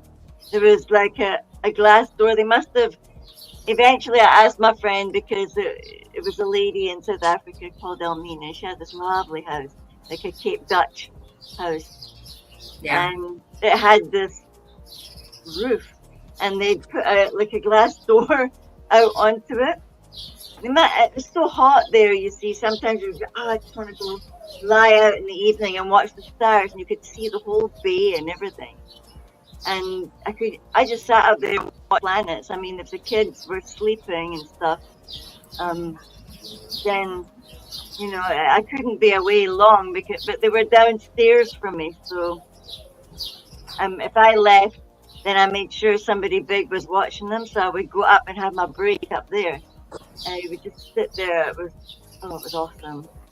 I took some cool pictures up there. I took a picture of the first time I seen Uri's salamander group was there. I don't know what I was looking at because I was right under it. And Sam said, "Oh, that's a salamander group." I was like, "Oh, what's that? What's the salamander group?" And, "What do you mean?" And he said, "Oh, it's the shape of the I was like, "Oh, you mean like a gecko?" He's like, "Eh? A gecko?" Yeah. Yeah, I know, it was like a wee gecko, because you had these gecko with the little sticker things. It's a reoccurring facial, subfacial anomaly just at the lower base cloud of gas giant planet Uri that has a repetitive facial pattern of looking like a salamander or lizard or gecko hanging off the side of the southern base of planet Uri. And it had this repetitive pattern going back many years when we first saw it, and it was much smaller. And it literally looks like a lizard holding onto the side of a big ball, but it's partially submerged in these spatial clouds. And that's why it's called the salamander asteroid group, because we know that there are asteroids in the lower, semi-embedded lower orbit of the rings of base cloud Uri, and slightly in the planet where there's the rest of the base cloud is below Uri. But the salamander asteroid group is partially in the southern hemisphere of the gaseous formation of the stripes of planet Uri. Wow. Which is an anomaly. And the other higher stripes, there's a few of them intermittently from the northern hemisphere of the planet to the equator of the planet, and then there's another one partially in the upper southern hemisphere that are not quite fully as thick rings, and they're partially suppressed from the overall perfect circle of it, where you can actually see light through them from time to time. And that reoccurring pattern has been watched for many, many years now, and this is how we always knew that we were exactly correct on our 2013 picture of Uri. And Rebecca, you have that somewhere. Which one? The 2013 early Uri. When it's on the right side? No, it's dead center. That small close-up of Uri. I'll get it. Oh, yeah, I know. Okay. Yeah. And this picture is from Maria in Alaska. It's actually from May of 2022, but she wanted you to see that. That's of course the Saturn Yellow Moon in the site of Nibiru. Hey, I like that. Behind it. Yeah, I know. A Star Wars plane, May the 4th. Hey, I've flown Alaska Airlines quite a few times, and I never got to fly a plane with a Star Wars Millennium Falcon on it. I'm jealous. And that's from the new movies, is those animals. That's where Luke Skywalker goes to this island. And it's actually a real island in, I believe, just north of Ireland, or between Scotland and Ireland, somewhere in that area. And those, it's just unbelievable, beautiful island with all this great archaeology. Anyway, that is from the Rise of Skywalker at the end of the series, and I recommend that you watch it. The blue shaft lighting tells you something.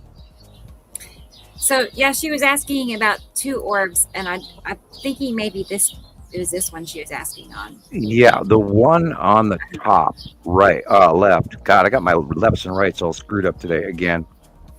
I drove to town very early. I barely slept last night. Anyway, we know that the blue asteroid is somewhere on the upper above the right hand or the left hand side of the sun, within a very short proximity therein, depending on what country you're in. So anyway, blue shaft lighting.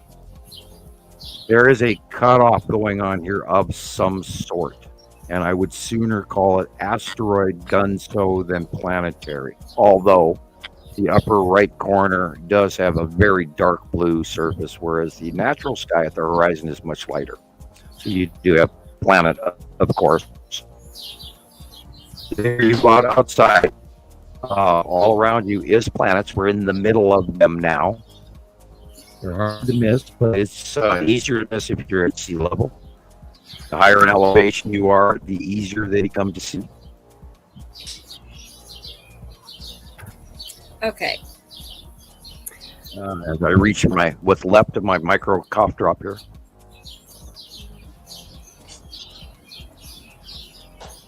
Sam, those birds are busy. Were wanting me to. I know. They're actually. Yeah. They're nearby, but they're not like right here. Like they're nice. Here. Like right by me. Whoops. Oh, that's nice. That's loud. Was there something you were wanting? Go right ahead. Go right ahead. You were telling me about something, and I was going to go get it, and I don't remember. No, I don't know. Well, we've talked about the storm.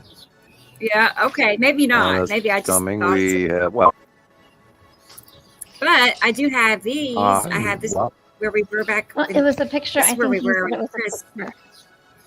Yeah, it's very. What? Oh, that one. I'll get it. I'm gonna have to go now. Okay, I have to go and sleep. Oh yes, Gillian. I know. I just carried on watching all the cool pictures, and I was like, "Oh, I can go to sleep and dream about these." Well, we are at. All right. Good night. We're at 4 hours and 16 minutes, so you can catch up. 4 hours and 16. Yeah, right.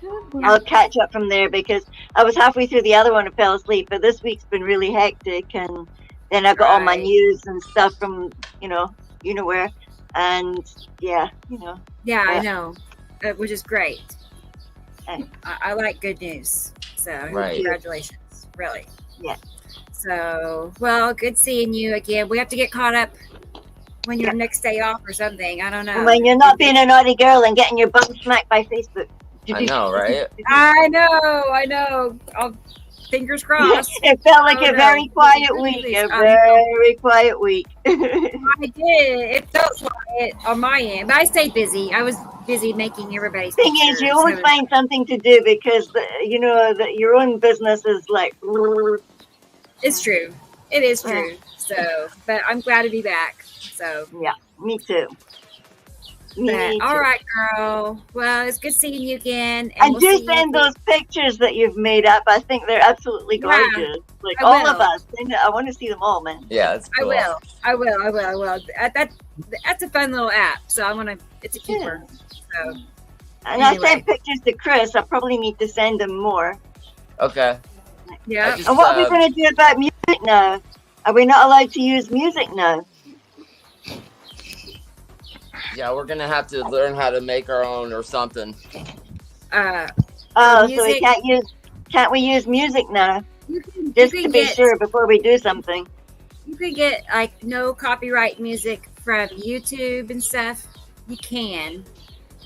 No copyright music is out there. So I've been working on that too, finding sources for music. Yeah, I know. So- I don't want my bum smacked like just wake up one morning and that's my picture. I know. Music Bye. and tornadoes. Yeah.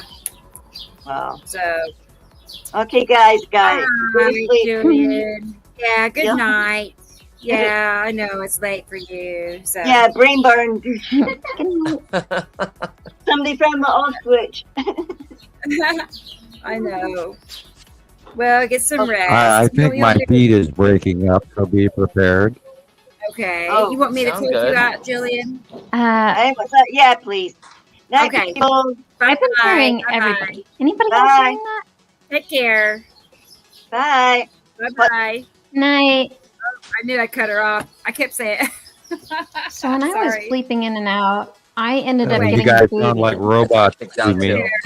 And but I've been hearing everybody's Oh, been Jill. very blah blah blah blah. You know, Really? like in and out. Is everyone else hearing that? Am I the only one? No, I have Yeah. not. Everybody sounds Yeah. good to me. So I just refreshed my screen Okay. Okay. and You're kind of awesome. lagging. Okay, so it could Yeah, just just be a me because touch. when it was doing it earlier, I Yeah, totally got kicked everything's off. breaking up But- here too. You're breaking up. You're breaking up. It's a trap. Oh, Mine looks good. Chris looks fine. General Akbar from Star Wars. It's a trap. Nicole looks kind All of right, fuzzy. I'll. and Oh, I see. It's me. Yeah, I see. I got it. Yeah. I'm gonna go and then I'll be back. Okay. I know that was a little Okay. matrix Yeah, you did there. she was dragging. Okay. All right. Yeah, Here we go. I'm gonna remove my history as well, and see if I can speed up my feed. Okay, Sam. Perfect. I Get want rid of to. that browsing history and all of that. I just want to show you this short clip. I say that and it's not there. I'll get it. It's a volcano. Is all. Well, it's entirely possible that the entire internet for the whole United States might be hopping and wiggling right now because all of us are skipping. Yeah. All of us are skipping. Is that what you said? Oh, Yes, that's what I said. All of us are skipping. skipping. Oh, we're all skipping. I see. Okay. We sound like robots. I know.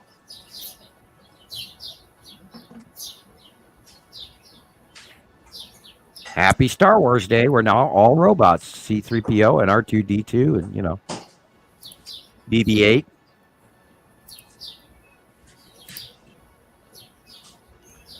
The Wilhelm scream, Andrea Adams, does not sound familiar to me. I do apologize. No, I don't.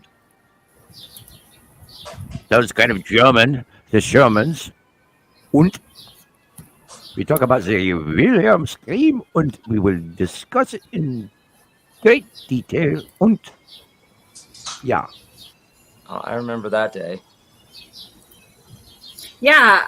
That one was, and that one too. I really like that one. Like, is It's that the lead Saturn's yellow object? moon. It's Saturn's yellow moon. I knew it. Undeniable. I something. mean, those, back when it was smaller and you could actually see it, and it was like, there it is. Oh my God, look at that! And look how close the lead asteroid, which is the gray blue, dead center, Right. slightly left, in front of is Saturn's yellow moon. Wow. So this makes this about a month and a half old. Yep. He's right on it. Well, I have a memory sometimes. Yeah. Yeah, and it was awesome. This was right at dawn, right? And it just came in out of nowhere. It was incredible. And then so right behind me is Atu and Atu's moon, and that's the video I made like a few days ago. Just we've showed it in the past, that picture of the cube and the triangle craft. Uh-huh. Yeah, it's posted on it's posted It's on our Facebook absolutely group. insane, the transition that we've gone through just in even the last few months. And seeing this and it's seeing incredible. it and seeing it and watching this and all of this come to fruition is just insane. And oh my God, here it is again. And oh my God, here. And it's absolutely exciting beyond your wildest dreams. And yet we're having a devil of a time just pointing it out to anybody. And well, all I see is clouds, man. What are you guys talking about? Right. You know, I today at the truck stop, I'm sitting there looking full on his Saturn's yellow moon and his Saturn right dead south of me. Early about 11 o'clock this morning, he just couldn't argue with the ion trail going across the sky to the right. And I'm going, look at that. I even drugged the store clerk out. I said, oh yeah, customer service, you have to see this. This is F2's moon. Anyway, and I pointed it out to him, and he went, oh, I could see that. And drops, of course, from. To some people, it's not important. Okay, I mean, I don't understand that concept, but look how green that looks. Yeah, it's refractive illumination over. Well, look at sunset. Opacity is on the left-hand side, and you're looking at open core and green. Yeah, I figured. All right. It's past sunset, so you're seeing an illumination in the green of the base cloud. And that's why the green goes all the way below the white cloud on the left, because the white cloud on the left is one of the big 3 asteroids. Wow. Neat. And the same pattern happens over and over and over. This, of course, is wow. This is probably base cloud Uri asteroids going across after sun. It's being illuminated somewhere in there, literally from the light in the middle top of the picture, which is probably the moon, and all the way down to the left. At the top, to the left corner, at the bottom is probably where the side of Uri is, and this is the illuminated movement of the debris field under Uri base cloud. Yeah, the minute I saw it, as well again here. Okay, and if you look in the upper middle, I'm like dodging traffic. It was late at night. It was probably maybe. Okay, if you look at the upper middle, not the white in the center, but look at the upper middle of the picture, at the top of the picture, you see the side edge of Uri, the stripes of Uri. And this is the asteroid group in the middle at the base cloud of Uri, and it goes all the way down to the light poles. Is the side edge of Uri, straight up. Wow. Up that line to that light illumination right at the edge of the moon. That's the edge of Uri, and these are the asteroids under Uri being illuminated after dark. Yeah. Over and over and over again. Bear with me 1 second. Let me save some. Oh, no worries. It's so bright at 2 o'clock in the morning because it's Las Vegas, right? So all that purple down at the bottom, that's all like the strip right there, and light pollution. Yeah, it's all. Oh, this is easy. This is easy. This is a Saturn's yellow moon, and a Saturn with the flat base plate at the middle, just above that little tree tip, and then the moon is actually moving more to the upper right than the edge was just a few weeks ago. The Saturn's yellow moon was closer to the dividing line to the middle of the picture, and now Saturn's yellow moon is moving more to the right and more above us as it gets horrendously big in close pass. We've never been here before, and you can see in the blue upper right corner, that deep blue, that's the Saturn's yellow moon in front of it. Saturn. Very big.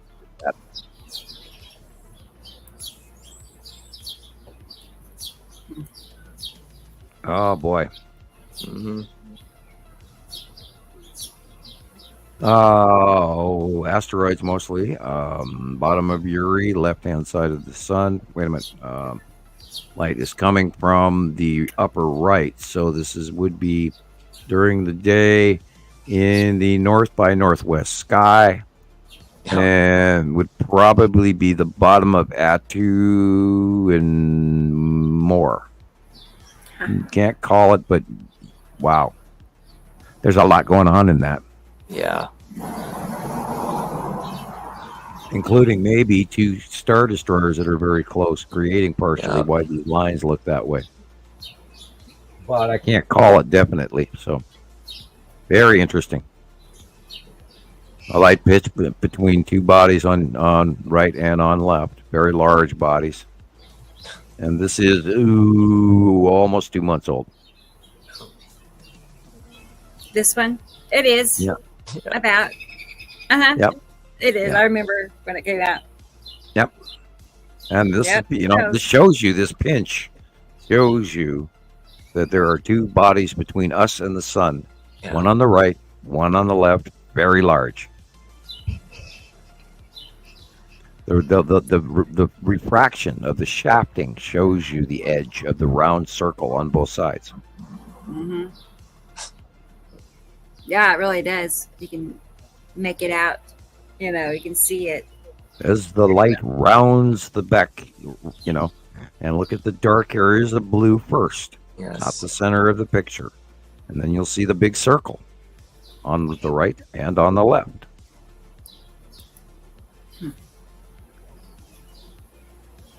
Well, this is necessity cutting off the top of the sun, absolutely.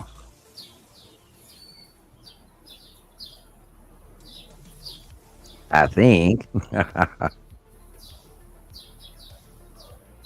Yeah, mostly. Yeah, I'm still swaying necessity. I'm torn between is this Atu's moon but the bubbly middle base cloud in the dead center of the picture leads me more to necessity than Atu.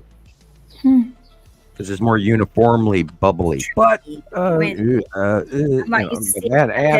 and it's also you're right. Earth the brain. You are right, and I am wrong. It is on the right-hand side, so this is his Saturn's yellow moon, and his Saturn, that's why it's that damn bubbly. Okay, got myself. Yeah, it's all right. Okay, I'm getting out of my chair now. I'm going to walk into the living room, and then I'll come back when I know what the hell I'm talking about. Oh, no.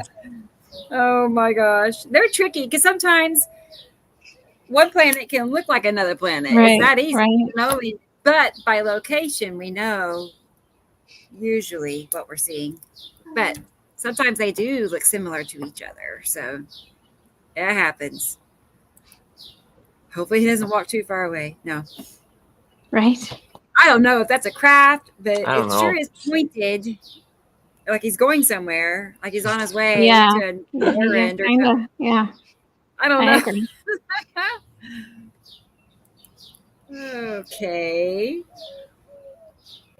Yeah. I thought definitely that was like a long box cube. Yeah. It was. Mm-hmm. But wait, we talked about this the other day.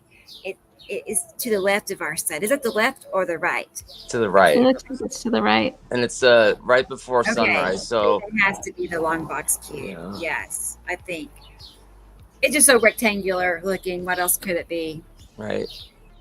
Really. And then, behind it, you can see all these little micro clouds behind it. And prior to those pictures, there was nothing there, And then those little like parallel dots just showed up out of nowhere. So. And I'm back now. Hopefully, I'm not talking out my ass. There's a long box cube right here. What do you think, Sam? I mean, to me, it looks like a long box cube. Well, I don't know. Yeah, it falls within the size. Yeah. How old is this, Christopher? It's from the 4th, I think. Okay. Yeah, like a few weeks ago. Okay, that's it. Maybe. It's actually a little smaller right now, a little higher up, but then that has to do with placement of the planets from what I saw this morning, and it could be entirely different right now. Yeah, it is on, the sunset is on the middle left. You can see the light direction and the angle of the light. So, yeah, it is in the right place. And the white area in the background above that is, very much Saturn's yellow moonish with the ion trail sort of in the light blue, et cetera, et cetera. So Thunder. Yeah, I think I'm better now. I had a bite of pepperoni pizza. Now, engage brain before opening mouth. Right.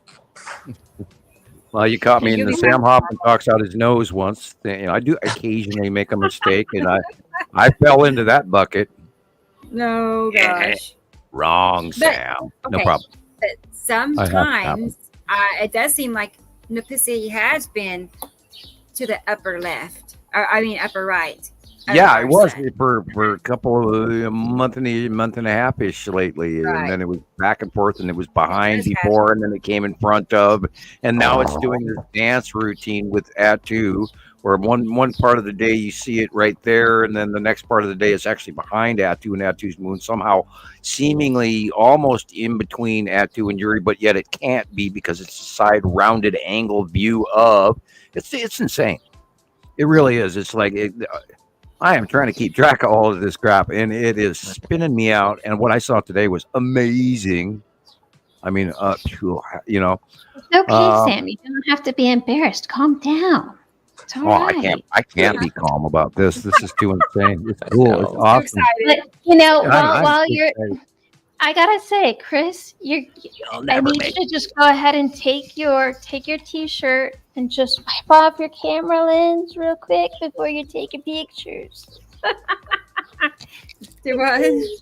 Everybody, just clean off your lens. Yeah. Okay. Yeah, this is Charlie coming to you from Yellowstone, and from the movie 2012. I never remembered to wipe my lens. Yeah, it is. I mean, it's the same reason we don't shoot through glass, right? So, but they're still great captures. They are. I hadn't really noticed it, to be honest, but I'm not that trained either. You know what I mean? I don't see anything. No, anyway, yeah. You weren't here for the. Go back a few pictures, you'll see it. They're out. The trees are all smudgy. See that one? I see. Do you see it now? Oh. There's like a film over the lens. I call it how I see it. Sorry. Hey, that's Las Vegas air, man. What are you talking about? 100% humidity here in Vegas. Yeah. The light was weird that morning too, right before. Yeah, it's that. Well, look at the refraction going on here. So you're getting a gray out as well, and that is a shadowing weird thing that does something to people's. You know, we've been talking about that for months. Yeah. This cutoff I think I need scenario. a camera too, because me and my wife have the same phone, right? And her camera takes way better pictures than mine does. I don't know what the problem is. Well, also, if you use Windex on your phone and a soft towel, if you use a rough paper towel, you can over time scratch your lens. Don't do that. Yeah. Don't do that. And so always use a lens paper. And I mean, you actually save money if you actually go out and buy lens paper to clean your lenses with. And over time, if you use that camera for 2-3 years and you're trying to keep it in conditions, I love this. This is the early Yuri. And believe it or not, at one point in time, Yuri was actually semi-small compared to Saru and Nibiru. Yes. And this goes back to 2013. And that's I was wondering. Go ahead. No, I was just going to tell Carol Ann thank you. I kept forgetting to get this picture, and I looked down, and she sent it to me. Oh, no. I'm sorry. My second brain. No, it's okay. I just sent it to you with the graphics on it. But yes, sir. I need help. Carol Ann has a wonderful collection of Skywatcher pictures over the years. She's doing her homework. She's earned her stripes here, and we love her dearly. She's a very well treasured member of Montana Skywatcher and Nibiru Followers Anonymous, and we thank you.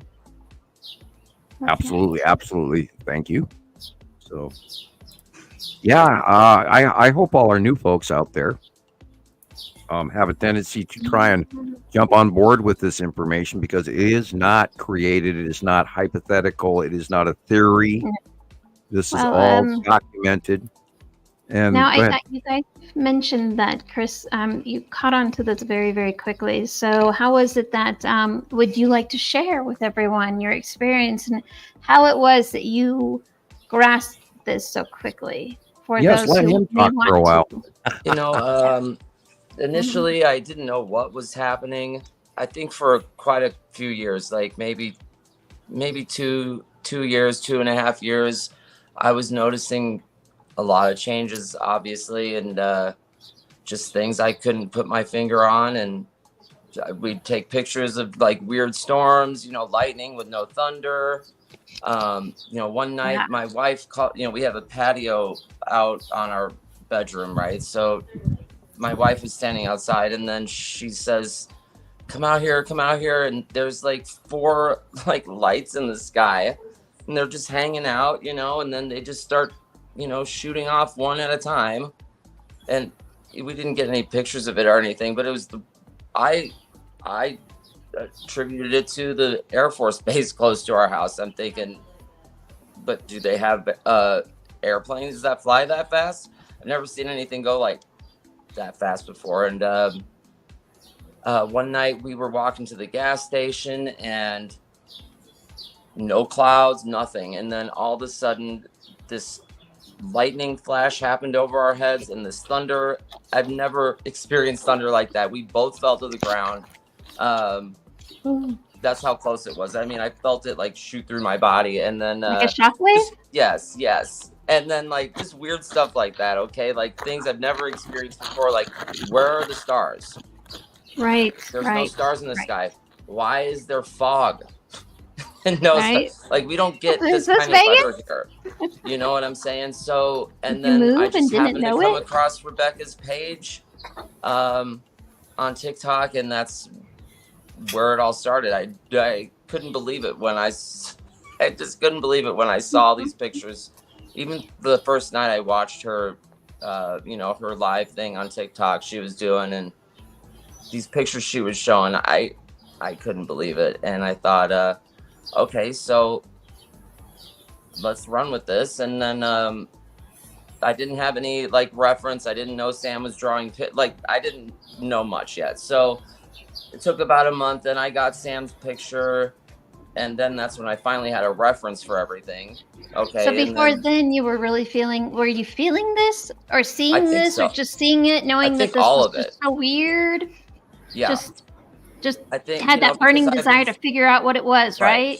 Right. And then once I found out they were it's planets and bodies passing over, that's when I started seeing everything. And I mean, I couldn't tell what I was looking at, but I started taking pictures, and then my brain kept telling me this is impossible.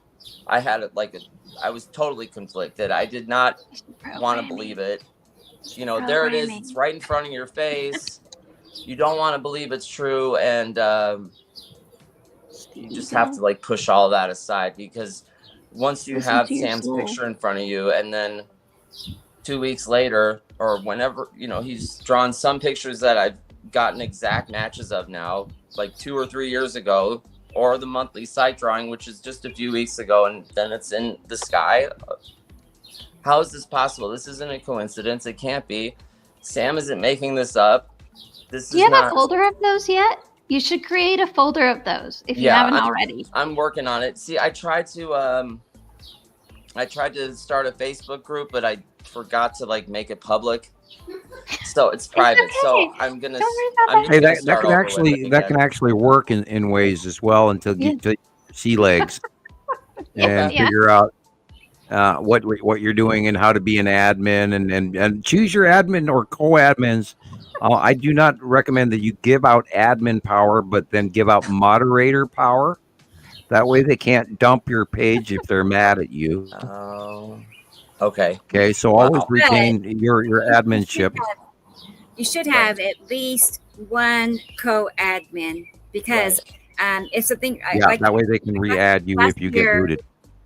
There's things that last year I lost my Facebook, deleted my account, and if I had not had a co-admin, my account would have been unobtainable. I could not have ever accessed it. So it's good to have somebody you do trust to, and highly vet them, because I've gone through a lot of really good moderators. They're still with us.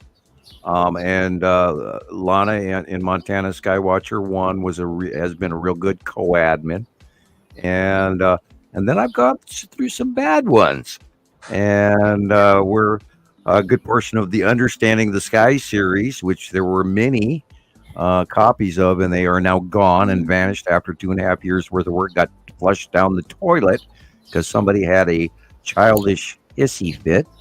And may he rest in peace or in comfort, whichever part of the galaxy occupies at this time.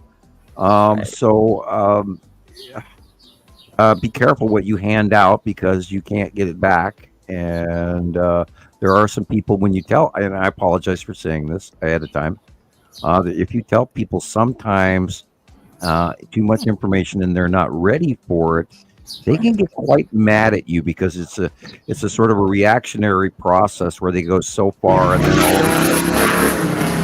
right, exactly, right there. You teach somebody something and they go. I'm awake.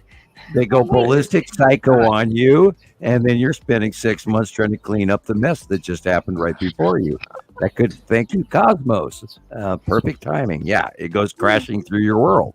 So be careful who you hand what you hand to off your site. Right.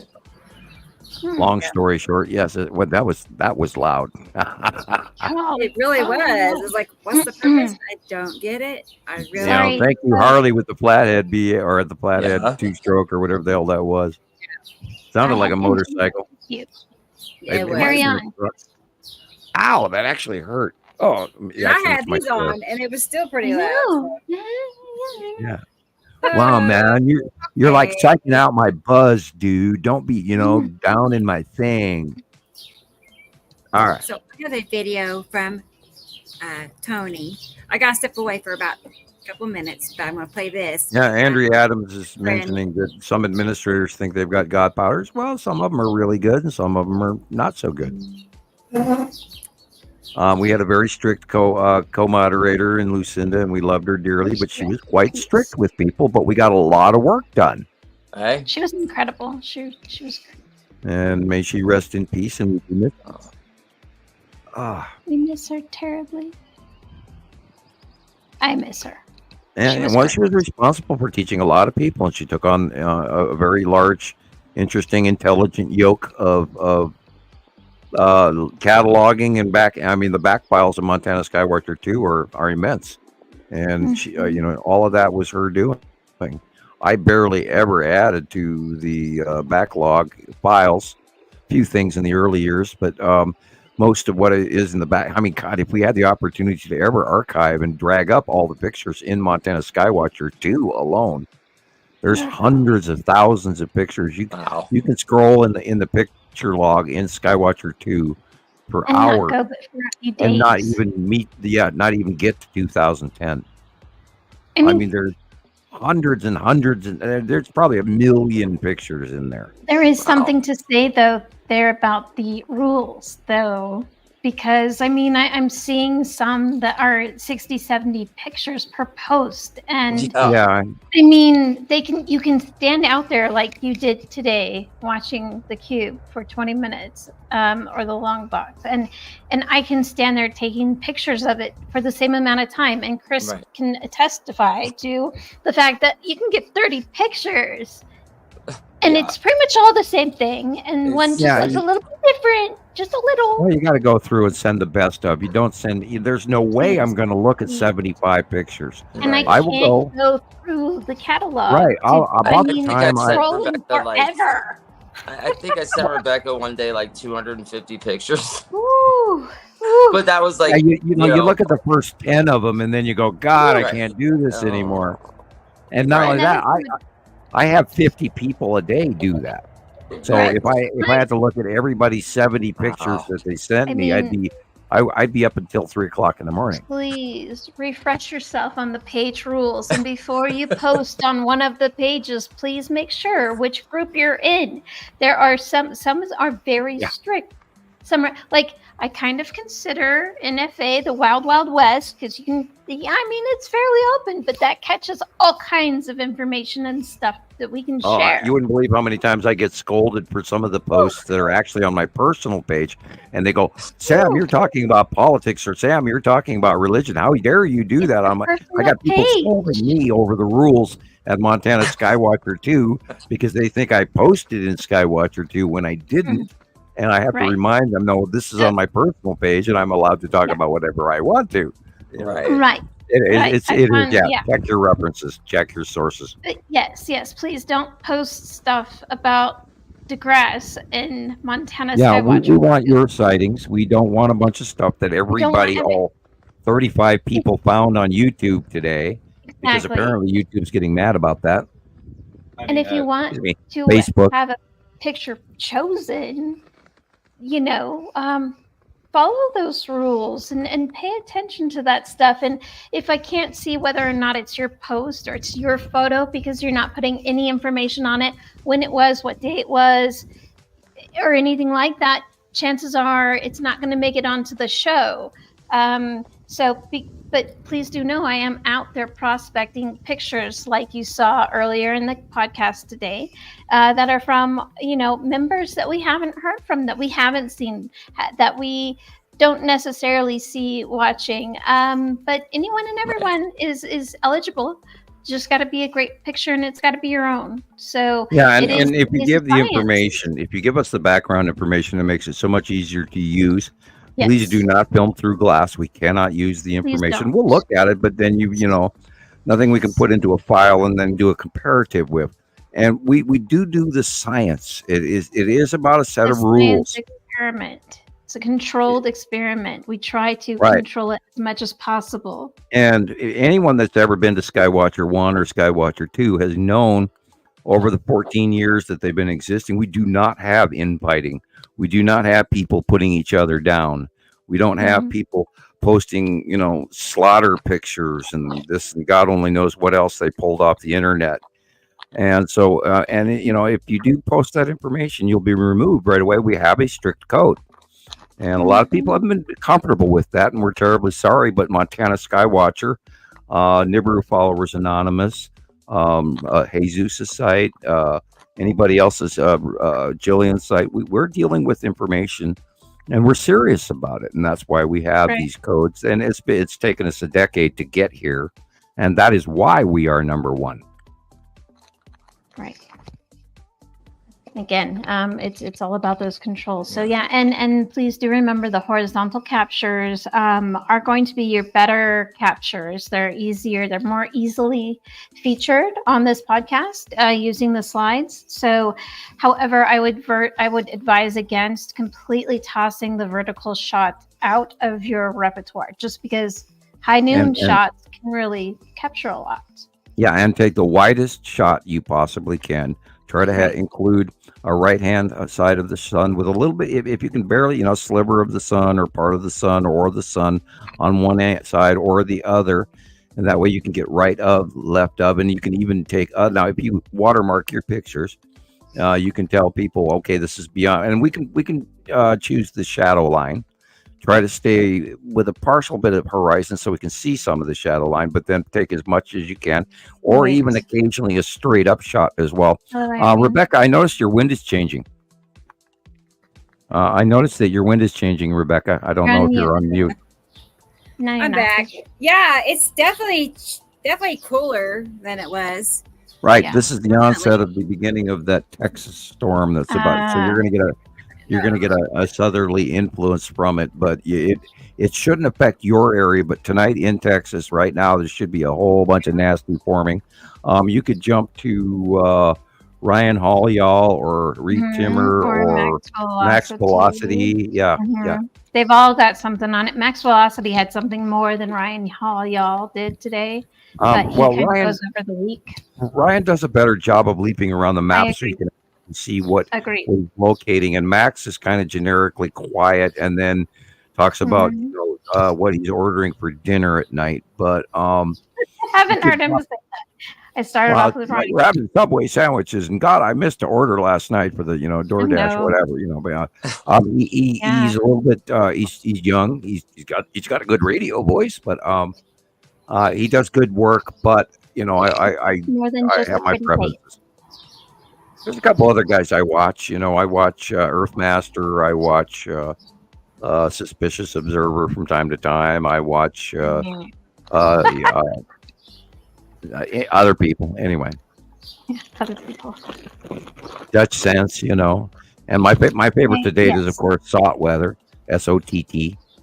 And every month they put out a new video because they give it chronologically. I love that they give it chronological in order of what happens each month. You can go to YouTube, type in SOTT, SOT weather, and then the month, which, for example, if you type in April or March, you'll get some really good video to show you that, this is stuff you're not seeing around the world.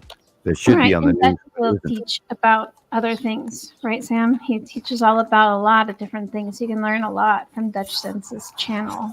Yeah, Dutch. Yeah, he got banned for a while, and then he came back. Yeah, he's had nothing but troubles. I mean, they limited his everything. I mean, he's had to fight nail just to get back. And you're right, absolutely. So he's a perfect example of what happens to those who are bringing this kind of information out.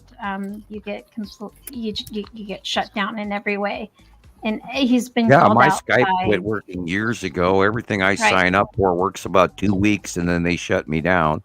It's interesting that you mentioned the politics and the religion, because he was just hot the other night. He was going on a rant about people talking about politics and religion in his chat group. In one of the feeds. So it's interesting that you mentioned that. Guess it must be going around. Well, we try to stick to topic and do science rather than conjecture or divisive materials that everybody, it's pardon the expression, the excuses are like assholes. Everybody's got one and they all stink. And this is the same thing with and I haven't heard that last part, but okay. Yeah, everybody's got one. Their excuse or opinions are like assholes. Everybody's got one and they all stink. Yeah, including mine. My theory. Over the years, I got slapped in the side of the head over that, telling people in the government, standing before some of the top scientists at Langley years ago, and they screamed at me when I told them about our binary solar system. Not all theories suck or stink or anything like that. Well, they argued with me. They couldn't. Yeah. I think it took them a few years to actually fathom what the hell I even told them. I don't know. I was a 17-year-old kid. I don't know everything. I didn't then. I sure don't now. Yeah. Oh, well. Hey, that's okay. Well, I must get going. I have to go pick up another kiddo. So, if you're still on, I'll pop back soccer on. mom. Lonely, Okay. but oh golly, I tell you, it's like a cab service or something. Yeah. Without being paid. It's busy with kids on a Saturday night. I know. So they got plans. But, yeah. Nope, but it's always lovely hanging out with y'all, and happy sky watching, and I look forward to hearing more about your story, because I don't believe you were done telling it, Chris. I know you watched a whole bunch of the shows. When you first came on your first podcast, you mentioned that you watched a whole bunch of shows, but just for everyone who might be curious, but I gotta go pick up a kid, so I got to jet. And don't forget, may the 4th be with you. And may the 4th be with you. Good night, everyone. Thank you for everything. Thank you. Bye, Nicole. Okay. Bye. Bye. All right. Well, here we are. The three of us. I got some cool. I guess you guys call them mantis clouds, or it's looking pretty wild outside. If you want me to go outside real quick. Oh yeah. Yeah, go ahead. That's probably the onset of that coming storm in the north by northwest. Yeah, it's like I took those pictures like an hour and a half ago, maybe. Okay. And you can see it's everything's changing now. So okay. We'll see. I'm gonna go grab a few things. I would like to back. see it. Yeah, enlighten us. Okay. Perfect. All right. That's what we do. I can't wait. We give live. We're going to give you a live shout out there, everybody around the world who might be listening to us now and in the future on YouTube. And please up our views and please share with friends. And while we're waiting, we could actually do a little bit of homework and post up the address for our donations. I sure can. I had it. It's gone, but let me get it again. I'm not trying to complain, but ever since we started doing podcasts, letters, packages, viewer mail, donations have completely dropped off always since last year. And we do survive through your donations. It helps us pay our internet bills and access fees that we do have to maintain. So please do, buy us a cup of coffee with a small financial contribution or a large one to any of these apps below here listed. If you wish to write me a personal letter, drop me a $5 bill, $10 bill, whatever. P.O. Box 625, Lolo, Montana 59847. I also have to pay a yearly fee for that P.O. box, so please include that in your thought process. And Rebecca has bills that she has to pay every month as well, and you can send her to Cash App, Venmo, or PayPal on these listings below. Definitely helps. And we definitely get contributions. I don't want to make it sound like we don't get anything, because we do. I mean, there's people that donate through YouTube. We do require more from everyone to contribute. We really do. I'm sorry to say, and I'm not trying to push, but we have to pay for all of this, and it's and everybody knows how bad the economy is for food right now, and it's unfortunately only going to become worse. So please share, and we share with you. Please share back. And I thank you for your patronage. Very good, Sam. Yes. So I wanted to go ahead and address Hidden Master.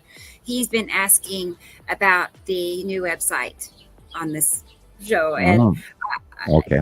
And we haven't really gone there yet, but I feel like people are asking, so we should.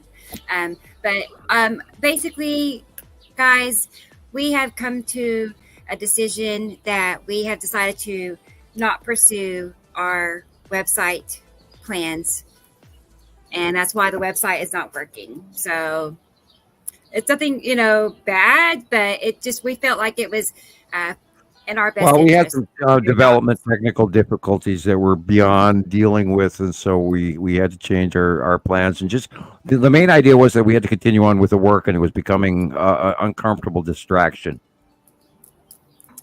Yeah, I mean that's part of it. So that's part of it. There's like not.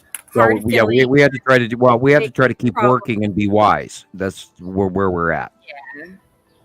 But and we need to keep the show going, and we need to keep doing our work, and our Facebook pages and everything are important to us as well. And we were spreading ourselves a little thin, and it was getting a little uncomfortable. And where we are, we're doing our thing. So we're continuing on, and we'll just keep working at doing better. Right. It's all okay. I mean, all good. This too shall pass. A bit ago, we've had time to let it all sink in and let it, because I mean, it's like mixed feelings. It's quite a difficult process what we were trying to achieve, and it became very complicated. And then we ran into some questions that weren't being answered, and so anyway, that's move. Yeah, so that's what happened. Now you know. So. Okay, good. Okay. We got that out of the way. Moving on. Yeah, hey, I'll just hum and sing. Right. That way we don't get copyright flags. La la la la la. Yeah. Right. Yeah, I know. Right. Exactly, Michelle. I know you know. So it's all okay. God, I'm in awe. I'm reading Thunda here talking about the long box cube, and I'm being reminded of my earlier day today. I am so in awe that nobody sees that we are entirely underneath a very large group of factions, plural, of intergalactic craft and beings, races, and they are here and have been here parked where they are parked all the way since 2019 and before, and nobody's talking about them. How come? I see them. Why don't you? I know they're there. I watched them today. It's like, come on, guys. We talk about that Miami event, and everybody freaked out, and that got 1.5 million, 5 million views. Everybody went, oh, yeah, and yada, yada, as they say from Seinfeld. And that got millions of views. Why isn't this? What are you afraid of? You have to share this information. It's freaking real. It's happening. We have close-up pictures of them going back 7-8 years. Thousands and thousands of sightings daily.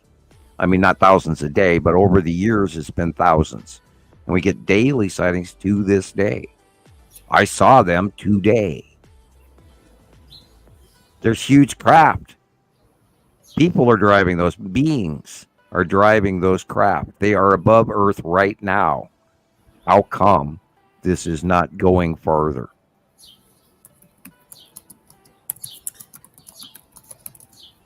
As Rebecca types away. Sorry. That's all right. I'm just teasing. I'm being silly. You know, Karen. I can see Karen too. I want Karen to know I can see Holy her. cow, I didn't even scroll down. I looked down and my scroll's way up and there's more people. Yeah. Sorry guys, sometimes my scroll doesn't work automatically and I have to put it to the bottom before it grabs back and I miss a lot of what you're saying. Yeah. I apologize. Thank you. Yes, Carol Williamson, we can see you. We appreciate that. Really. Okay, yeah, George Lucas, Andrea Adams. I've always looked at George Lucas as a little weird. He's always struck me as an off-worlder. I'm not kidding. I am not kidding. Okay, that would There's not surprise something me. weird about him. Yes. So go type into YouTube George Lucas interview, probably 1990s. What is it? Like weird how he looks or acts? Or Yeah, what? it's about his hairline in the back of his head gathers my interest. My goodness. Okay. There's a rather interesting background skip in what we're watching right now, and Christopher's on mute, so I wonder where that's coming from. Oh, okay. There he is. Speak of. Yeah, maybe it's this car sound. Okay. I got a helicopter out here too. I live by a hospital. Oh, that's what it is. Okay. I was hearing a warble. Okay.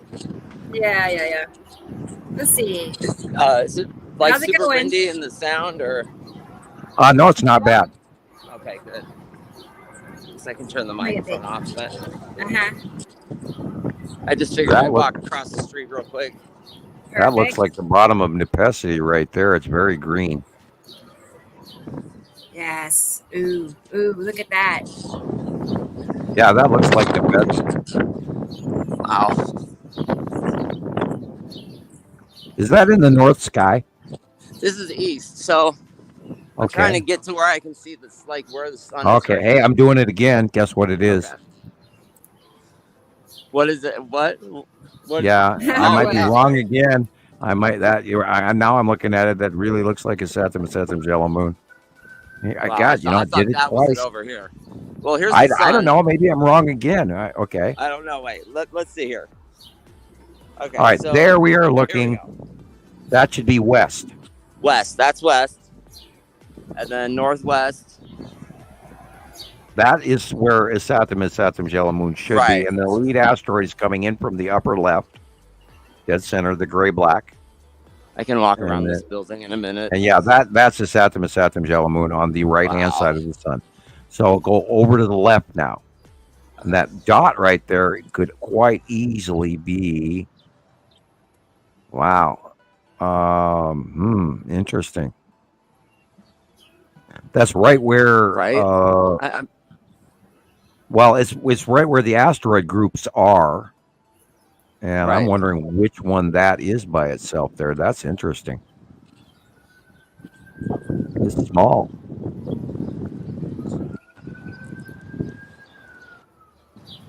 Very interesting. I'm wondering how fast this separation of the two stars is going to be also. That could easily be the blue asteroid shining there in that size. That is the size of the blue asteroid. Okay. And wow. Or is the moon? Is that our normal moon? I don't know. I can't see it close. Let me blow it up a little bit. See what? It does have a sort of a crescent shape to it. Could be our moon. I have no idea. It's totally covered in clouds, but this is Atu and Atu's moon, right? Right, correct. And then Uri's behind it to the middle right. Yeah, look at that. Yeah, that's Atu's moon for sure. Wow. The illumination inside. Yeah.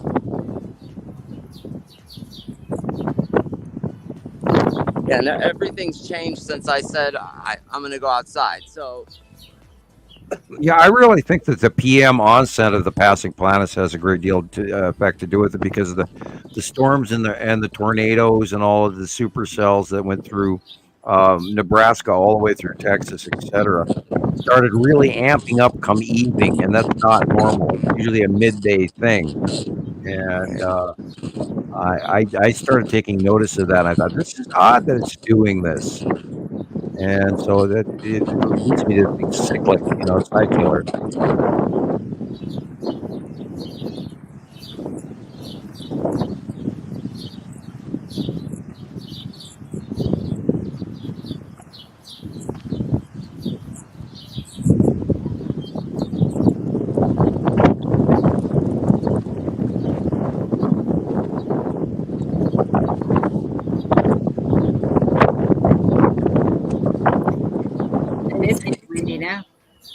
I was going to say hi to Surfer Girl. Hi, Surfer Girl. And yes, get to feeling better from her right hip surgery. I know that's painful. I don't know, but I know it's got to be painful. Oh, God, you just reminded me. I actually watched that surgery once on video. You just brought me back to that dawning moment of the, never mind, I'm not even going to mention what I saw because, I jumped just now. You got me. PTSD. I've had 8 surgeries, 8. So that's a lot. I don't want to hear it. So I know. If Kyla was in the room right now, she'd be running out of here going, "No, I don't want to hear about it. Don't tell me about that." No. Yeah. Oh, thanks, Hidden Master. We appreciate you. Really, really nice of you. It's all the you guys' support, that. Now go out and share this information with your people. And here's Yes, Carla. we're going to chalk you up as wackadoo at first, and then you can say, well, they're just a little bit over on the edge of what you believe, and why not? And it really is just why not? Because we've watched this for over a decade, and it is really happening. It really is happening. I know it is crazy. So it's so insanely repetitive, and we have watched it, and the sky patterns and the cloud formations that have repeatedly for the last decade been completely, absolutely not normal to anything anyone's ever studied or growing up, and we've proven it, we've documented it. It's real. That's it. It truly That's is. the best part is we really can prove it. It's not like we're just talking about an idea, or something, but we got all the ducks lined up in a row, and it's proven. It's already done.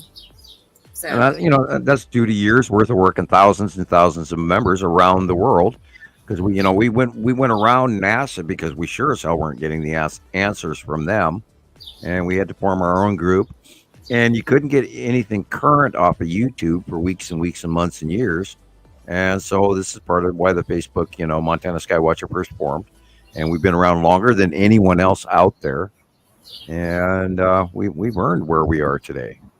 And we're going to continue to work hard and diligently for you and keeping the empirical science rules in place, even though if we actually look at the forebearers, they were rather obtuse and unfortunately working up 1880s sciences that we've hopefully grown past by now, and to hand you the electric universe.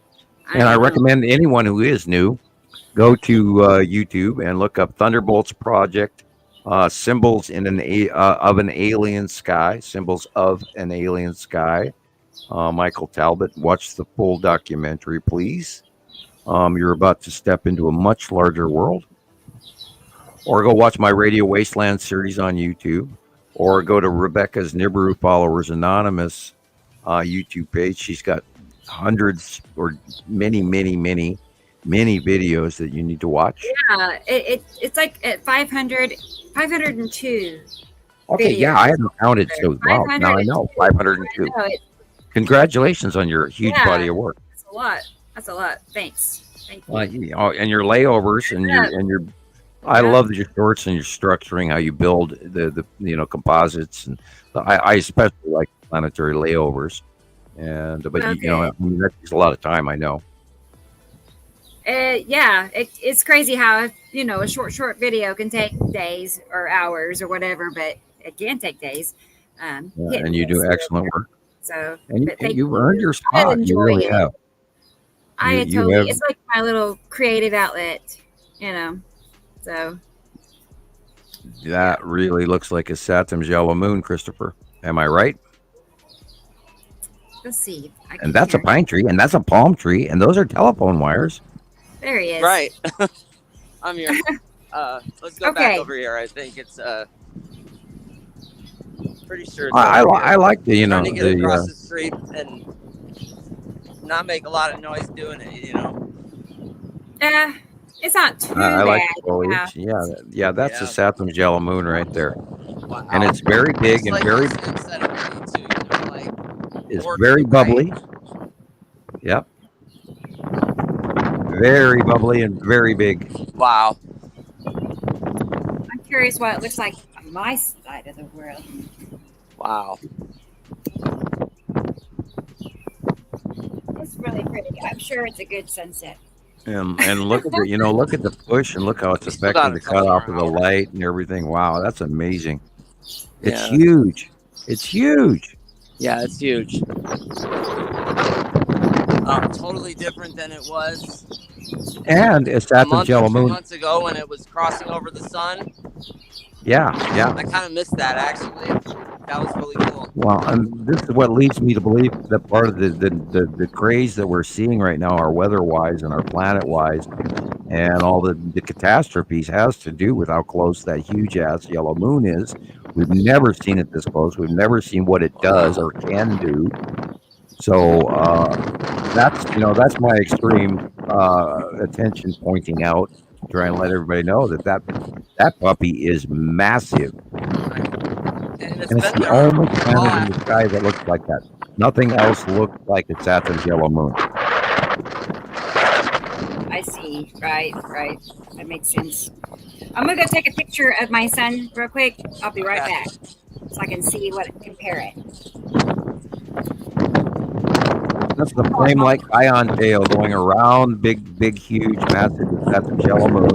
And it creates that white cloud.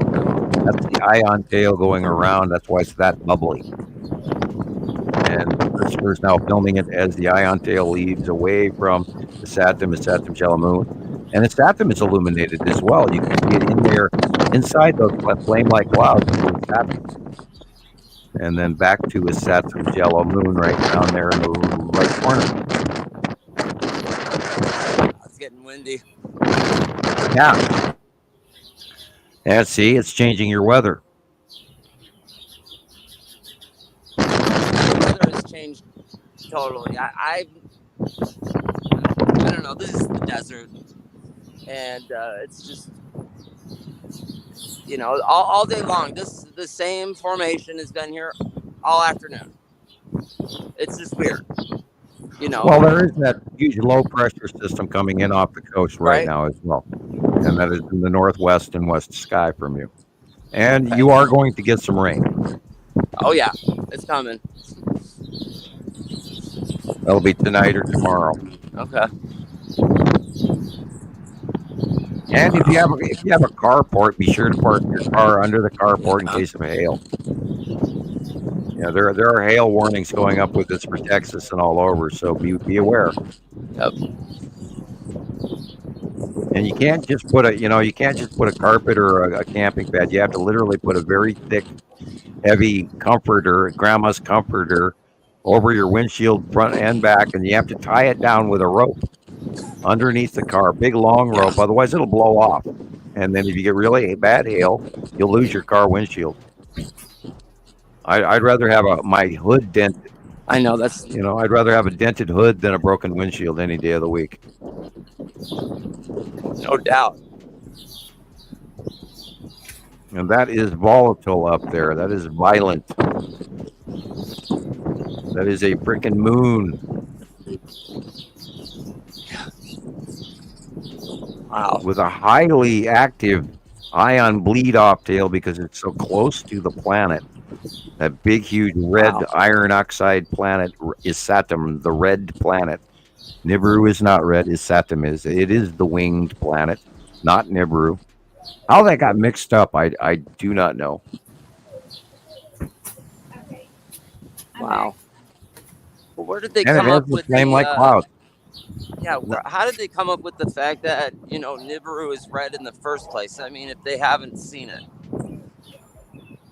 I think that comes from the early 80s material where they actually may have gotten some classified shots of the. Now, Emiru is very large, and it is also an orangey reddish brown. And that's where you get the brown dwarf and all of that crazy mixed up. What do they call archeotypes, where they're blending their information. So they may have gotten some early classified captures of that part of the system, and then cross-referenced it into Planet X and what Velikovsky wrote, and some of the translations of Zechariah Sitchin, et cetera, some of the early classified texts that I'm sure are around the planet that we don't even know about. The government or religions have hidden from us. So I imagine there's a changing of the information, and then that it's even clear with David Talbot, where he talks about Jupiter being the planet that's red and all of this. So over history, it's all been mixed up. Wow. So and only through observation did we get the opportunity to figure out what was correct and what wasn't. Incredible. Well, we had to go through all the misnomers and all this stuff, and then archaeology and lore and history that we could look up over the last 14 years. Incredible. And we've gotten here because we do a lot of work. Yeah, that's the edge right there. The right half of the screen is the front face of his Saturn's yellow moon still. And those flame-like clouds are one and only. Nothing else out there looks like that. There isn't any of the other planets that come across it like that.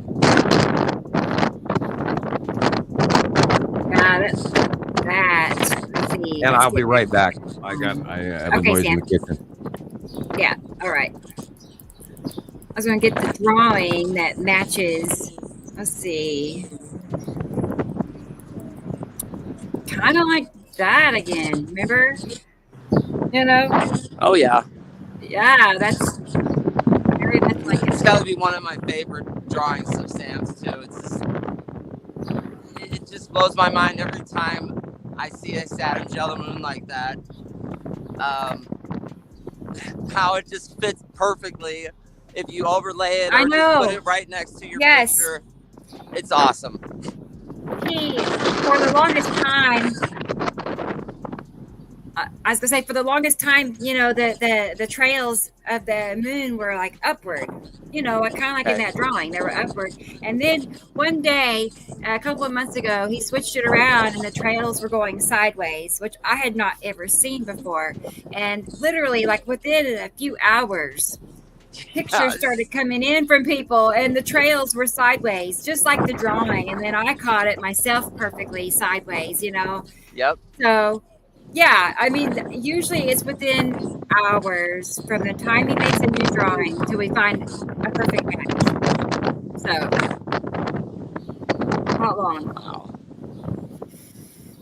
Yeah, it's definitely not as cloudy here. I uploaded a video. I'll share in a second of what it looks like outside my back door. But it's like a kind of a real baby blue sky with some pretty clouds. Kind of nonchalant, but yet I can still see, hints of places. Christoper, can you look straight up? Straight up? And then maybe to the east. Okay.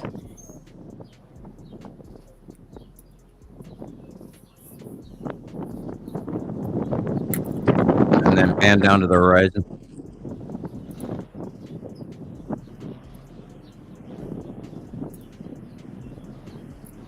Now, is that east?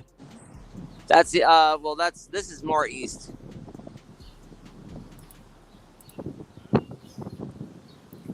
Wow. So let's over here is so this is north, and then northeast, east, and then southeast, and then south. Okay, drop pan down to the horizon. Okay. All right, thank you.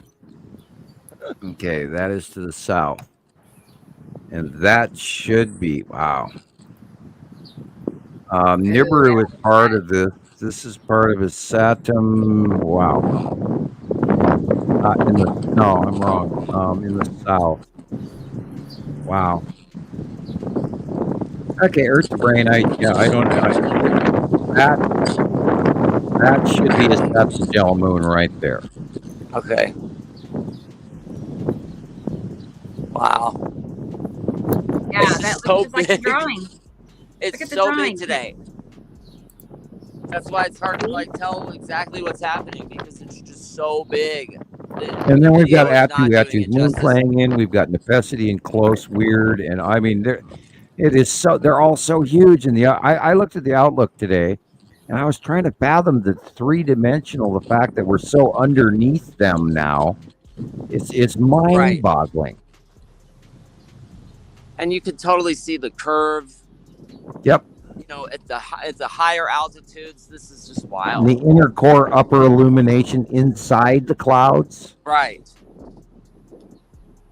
While the rest of the normal sky isn't even that bright, you know, and it's amazing. All right, and this is on the east. These clouds are in the east where the sun is not. You know, like how are they illuminating from the inside? Because that's Atu's moon and Atu and all of that as well, and above us. And so you're seeing the illumination above us, and they're all there. And it's the lighting and the illumination, and you can see the rounding of the larger planet edges, or just a little bit over to the right and down. Come down. That's the edge right there of the planets, and they're stacked 1, 2, 3. Yep. And the normal sky is the light area just above that Toyota or whatever that is, you know. And we are under and in the middle of all of these planets, and it's a repetitive pattern that happens over and over and over again, and we see it all the time. And that's why we can't argue with it, because it happens every damn day. Yeah. And clouds do not replicate themselves around the world. I mean, we were looking at that thing in France earlier. Rebecca was showing that video from France. Oh, mon ami, you know, enchanté, you know. Right. And I actually took French in high school, and I'm still terrible at it. Anyway, excuse me. Okay. I'm going for cough drop number 3. But yeah, the illumination above us. And once you start taking, you know, especially around sunset and when you wake up in the morning pre-dawn, the illumination above us is so undeniable, because you know it's dark everywhere else, or it's slightly illuminated. And then you look up and it's like, what the hell is going on above me? And you know that the cloud formations of your normal clouds are not that high. They should be on the horizon. You know, you'll have wispy and cumulus nimbus in front of you if you have a real storm, but generically, the old-fashioned sky used to be clear blue above us, with the exception of passing clouds. And we haven't seen that in a decade. Anyhow, you can head back home anytime now. I don't even know what Rebecca's up to, but I see you also. I'm here. Yeah. Okay. Let's go ahead and put things back the way they were. Let's see. And I came back to smaller screen so I can go back to reading the comments page. Yeah. I was going to show you my back.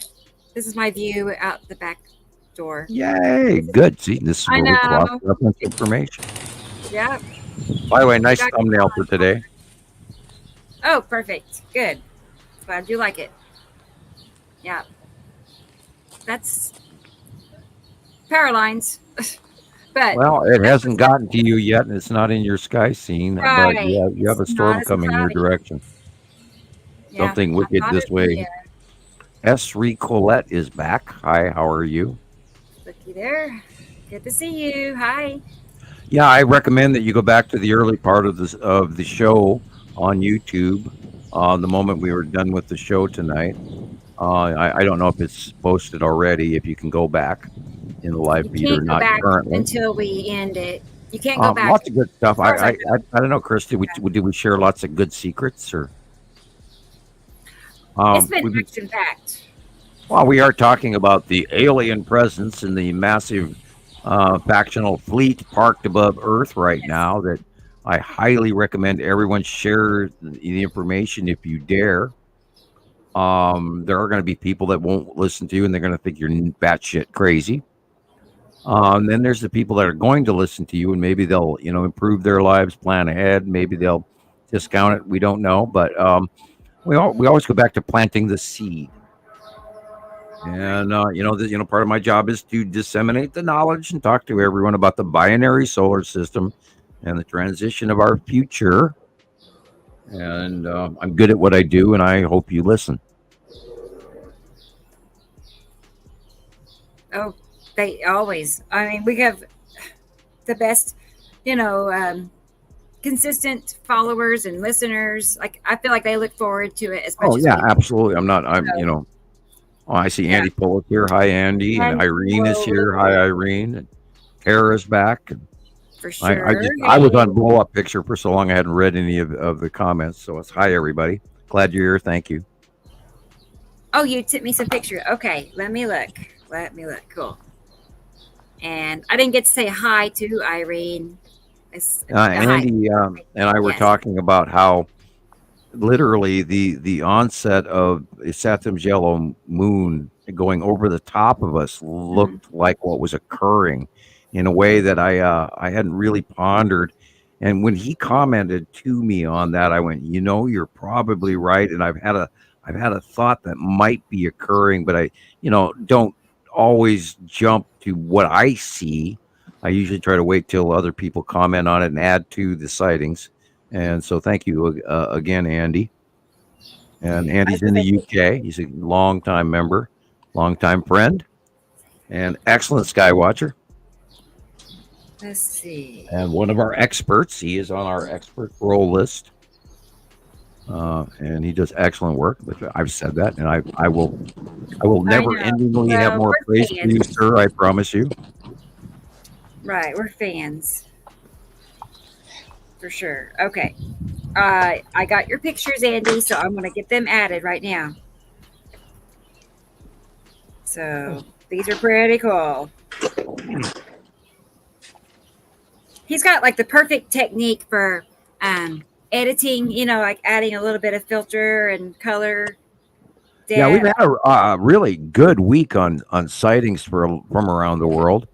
I had the best one today that I've seen in quite a while. And so, yeah, there's, the ocean, sea level's interesting. Of course, being in the UK and everything is a different angle of view for me, which is nice. It's always good to get other people's information and trying to, slam it in the brain until it fits. That square peg in a round hole, anyway. Like that. Okay, got it. Here we go. All right. I'm curious what it must have him perplexed also. I have a feeling he doesn't know either. Maybe he does. I don't know, but it's tricky looking to me. Oh, good. A puzzle. I know. Good luck, Sam. Good luck. Why isn't it just right there at the top?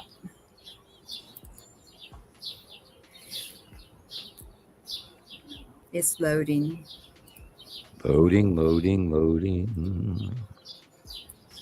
Keep them doggies rolling. Right. And then there's the old Montana song, though my ass is swollen. Right. Yeah. Okay.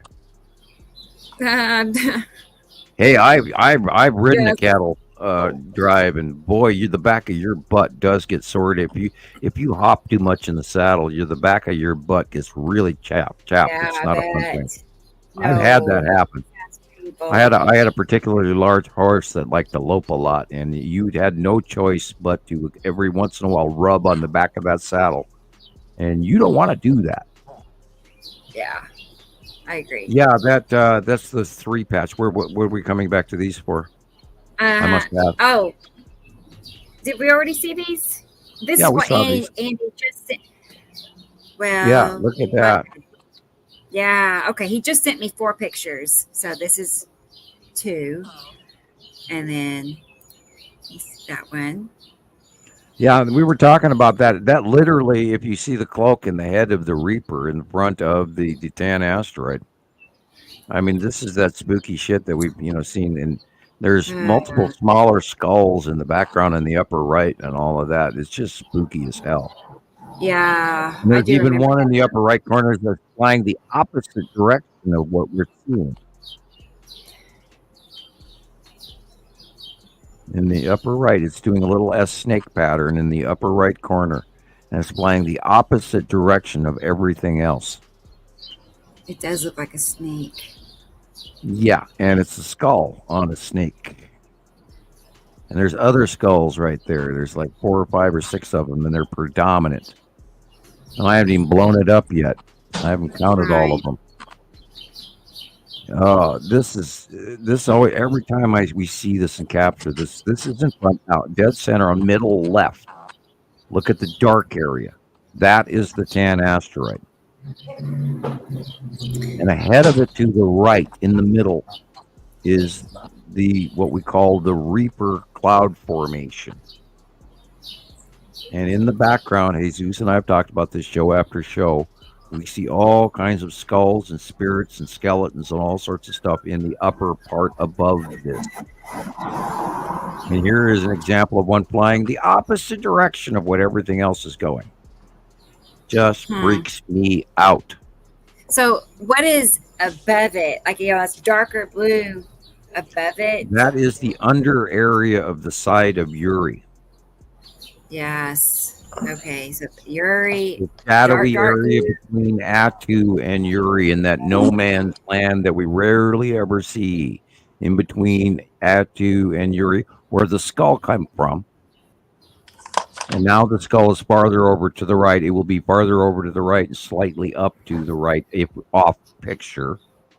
But we're looking at the Tan asteroid, which is the dark body right in front of the white cloud. To the left you'll see a circle. It's a dark circle, and that's the Tan asteroid. But these white clouds are smaller objects, and there's a shape to it. And if you look on this picture and you go 2 inches over to the middle of the right-hand white cloud in the dead center, and you're looking at the skeleton rib cage.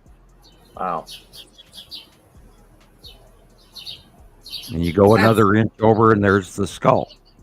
Wow. And the right arm. Okay.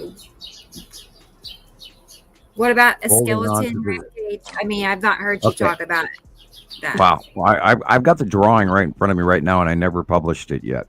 Oh, But okay. I talked about doing the drawing. It is in front of me right now. I don't remember that. And this is the Reaper that's in front of the Tan asteroid and the Salamander asteroid group. Right. Okay. Now use this picture. Okay, let's ignore the 1, 2, 3 dead center asteroids.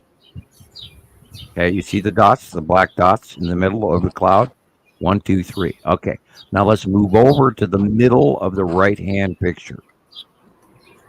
And there are 2 stark white lines and then a blob next to the 2 white lines, correct? That is the rib cage, shoulders, and arms of the skeleton. And if you look to the right-hand upper middle right corner, there sits the skull of the Reaper that's in a cloak.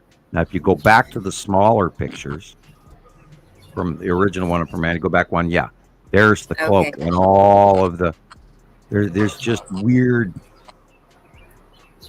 We've seen it and we've seen it and we've seen it, and then you look and you see the skulls and the smaller skulls and all the other shit up in the upper middle to the upper right corner, and that, including that snake thing flying the opposite direction of everything else. And you take all of that into account and how many sightings we've got of that. This is what leads me to that wormwood, that mystical Apophis scenario where the gods of the Egypt and all of that, and this is going to come past us and rip up, life forms and all of that. Yeah, That's great. I love the detail on his, filtering. Yeah, there's a whatever. mystical presence to this picture that he's capturing literally This is probably part of the middle of the skeleton, and that. Okay. Now again, if you look to the left middle, not the white, but the dark. Look at the circle of dark midnight blue. Do you see it? On the left-hand side of the white part of the cloud. Okay. Dead center. Look at the midnight blue behind that white cloud. Yeah. That's the Dan asteroid. Oh, yeah. Okay. You can see a curve in there behind the white draggy marks. Yep. You have to remember, look at the dark areas first. They're also being influenced by shaft light from the left. I mean, upper right. That's impressive. Yeah, and this is that area that we talked about in the other shows that was going to be illuminated. And here it is. It's illuminated. Man. It's wispy and it's weird and it's completely not normal, not cloud-like. And there's all kinds of crap inside of all that. You know, the round edges in the middle and the weird white clouds that almost looks like a wad of cat hair. Yeah. It doesn't make any cat sense. Hair, yeah. Yeah. Or you know, sheep's wool, whatever. That's just it. It doesn't look like a regular cloud. It doesn't look like a sea trail. It doesn't look like a man-made cloud. You know, it's like something outside of all of that. It's not natural. Mm-hmm. It ain't natural. It's Satan. Come on, I'm joking. Yeah, right. Let's hope God it's not Satan. I mean, there are people that could call it that. You know, you could actually call Apophis sort of a creature from the dark that's here to consume the creation of Ra, which is the legend from the Egyptology. Go look that up. Go watch the movie Gods of Egypt and Ra fighting back Apophis. Well, and it all fits, and the metaphors and the metaphors and the metaphors. Hell, even Star Wars has unbelievable metaphors. In the Rise of Skywatcher, they talk about the Final Order and all the star destroyers parked above this planet. Well, guess what we have? We got the same damn thing going on over our heads right now, and if that's not a metaphor, I don't know what is. I know. It's just spooky. And I don't want to jump into the bucket on conspiracy theory, but damn, it's awful close. It's awful. Wow, I do know. And I mean, I'm curious though, like, what did you think? What did you think when you started to see how close the planets were getting? I mean, you probably thought they were just going to be far off in the distance of the telescope. Okay, cool. Yeah, I never expected them to be this close. Wow. And Nibiru, of course, in Sumerian means the planet of passing. What a better way to describe it? This thing's so damn close to go, oh my God, And when we go back to religion, even in thy kingdom come, well, damn, they're here. Thy will be done, tribute of the gods, all of that, all fits. I mean, you go back through every religion on planet Earth, and they all refer to this. The year of the dragon, the Chinese, and we're watching it. We're seeing evidence of the dragon, which is these damn asteroids, because they come in, the whole freaking patch of them illuminates and looks like a winged dragon. And then it causes mass devastation, flood, like the Great Flood that happened in China, which is where the legend came from, somewhere around 8,000 BC, which is 2 cycles away. Or whatever the math is, but go look it up. Go look this stuff up. And if you take into account God, I can't even think of the name of the Bible. The Emerald Tablets and all. If you take it in the binary system, that picture, that's 2019, and that is the dragon as well. And people, God, in the other sites, they went all ape shit over this, and I was trying to argue them away from the dragon because I wanted to impress upon them that was indeed the salamander asteroid group in the bottom of Uri, and and Atu-Natu's moon and the ion drop tail and all of that. And there's another example of it as well, and that illuminated. This is where we are. Where this will happen. This is a small version of what will happen. It will happen before us this summer numerous times. We will see this illuminate and get very, very large. There's another example of it. Looks like a frickin' dragon, wings and dripping its head down to bite you up and eat you. And that reminds me, though, of Andes a little bit, that wispy effect, And you can kind of see the rib cage in front of the tan asteroid, which is dead center of the body.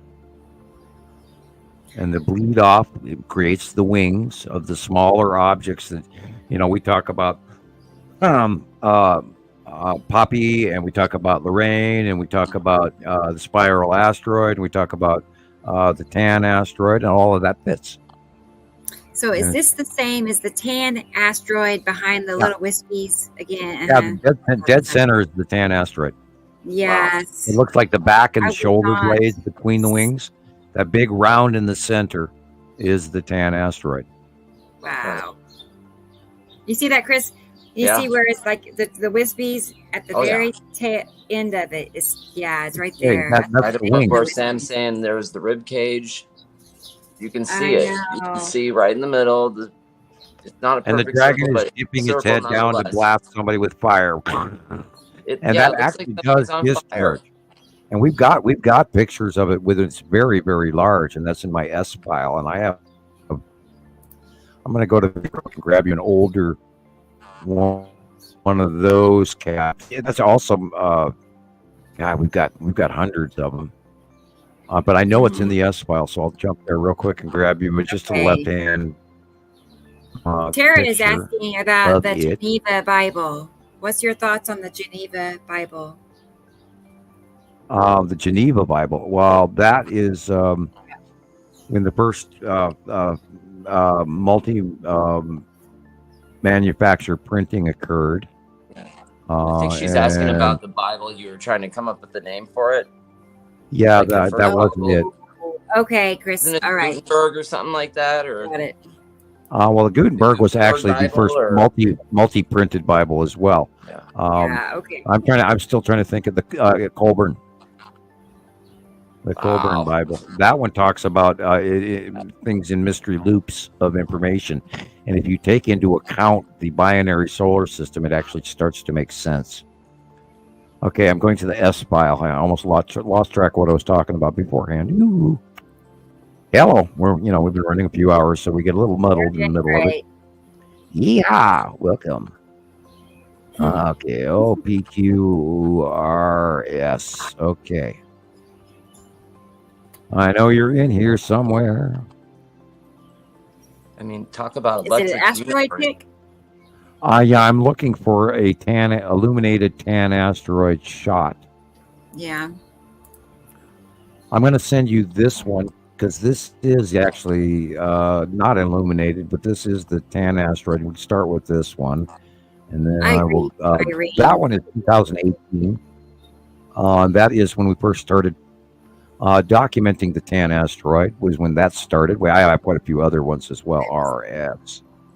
I remember the S file has some really awesome shots in it of a very large illuminated. I'm into the Texas Cube file. Went too far.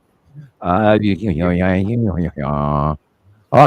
All right. Get your ducks in a row. All right. There's the skull asteroid. S, because the skull is in their Saru file. Okay, because S is in that same group. Okay, go back a little more. You too can find your pictures. I have thousands and thousands and thousands of pictures, and it can be very, very confusing. But over the years, I have memorized them in odd ways. Every once in a while, I'll grab the scroll bar, and I'll scroll down at this rapid pace and just absolutely automatically grab the perfect one. I mean, within 10 pictures.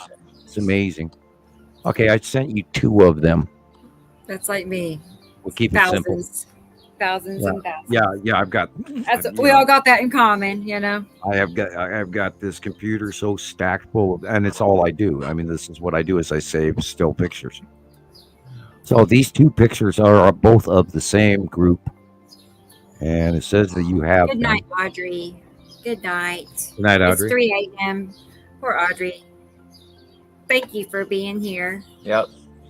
Really? And it's 6:53 Mountain Standard Time, MST. Good night. Say hello to all your South African friends. That's right. From Tuesday up here night. in the Northern Hemisphere, you know. Right. The early one is a very early side illumination of Uri, when Uri was much smaller, and what we're the drawing that we're looking at, with the exception of the lead asteroid, red asteroid, etc., in the shot you're about to see, is showing the that's one of them. That's not the one I sent. It's amazing. Oh, I get it. That also, but that is the asteroids under Uri on the left hand side as well, including the lead asteroid, the red asteroid. That was the big boys are dead center, that big bright cluster group. And that's what we originally thought was the most of the asteroids, until we saw that there were many, many more as they got bigger. Are you getting them? We're going to be doing pirate talk now. Mm-hmm. We want you to show the booty. Our buried treasure. Okay. Arg. Come on, Chris. You're a natural. You're a natural. You know, and yes, you don't have the pirate flag behind you in the garage tonight, but arg with me anyway. Arg. Soon may the weathermen come to bring... yeah, okay. Hello, Stardust Goddess. Glad you're back with us. Thank you for coming.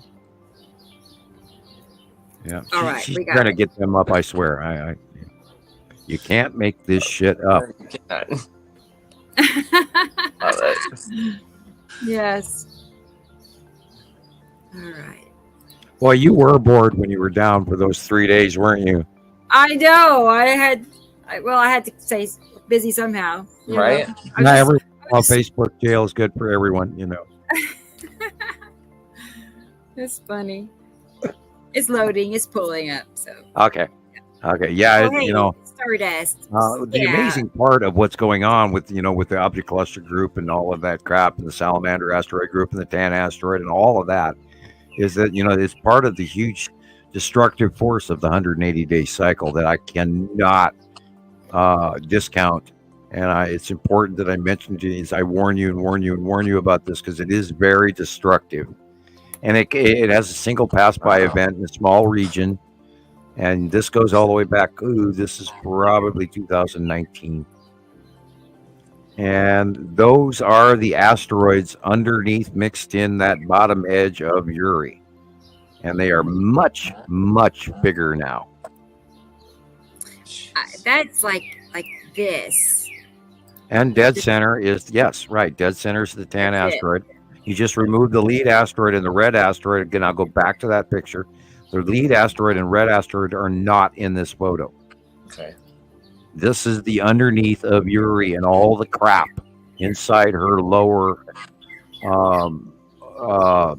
debris field, base cloud. Wow. Okay, now keep in mind the dead center is the tan asteroid. Oops. So is this. Yeah, go to that next picture. And so is that. Wow. And we are going to see that now. This will be any day now. We will see this. Now, remember, the entire blue area is the actual object of the size, and that illumination is one of the small objects in front of the tan asteroid. And this was a close pass in about 2020.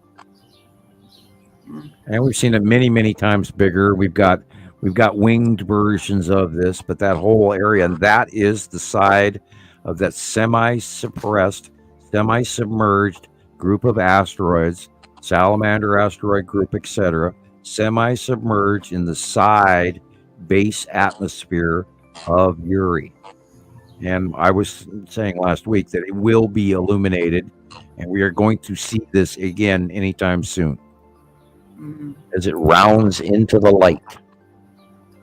It definitely sounds like our biggest worry would be the asteroids more than the planets. Yeah, Is the that discharging and the freak storms and the shit. I mean, if they actually came close, they could level entire regions.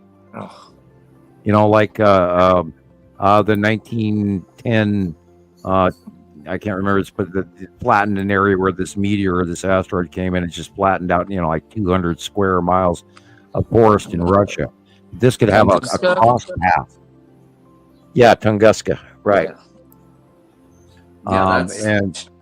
Yeah, we could have it. We could have an event like that.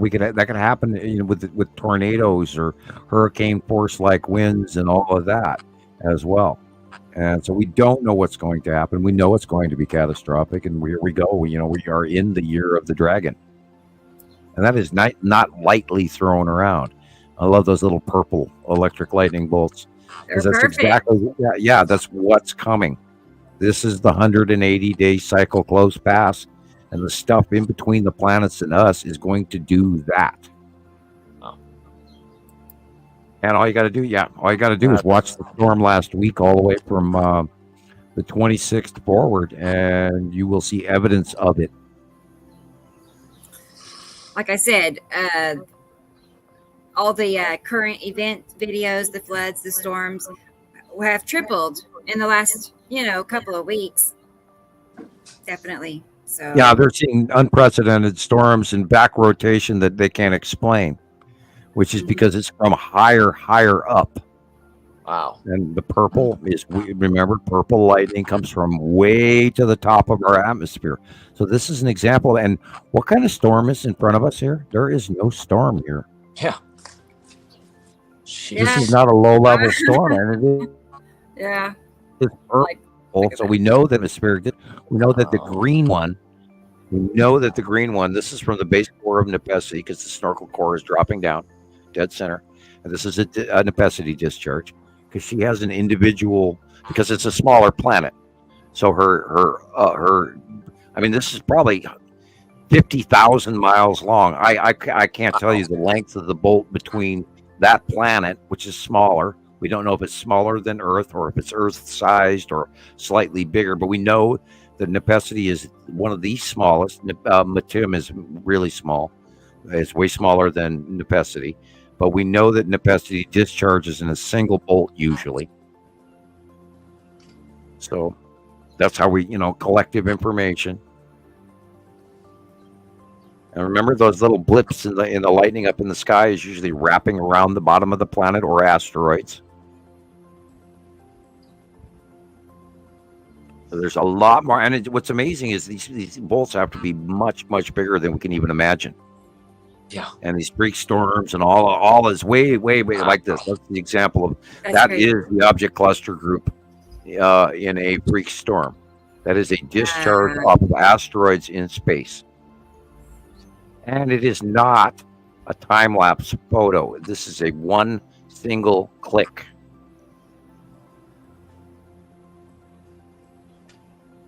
I do not do time-lapse photos on lightning.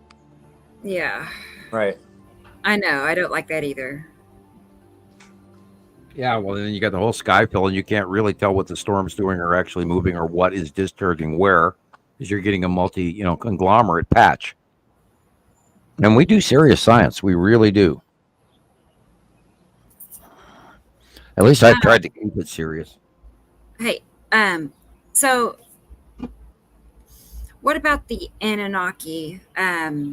Do we have much information on the Anunnaki? Because S. Ricolette is asking about Well, that. you'd have to go into the Zachariah Sitchin files and maybe some of the Greek early lore, and there may be some mention in Egyptology about the Sumerians. I think the greatest information, of course, will come from Sitchin. There's a lot out there, but a lot of it, unfortunately, has been put through the current internet blender of gossip. And so if you're going to watch that information, be very picky and choosy and realize that they're another race on another close by, reoccurring set of planets that are right next to us, and we were created by them in order to feed their commodity needs on this mining factory planet Earth. Wow. But you said that mom and dad are coming home, and they've been home for a decade. Right, the house is a mess, and they're here, and and they're here to pick up the commodities and set a few of us straight and ignore a few other of us, and there's a show of force from the Federation, which is a different faction. There's multiple factions all here now to do this, and it's a stellar event. And there again, this is the discharge of Atu and Yuri. And we've watched it over the years, and we've seen these freak storms that came in out of nowhere and did mass chaotic damage. And of course, the problem is that everybody forgets really fast these catastrophes that happen year after year after year at certain dates. And look at that. That is a basic almost look at the difference between a normal storm. Yeah. Look at the area. I actually see stars and the moon and the sky. Look, a normal storm. So it could be an asteroid. It could be an asteroid, but so these planets are behind our moon, or way behind. Yeah, our moon is a tiny little rock in between it. Our moon is 265,000 miles away. So we talk about these planets passing. They could be 500,000 miles, or half a million miles, or 750,000 miles. We don't know. There's a lot of room to the inner part of the binary equation between us and 95 million miles to our star. There's a lot of room. And so, those planets orbit in a tight spiral. We've never figured out why. We do know that they're on the inside equation of the overall structure of the binary solar system, and we are on the outside structure. The bigger star around a smaller star. I mean, when I say star, I'm referring to a geometric pattern, not our stars per se, but it's a star geometric pattern, which is where the Vitruvian Man and all that connects all of that information. Yuppers, nice pictures. That looks like the side of Atu's moon.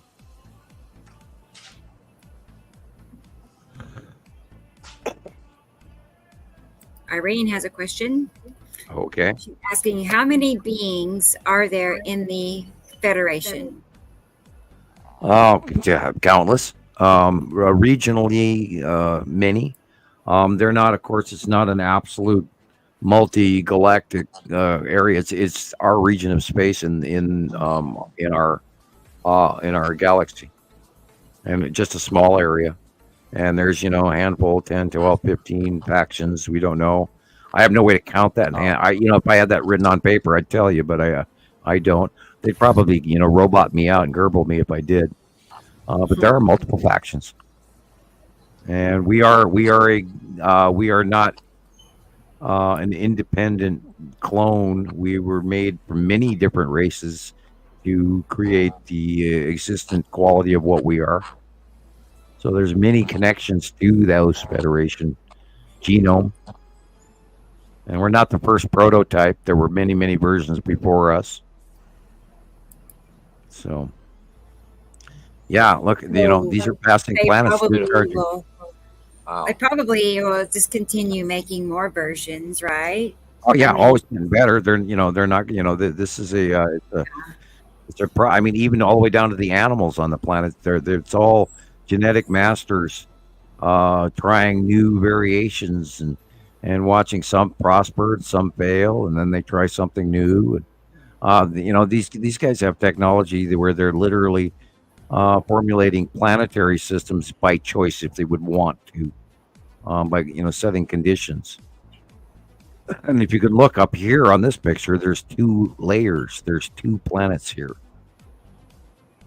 Okay. You're looking at Atu and Nepesity on discharge. And this is probably 2022. Man. Purpley Atu above us and Nepesity behind.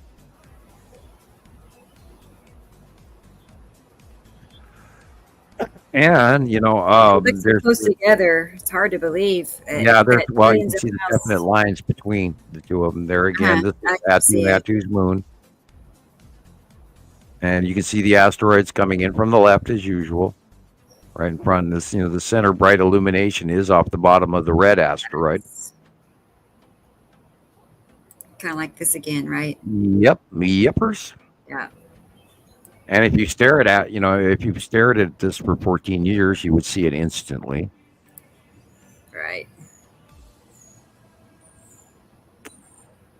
Yeah, and then there again, this is the asteroid group, and then Atu's moon, and then you can see, there never used to be a thing called up lightning, and they've invented that now.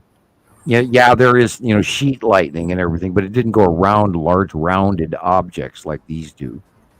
Right. And yeah, they have normalized so many things, but yeah, people online now talk about up lightning as it's normal. It's we're looking at purple lightning, and there was barely ever any purple lightning prior to 2010. I don't recall ever seeing purple lightning. No, I don't either. Yeah. So and that I vaguely remember greenish tinted sky, like it's not green. Well, here we're looking. Speaking of green, this green bolt comes from Necessity. Wow. This is Tulsa. That's downtown Tulsa. Yeah. I don't know when, but wow. And we've never seen skies like this. We've never seen these discharges like this. We've never seen the events. We've never seen the flooding and the hurricane winds and all of this shit going on around the planet. And so people have to take, and how many times have we been saying, well, wouldn't we notice something was going on if those planets were right here? Well, they are. Duh. They're here. Yeah, Tulsa is in Oklahoma. And Oklahoma City, OKC, is a different town, different city. Okay. But Tulsa is the second largest city in Oklahoma. That's it. The center state. That's it. We've struggled to correlate weather events and radar and our sightings and try to blend them all together to prove. And we've studied it, and we've watched, the mega storms of South Dakota, and the one in San Francisco, and the ones in Iowa, and and the ones in Canada, and all of that over the years. And we had regular sightings where we actually watched the 180-day cycle start, and then from Seattle to Montana to Minnesota to the East Coast, we had a watch party where we watched the asteroids go by over the top of us, leaving a trail from hell in the sky. And so we have documented these events. Including the 2021 crazy monster storm across Montana, which, I go back and watch all regular. That was one of the greatest storms I've ever seen. And I bet you we're going to see more of them.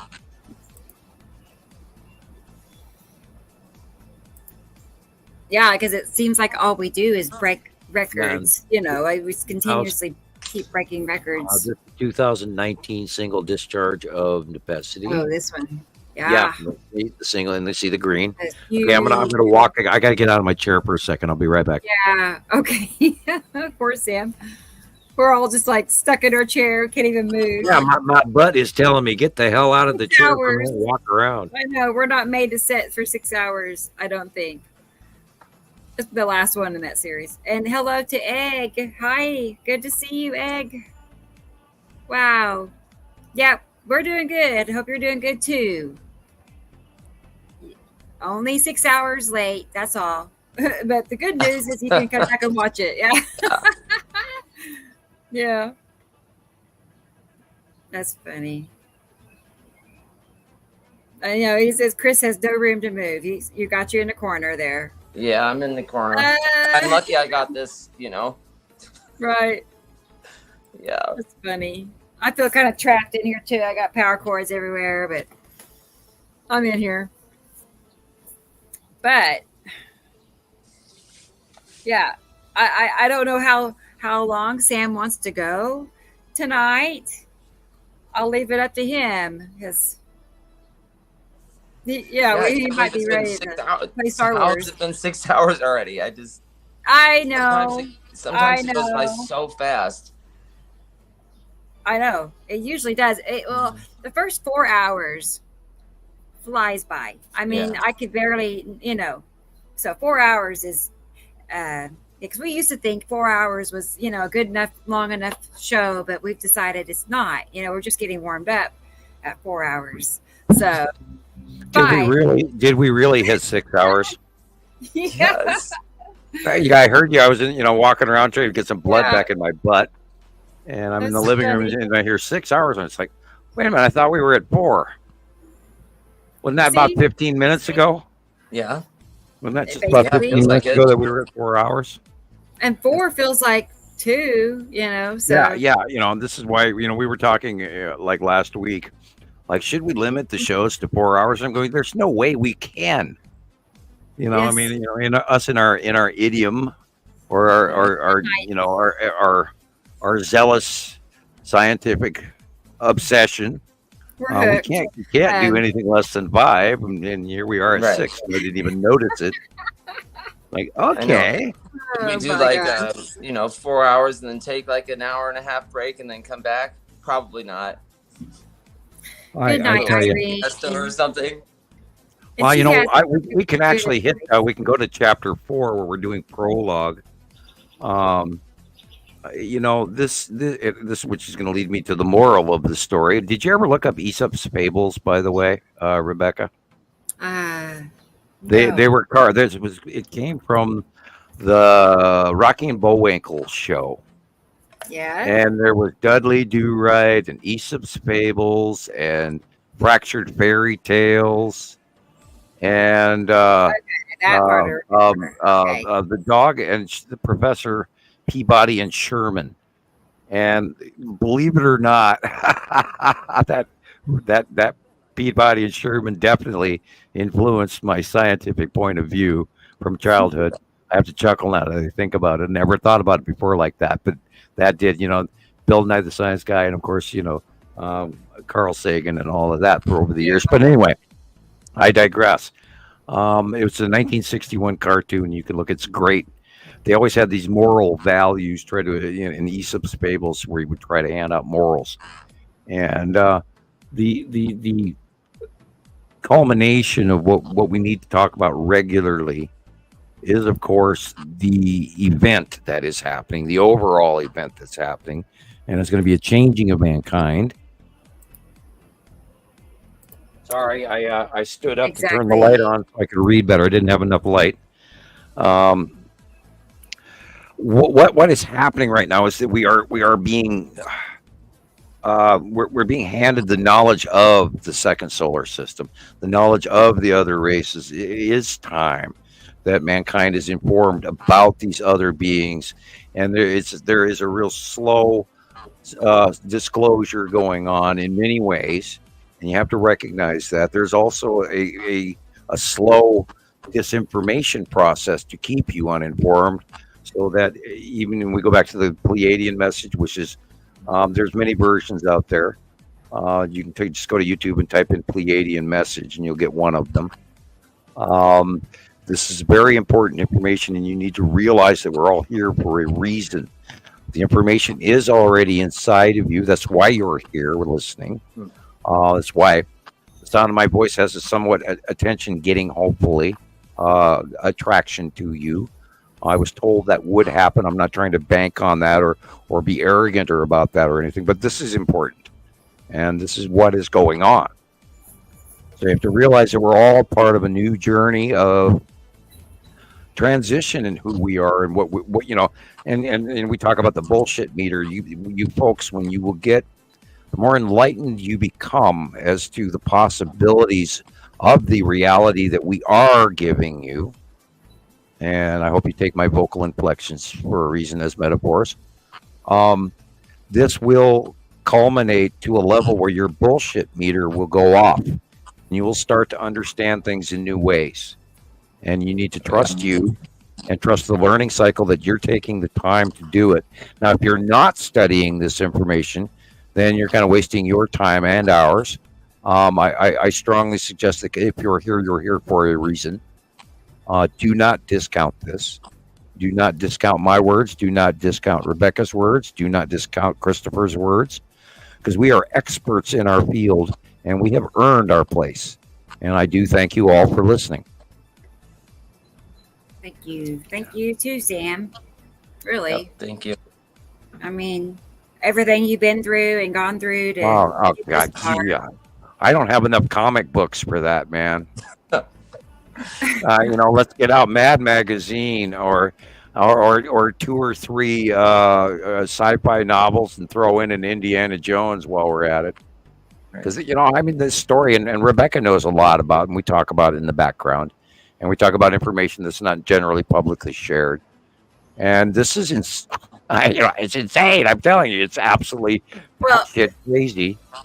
Every time he gets to talking about, you all already know a lot of it, but he gets to talking, and it's like I could see it being a great movie plot. Like he's the leading character in a movie or something, and like this happened and this action-packed, movie basically. Yeah, and this is that point where the off-world information and the Pleiadians telling me the story, and me like a stupid Earthling, I'm arguing with this 7-foot-tall sentient being with a weird head, dressed in white robes and little grays running around parked next to his landing spacecraft, and I'm arguing with the guy. And I still laugh at myself, 20-some odd years later, that I was arguing with him, and I was going, well, how am I supposed to be able to do this? And I guess the only answer I have for you is, guys, I'm trying to do it today.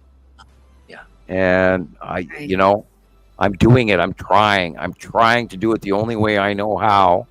And the only way that anyone can share this is everybody out there that is listening to this gives it the opportunity to be real, because we know it is. We know it is by my track record, my advanced drawing. I draw shit ahead of time. And I've proven that to people around the world for over a decade. So it boils down to you have to, yes, this is weird. Yes, this is crazy, but it is happening. Right. We've seen it. We've documented. We've watched it.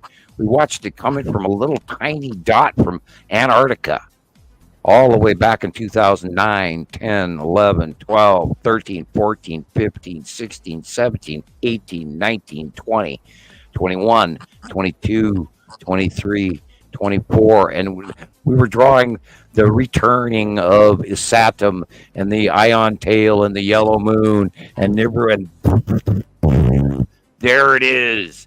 Oh my God. And how can you freaking discount this? You can't. It's so proven. It's so documented. Oh my God, this is happening. Holy shit, what I saw today. Yahoo. I'm brand new. I'm an 11-year-old being freaked out by what I saw today. Definitely. It's insane. It's absolutely gob-stopping. Coin a phrase. It's not mine, but somebody else's. Yeah, this is nuts. And yet there it is. Yep. And what are you guys going to do with this? Everybody out there, what are we going to do with this? I see it. I share it. The experts share it. We get together every week, a couple times a week, to try and share this with you. What are we, the human race, going to do with this information? There's a frickin' fleet parked over our heads right now. What are we going to do? I have no other way to communicate that to you. That's what Egg is talking about. Like, she sees it, she believes it, but she doesn't know what to do about it. Like, what do you do? Okay, let's talk about Star Wars. Okay. The Resistance starts with one member at a time. Okay. A transition in awareness as a child that knows that there is more than what we see, because we feel it. We're drawn, we're gathered by it. We can feel the universe. We can feel the solar system. We can feel those life force entities out there in our minds. We know there's more than what we are told. We know it. That's why we're all here.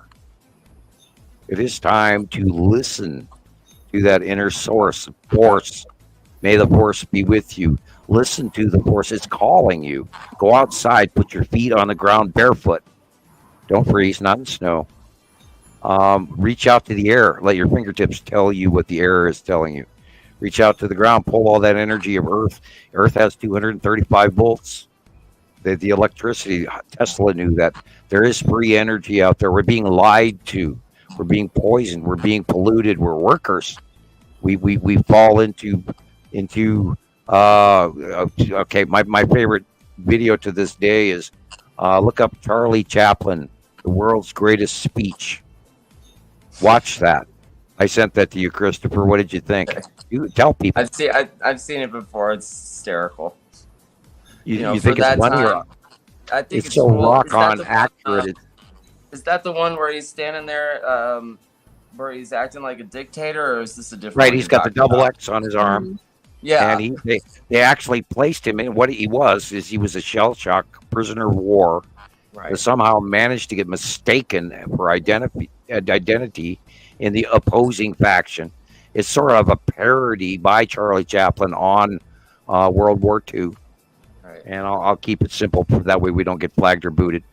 So it was a parody. He saw it coming. It came out before that movement in Germany rose to power, and he did that as a slam. Now you have to also remember that there was a larger movement around the world. It was called the Progressive Movement. And you have to look at the behavior of the Canadians and the Americans, which has gone underwritten in history. And more events happened prior to World War II than what is publicly discussed today, because it's a rather dark period of time of what happened.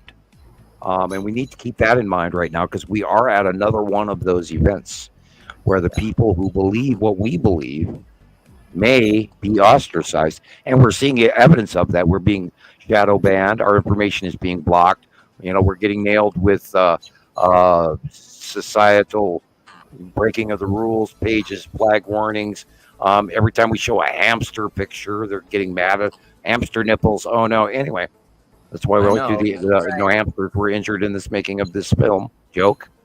We're seeing a lot of shadow banning going on, and only you out there can go around that and look up, learn, study the information that we do get out, and then pass it on to people that are close to you that are ready for the information. Now remember, you'll learn there are many people that are not ready for this information, and there are many people that will get mad at you, and then there's even more, a smaller percentage, don't want to over exaggerate, there's a percentage of people that will actually make it their due diligence to strike you down or smite you, which has happened to me and Rebecca and Lucinda and a few others. We've had our trolls, and there are many devoted pages just downing me, because that Sam Hofman, he's crazy.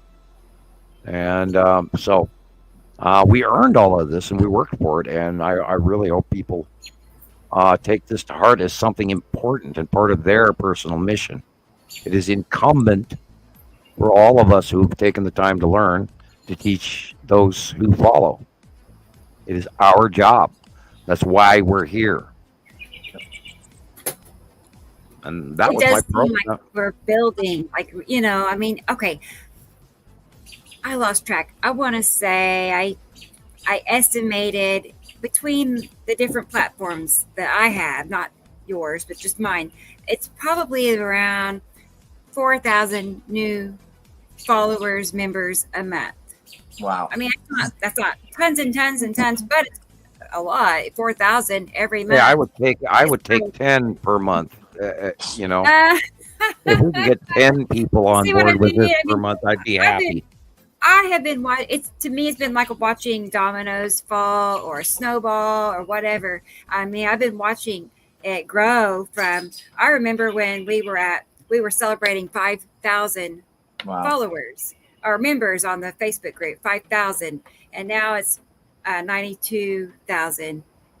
We have predominantly affected hundreds of thousands of people who don't comment and aren't members, and the monthly photo I send that to probably 30 different sites, every month. I don't visit all of them, and I apologize for just posting and not visiting. But we are both, Rebecca and I are both quite busy. And we have, we have our main pages to keep up. And that takes a lot of reading and a lot of clicking and a lot of picture saving and a lot of talking. There's actually people that get mad at me because I can't answer them in time. I do try. I apologize if you're trying to get hold of me and I haven't answered you. That's why you can actually write me a letter. I'll write you one back. Christopher, did you get your card? Your gold card? I don't. I need to check the mail. Boy, do you! I mailed it to you like a week ago.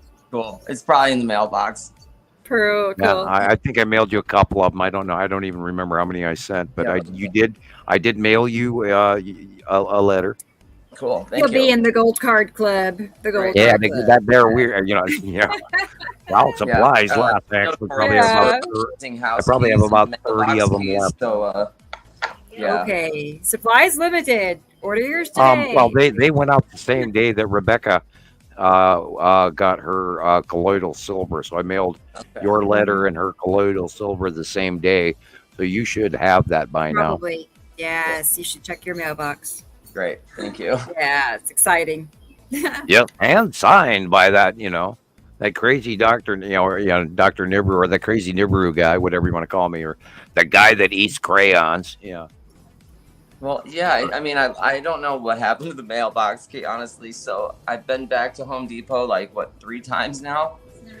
It's never the right size. I've taken a picture of the lock. I've asked the people there. I'm like, so every time I buy a new lock for this thing, it's never the right one. So those mailbox keys are hard to pick. And then press back. I don't know. What you do is you call the USPS. It was $85 for them to change right. Ouch. Well, what you do is you go out and you buy a keychain that you don't like. And then you hang that mailbox key. You get 2 or 3 copies of it. And you hang at least one of them on a keychain you don't like.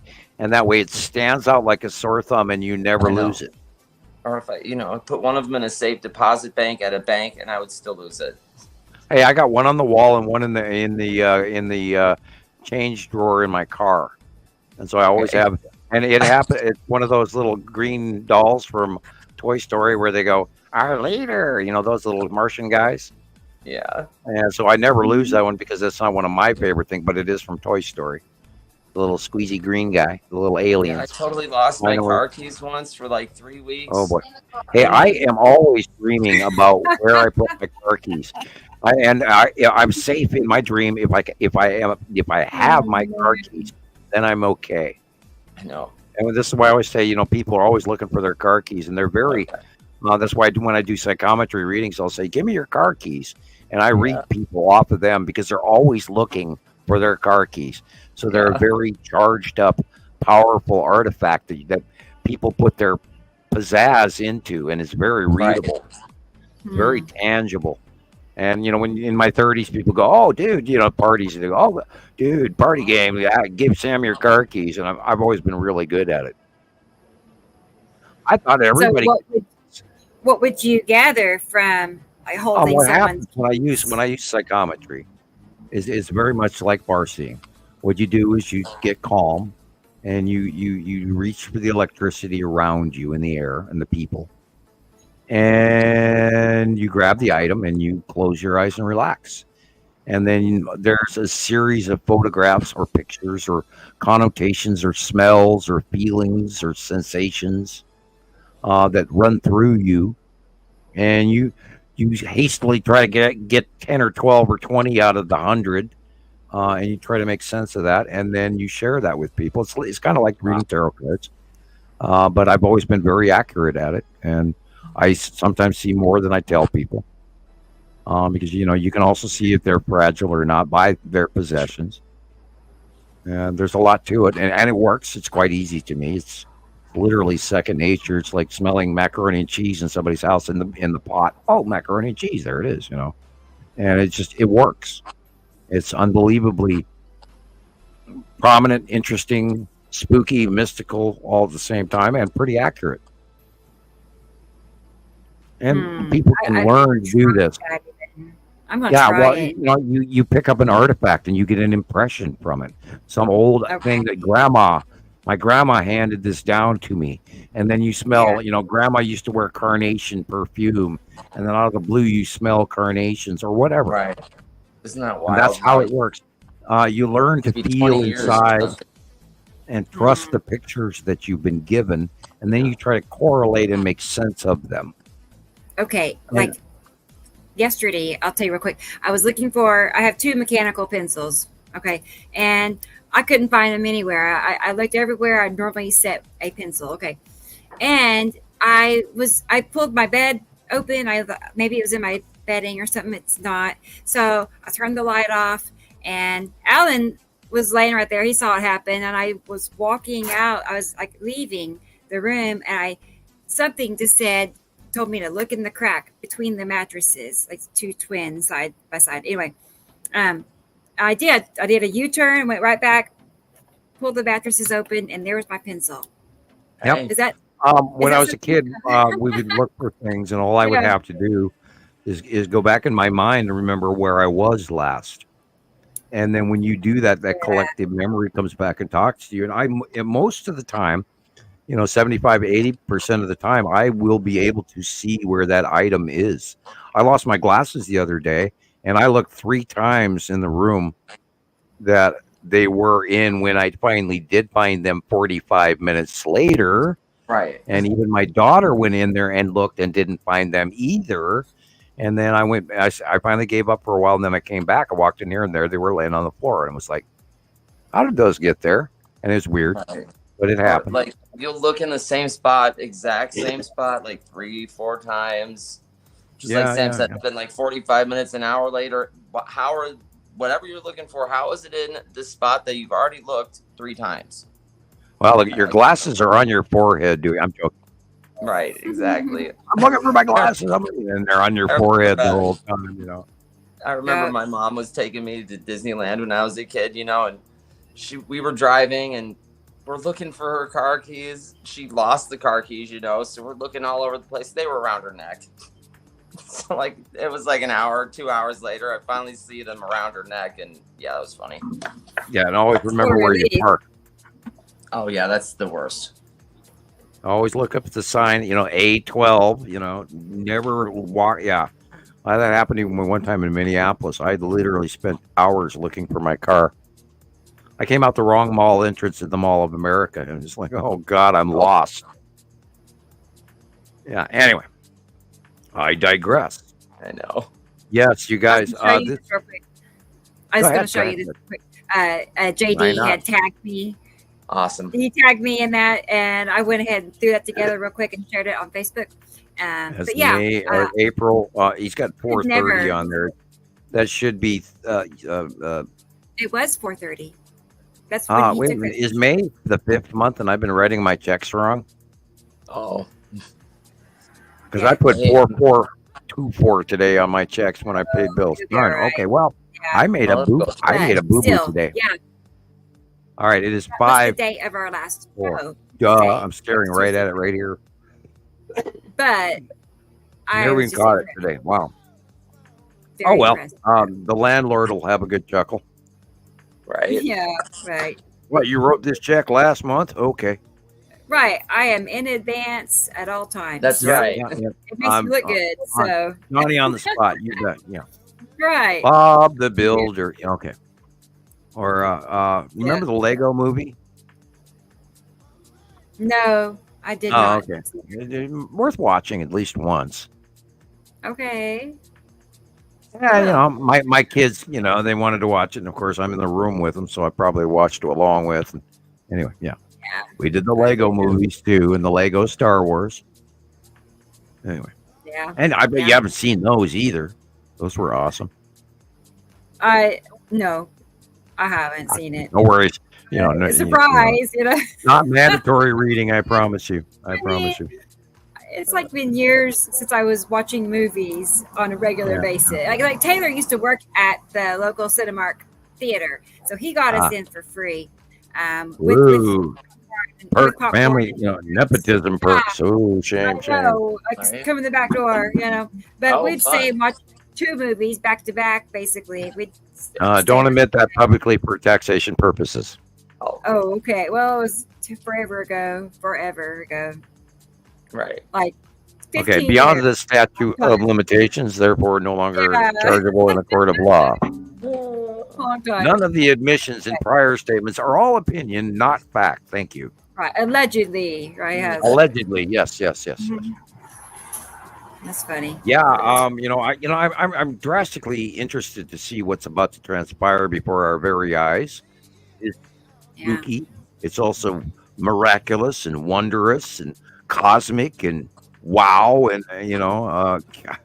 woo, what is coming in. I do have to watch the weather tonight and tomorrow and see this incoming storm and what it's going to do. And I have a dire fear it's going to be far worse than what we just went through the 26th, 27th, and 28th, and Texas flooding and all of that down there. Y'all gonna be changing your climate here right before your very eyes, and most of you notice that now by the river around you that has moved out of all of its banks, and North Texas is usually quite dry, and that's all changing.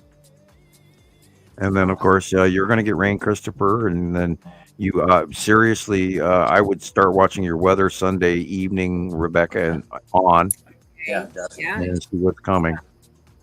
So, and if you're in that area, watch your national weather right now, because it's big. This is big.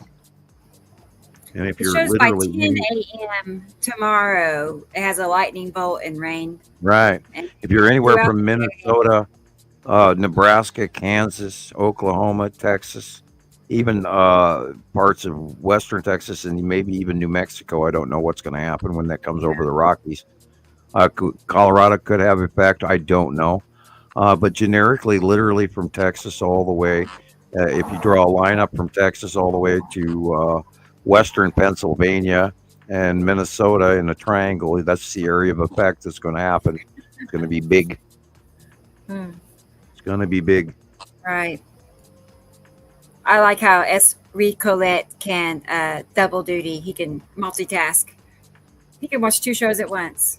NHL, National Hockey League. I haven't watched hockey in so many years. I'm impressed.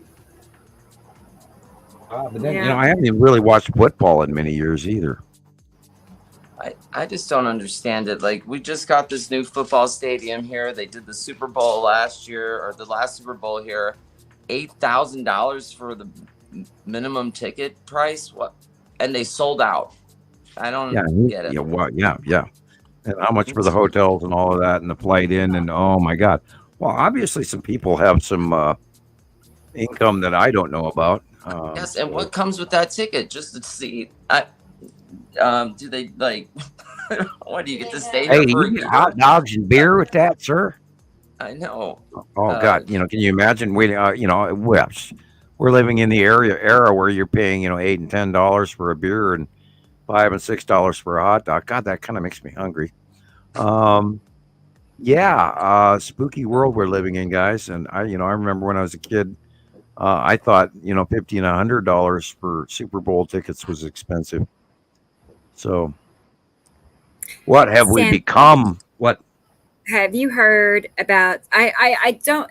Shelley, I saw something about it. Yeah, I saw something about it, about microwave radiation intensities. I don't know the details, but I have heard about it. Have you heard about there's an increased amount of radiation?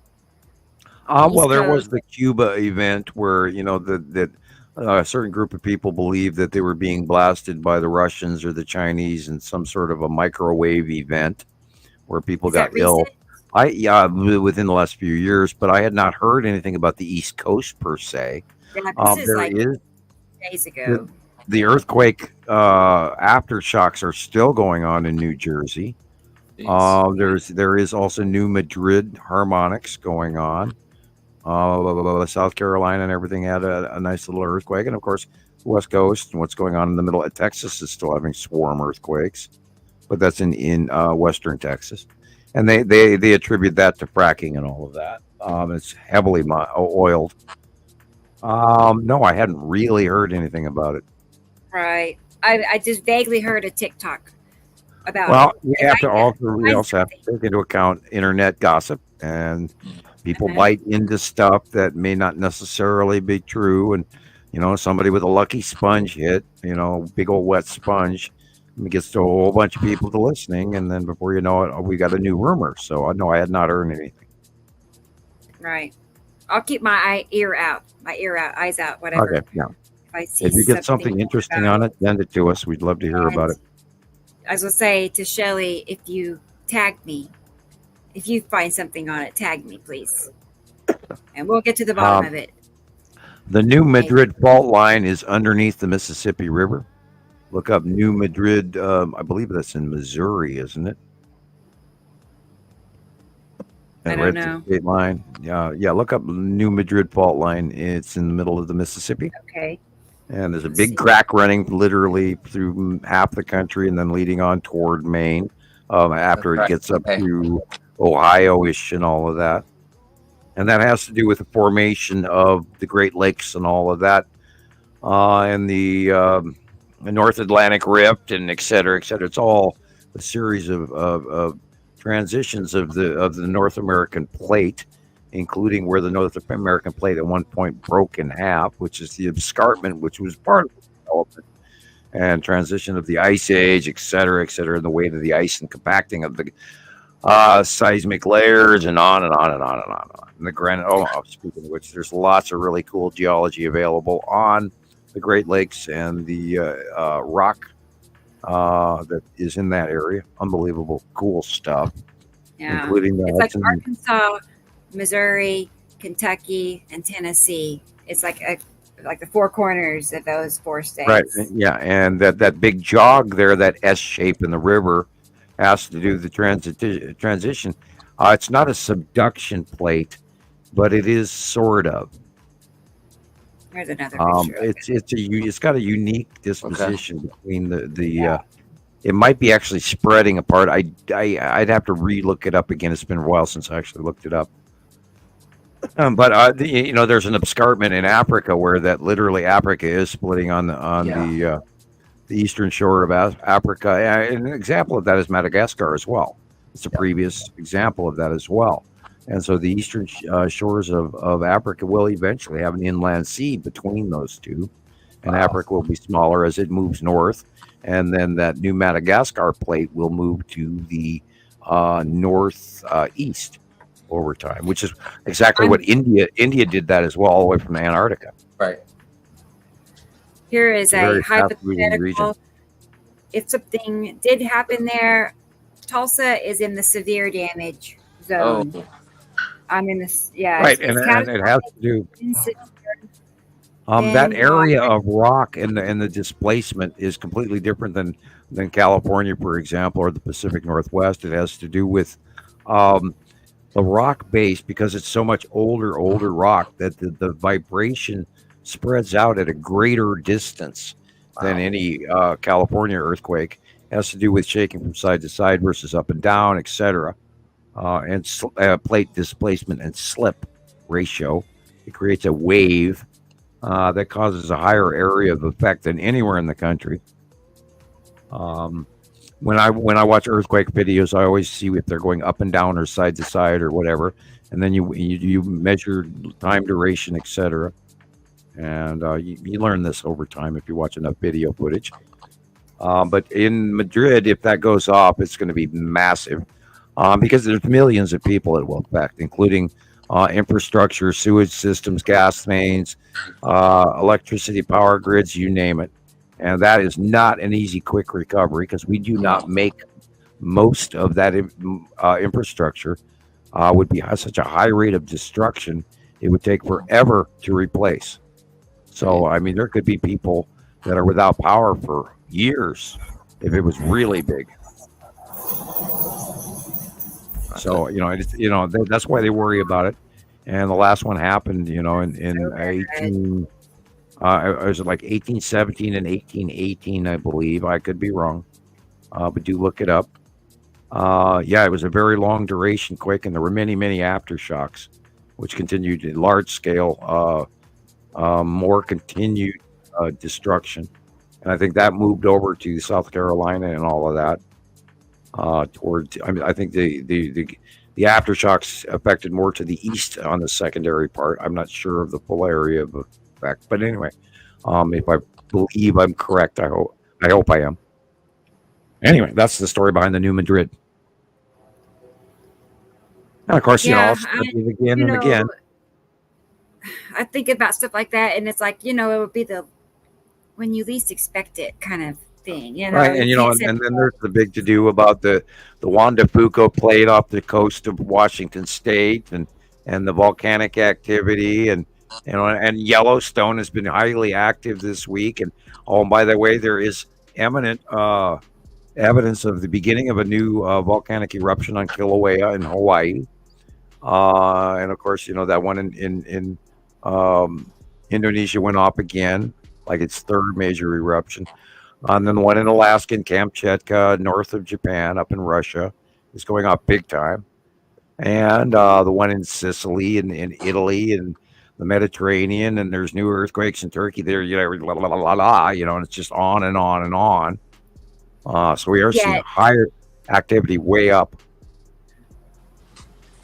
I was just going to say, people are oblivious to... Oh, they are trying to evacuate a good portion of the Italian coast right now, because it is measurably increased in what they say expansion evidence. The crust is rising up, and because of this crustal displacement, they are actually warning people to move out of the area. There's no way they can move 5 million people on a scarce road system. Italian roads are tiny and very, one-lane traffic all through Italy, and they really should have done better. But there's no way they're going to evacuate 5.5 million people. No way. So what do you think it'll be in our lifetime? Do you think we are to expect? Oh yeah, the one in Sicily is, and that's went off as well. The one in hurt the brain. Come on. Anyway, the Italian volcanic field is rising. It's very active, and on many other places around the world, and including Mount Rainier, Mount Hood, Mount McKinley. If you have hot springs and geothermal around you, be aware of it. Look into your background. Study your local seismometers and seismic activity, and Yellowstone's active and doing cool stuff. So it's interesting what's going on.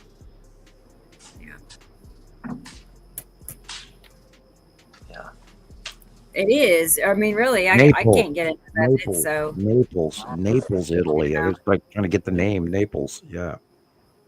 Yeah, if the government tells me to evacuate, you don't have to tell me twice. I'm out of there. I don't know how I'm getting out, but I'm out.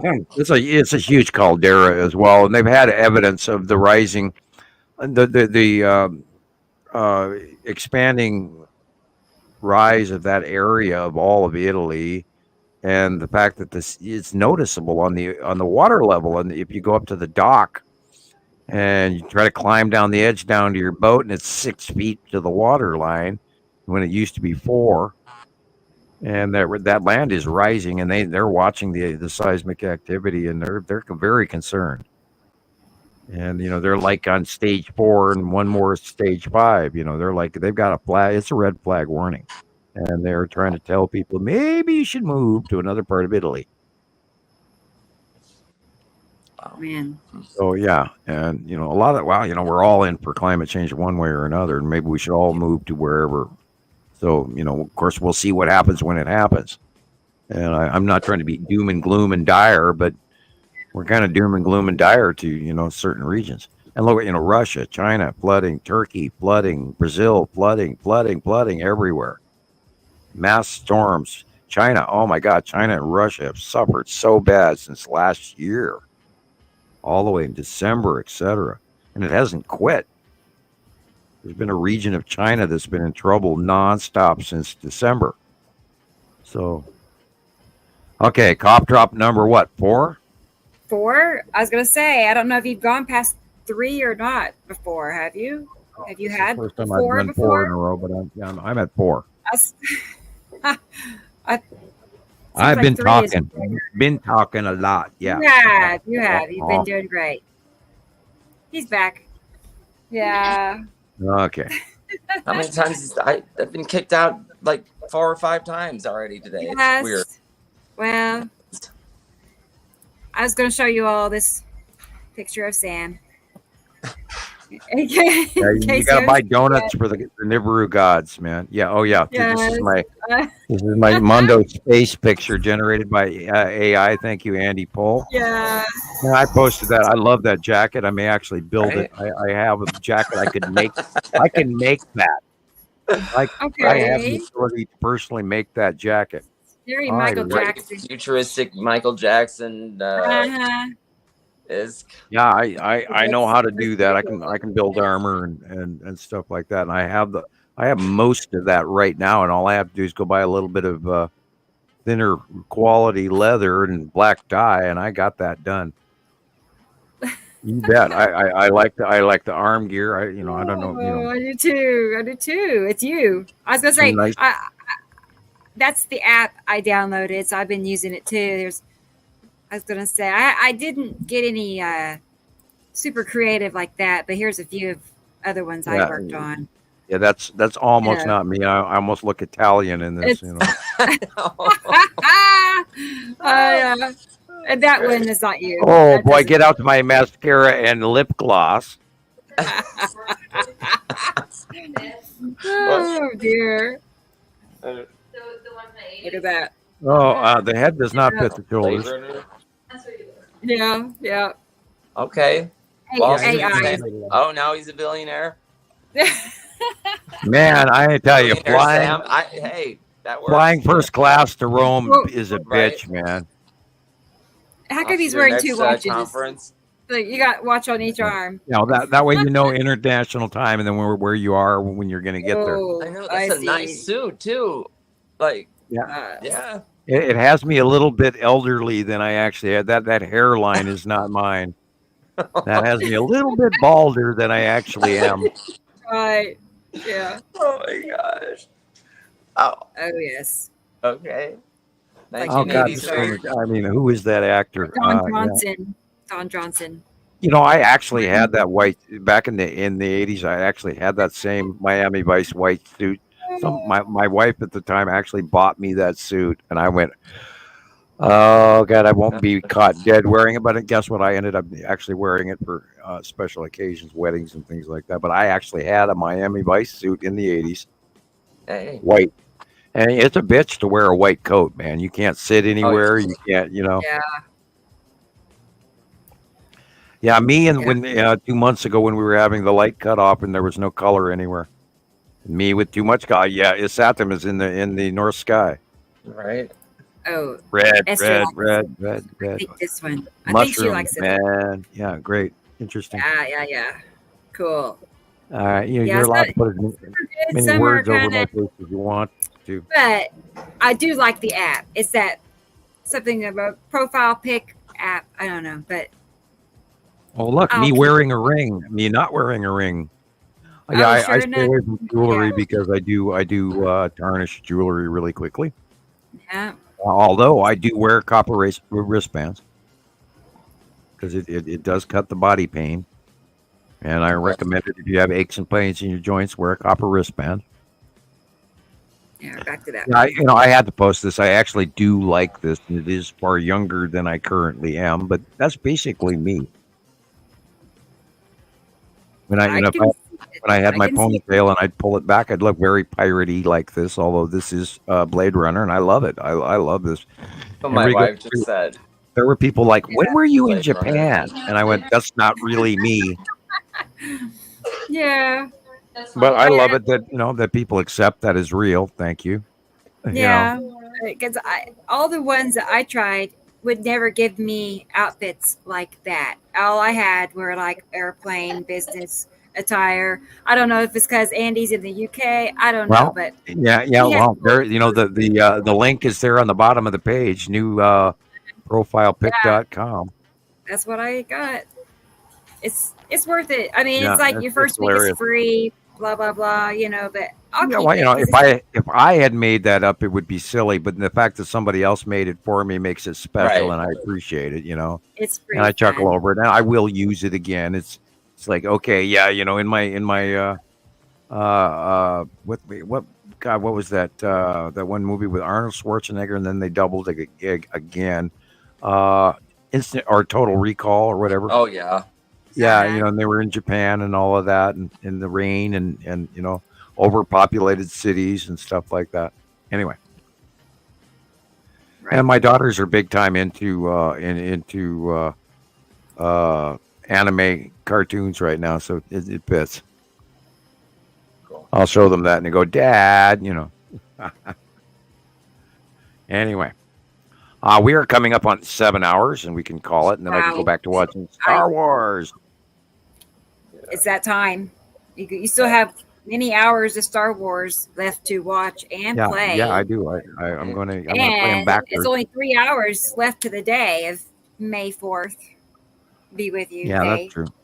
But the celebration So- goes on. I'll play them backwards. I'll go to the one before this, and then the one before this. Backwards. I'll really Oh, mess boy. with my mind, man. It's funny. It's funny. Yeah, I'm going. This will be 115 times. So. Okay. And you've kept track? You really have kept track, or are you just saying Yeah, that? I have counted since the first time I ever watched Star Wars #1. Yeah. Although I can't officially say that I've watched them all 115 times. Right. But this Right. is my 115th marathon binge watching Star Wars event, and I do it often. And I do. I get in that vibe where I want to be in the Star Wars world, and then I can cut myself free and immerse myself into it. And the one prior to the Rise of Skywalker is amazing because it answers a many years long question of what happened to Luke and where he went. And it's the rising of Rey, and she's the new saving grace of the Jedi, and how they break the tablets and break the mold and change everything, which is what we're doing, including the Final Order and the parking of all the Star Destroyers from hell with the Planet Killer and all of that above, and literally what's going on in our world in a metaphoric way. Not actually, but metaphorically. Sorry. We have to just. I agree with Andrea. I do action movie hero, action hero. Right. I knew I'd seen you somewhere before. Yes. No, Captain you could do- Nibiru. Yeah, or Captain Imaru, or wherever we go with that one. Yeah, you could do that. Yeah, you could be silly. I don't know where we're going to go with this yet, but we are trying. We're enjoying it. Welcome to the crazy train and the free ride and all the fun that we're having with it. And hey, at least there's no poop hat. I mean, Considering it's such a devastating situation, we are making the best of things. We are. Yeah, and we stick with it. We share facts, not fear, and Right. it's always been a prominent responsibility is to share the science and not the hypothetical or the oh my god what ifs, and we avoid that, and that's part of the rules in Skywatcher 1 and 2. We stick to science, right? And that's what we do, and that's why it works as well as and that's why we are #1. And if anybody has more information than we do, we'd love to see it. Although I do not believe highly in the percentage possibility therein, but it'd be wonderful to know. I think we would have heard about Oh, it. yeah. Someone Oh, would yeah. have connected us to that. Yeah, somebody would have jumped in with us and said, "Oh, yeah, I too have done this," and we haven't run into them yet.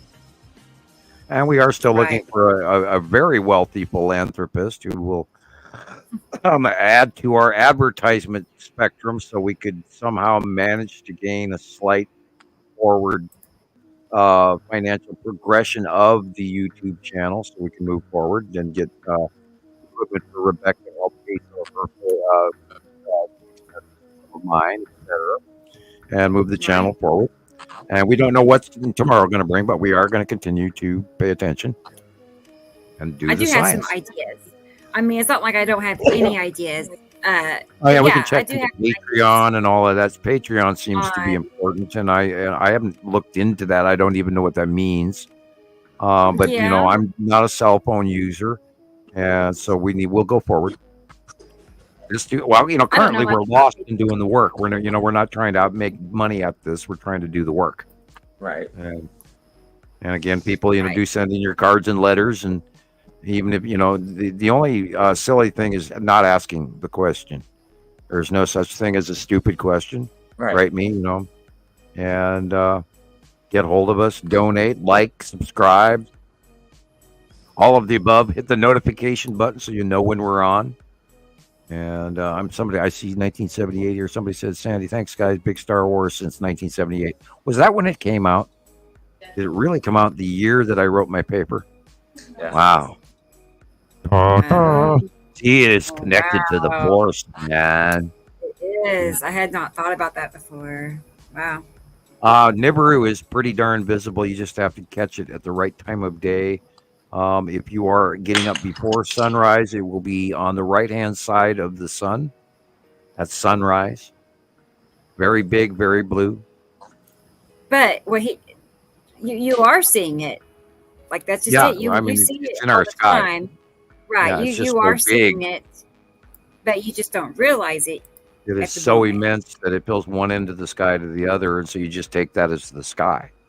It is that. And show you after sunset, the illumination in the north sky is the illumination on the bottom of planet Nibiru. Yeah.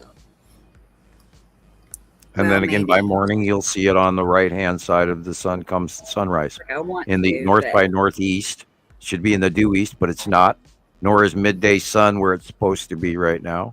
The earth is tipped and everything is in the sky is wrong. And we've been, and it all fits. It all matches. So, and, we've been screaming this for a decade and trying to get everybody's attention and only squeaking by slowly and surely. So here we go. And we are at 6 hours, 59, 46, 48, 49, 50. Official. Up on our 7th hour. Right. And we'd like to thank you all for being here, and we'll see you again. I think this is a good time, Sam. Cool. We made it to 7 hours, Chris. Cool deal. Sam. So. Yeah, okay, well, we'll go ahead and end it here. Yay. Good job, guys. And, really. We will see you guys again in a couple of days on Tuesday. I had told some people that I planned on, looking over their pics that they emailed, and we did not get to all of them today. So I have them ready to go for the next show. So I didn't forget. But we had a lot to cover today. So yeah. I hope everyone enjoyed it and learned. And we will. Goodbyes. Good night, Tara. Okay. Good and night, Shelley. everyone. And Brendan is still here. Oh my goodness. Brendan, he's been here the whole show from start to finish. He always is. So, and he's been up all night because he's in Ireland. So I'm impressed. I'll sleep well. Tomorrow's Sunday. Yes. And Shelley, May good the night, Force Shelley. be with you. Thank you. And there's Katie Jo. Good night, Katie. Katie Jo, good night. And there's Robin. Good night, Robin. And Andrea. You guys are awesome. Seriously. And here's Sandy Cheeks, Miss Catherine. Good night. Good night, Sandy. And here's Esther. Yeah, a bunch of you guys have been here the whole time. I see now. Awesome. Wonderful. Thank you. Awesome. It really is. Okay. We appreciate you guys. Fun. All right. I'm going to go find some food. I will talk to you soon. Star Wars. Yeah, we'll be back. The drill. What was it? Saturday. Tuesday. No, today's Saturday. Right. Today's Saturday. I do that too. I don't remember if it's Saturday or Tuesday anymore half the time. That's why I always look at the calendar. Yes, exactly. Tuesday night, 7:00 Central. Okay. All right, guys. Good night, everybody. Thanks, everybody. Bye-bye. Bye-bye. Group. See you later. Okay.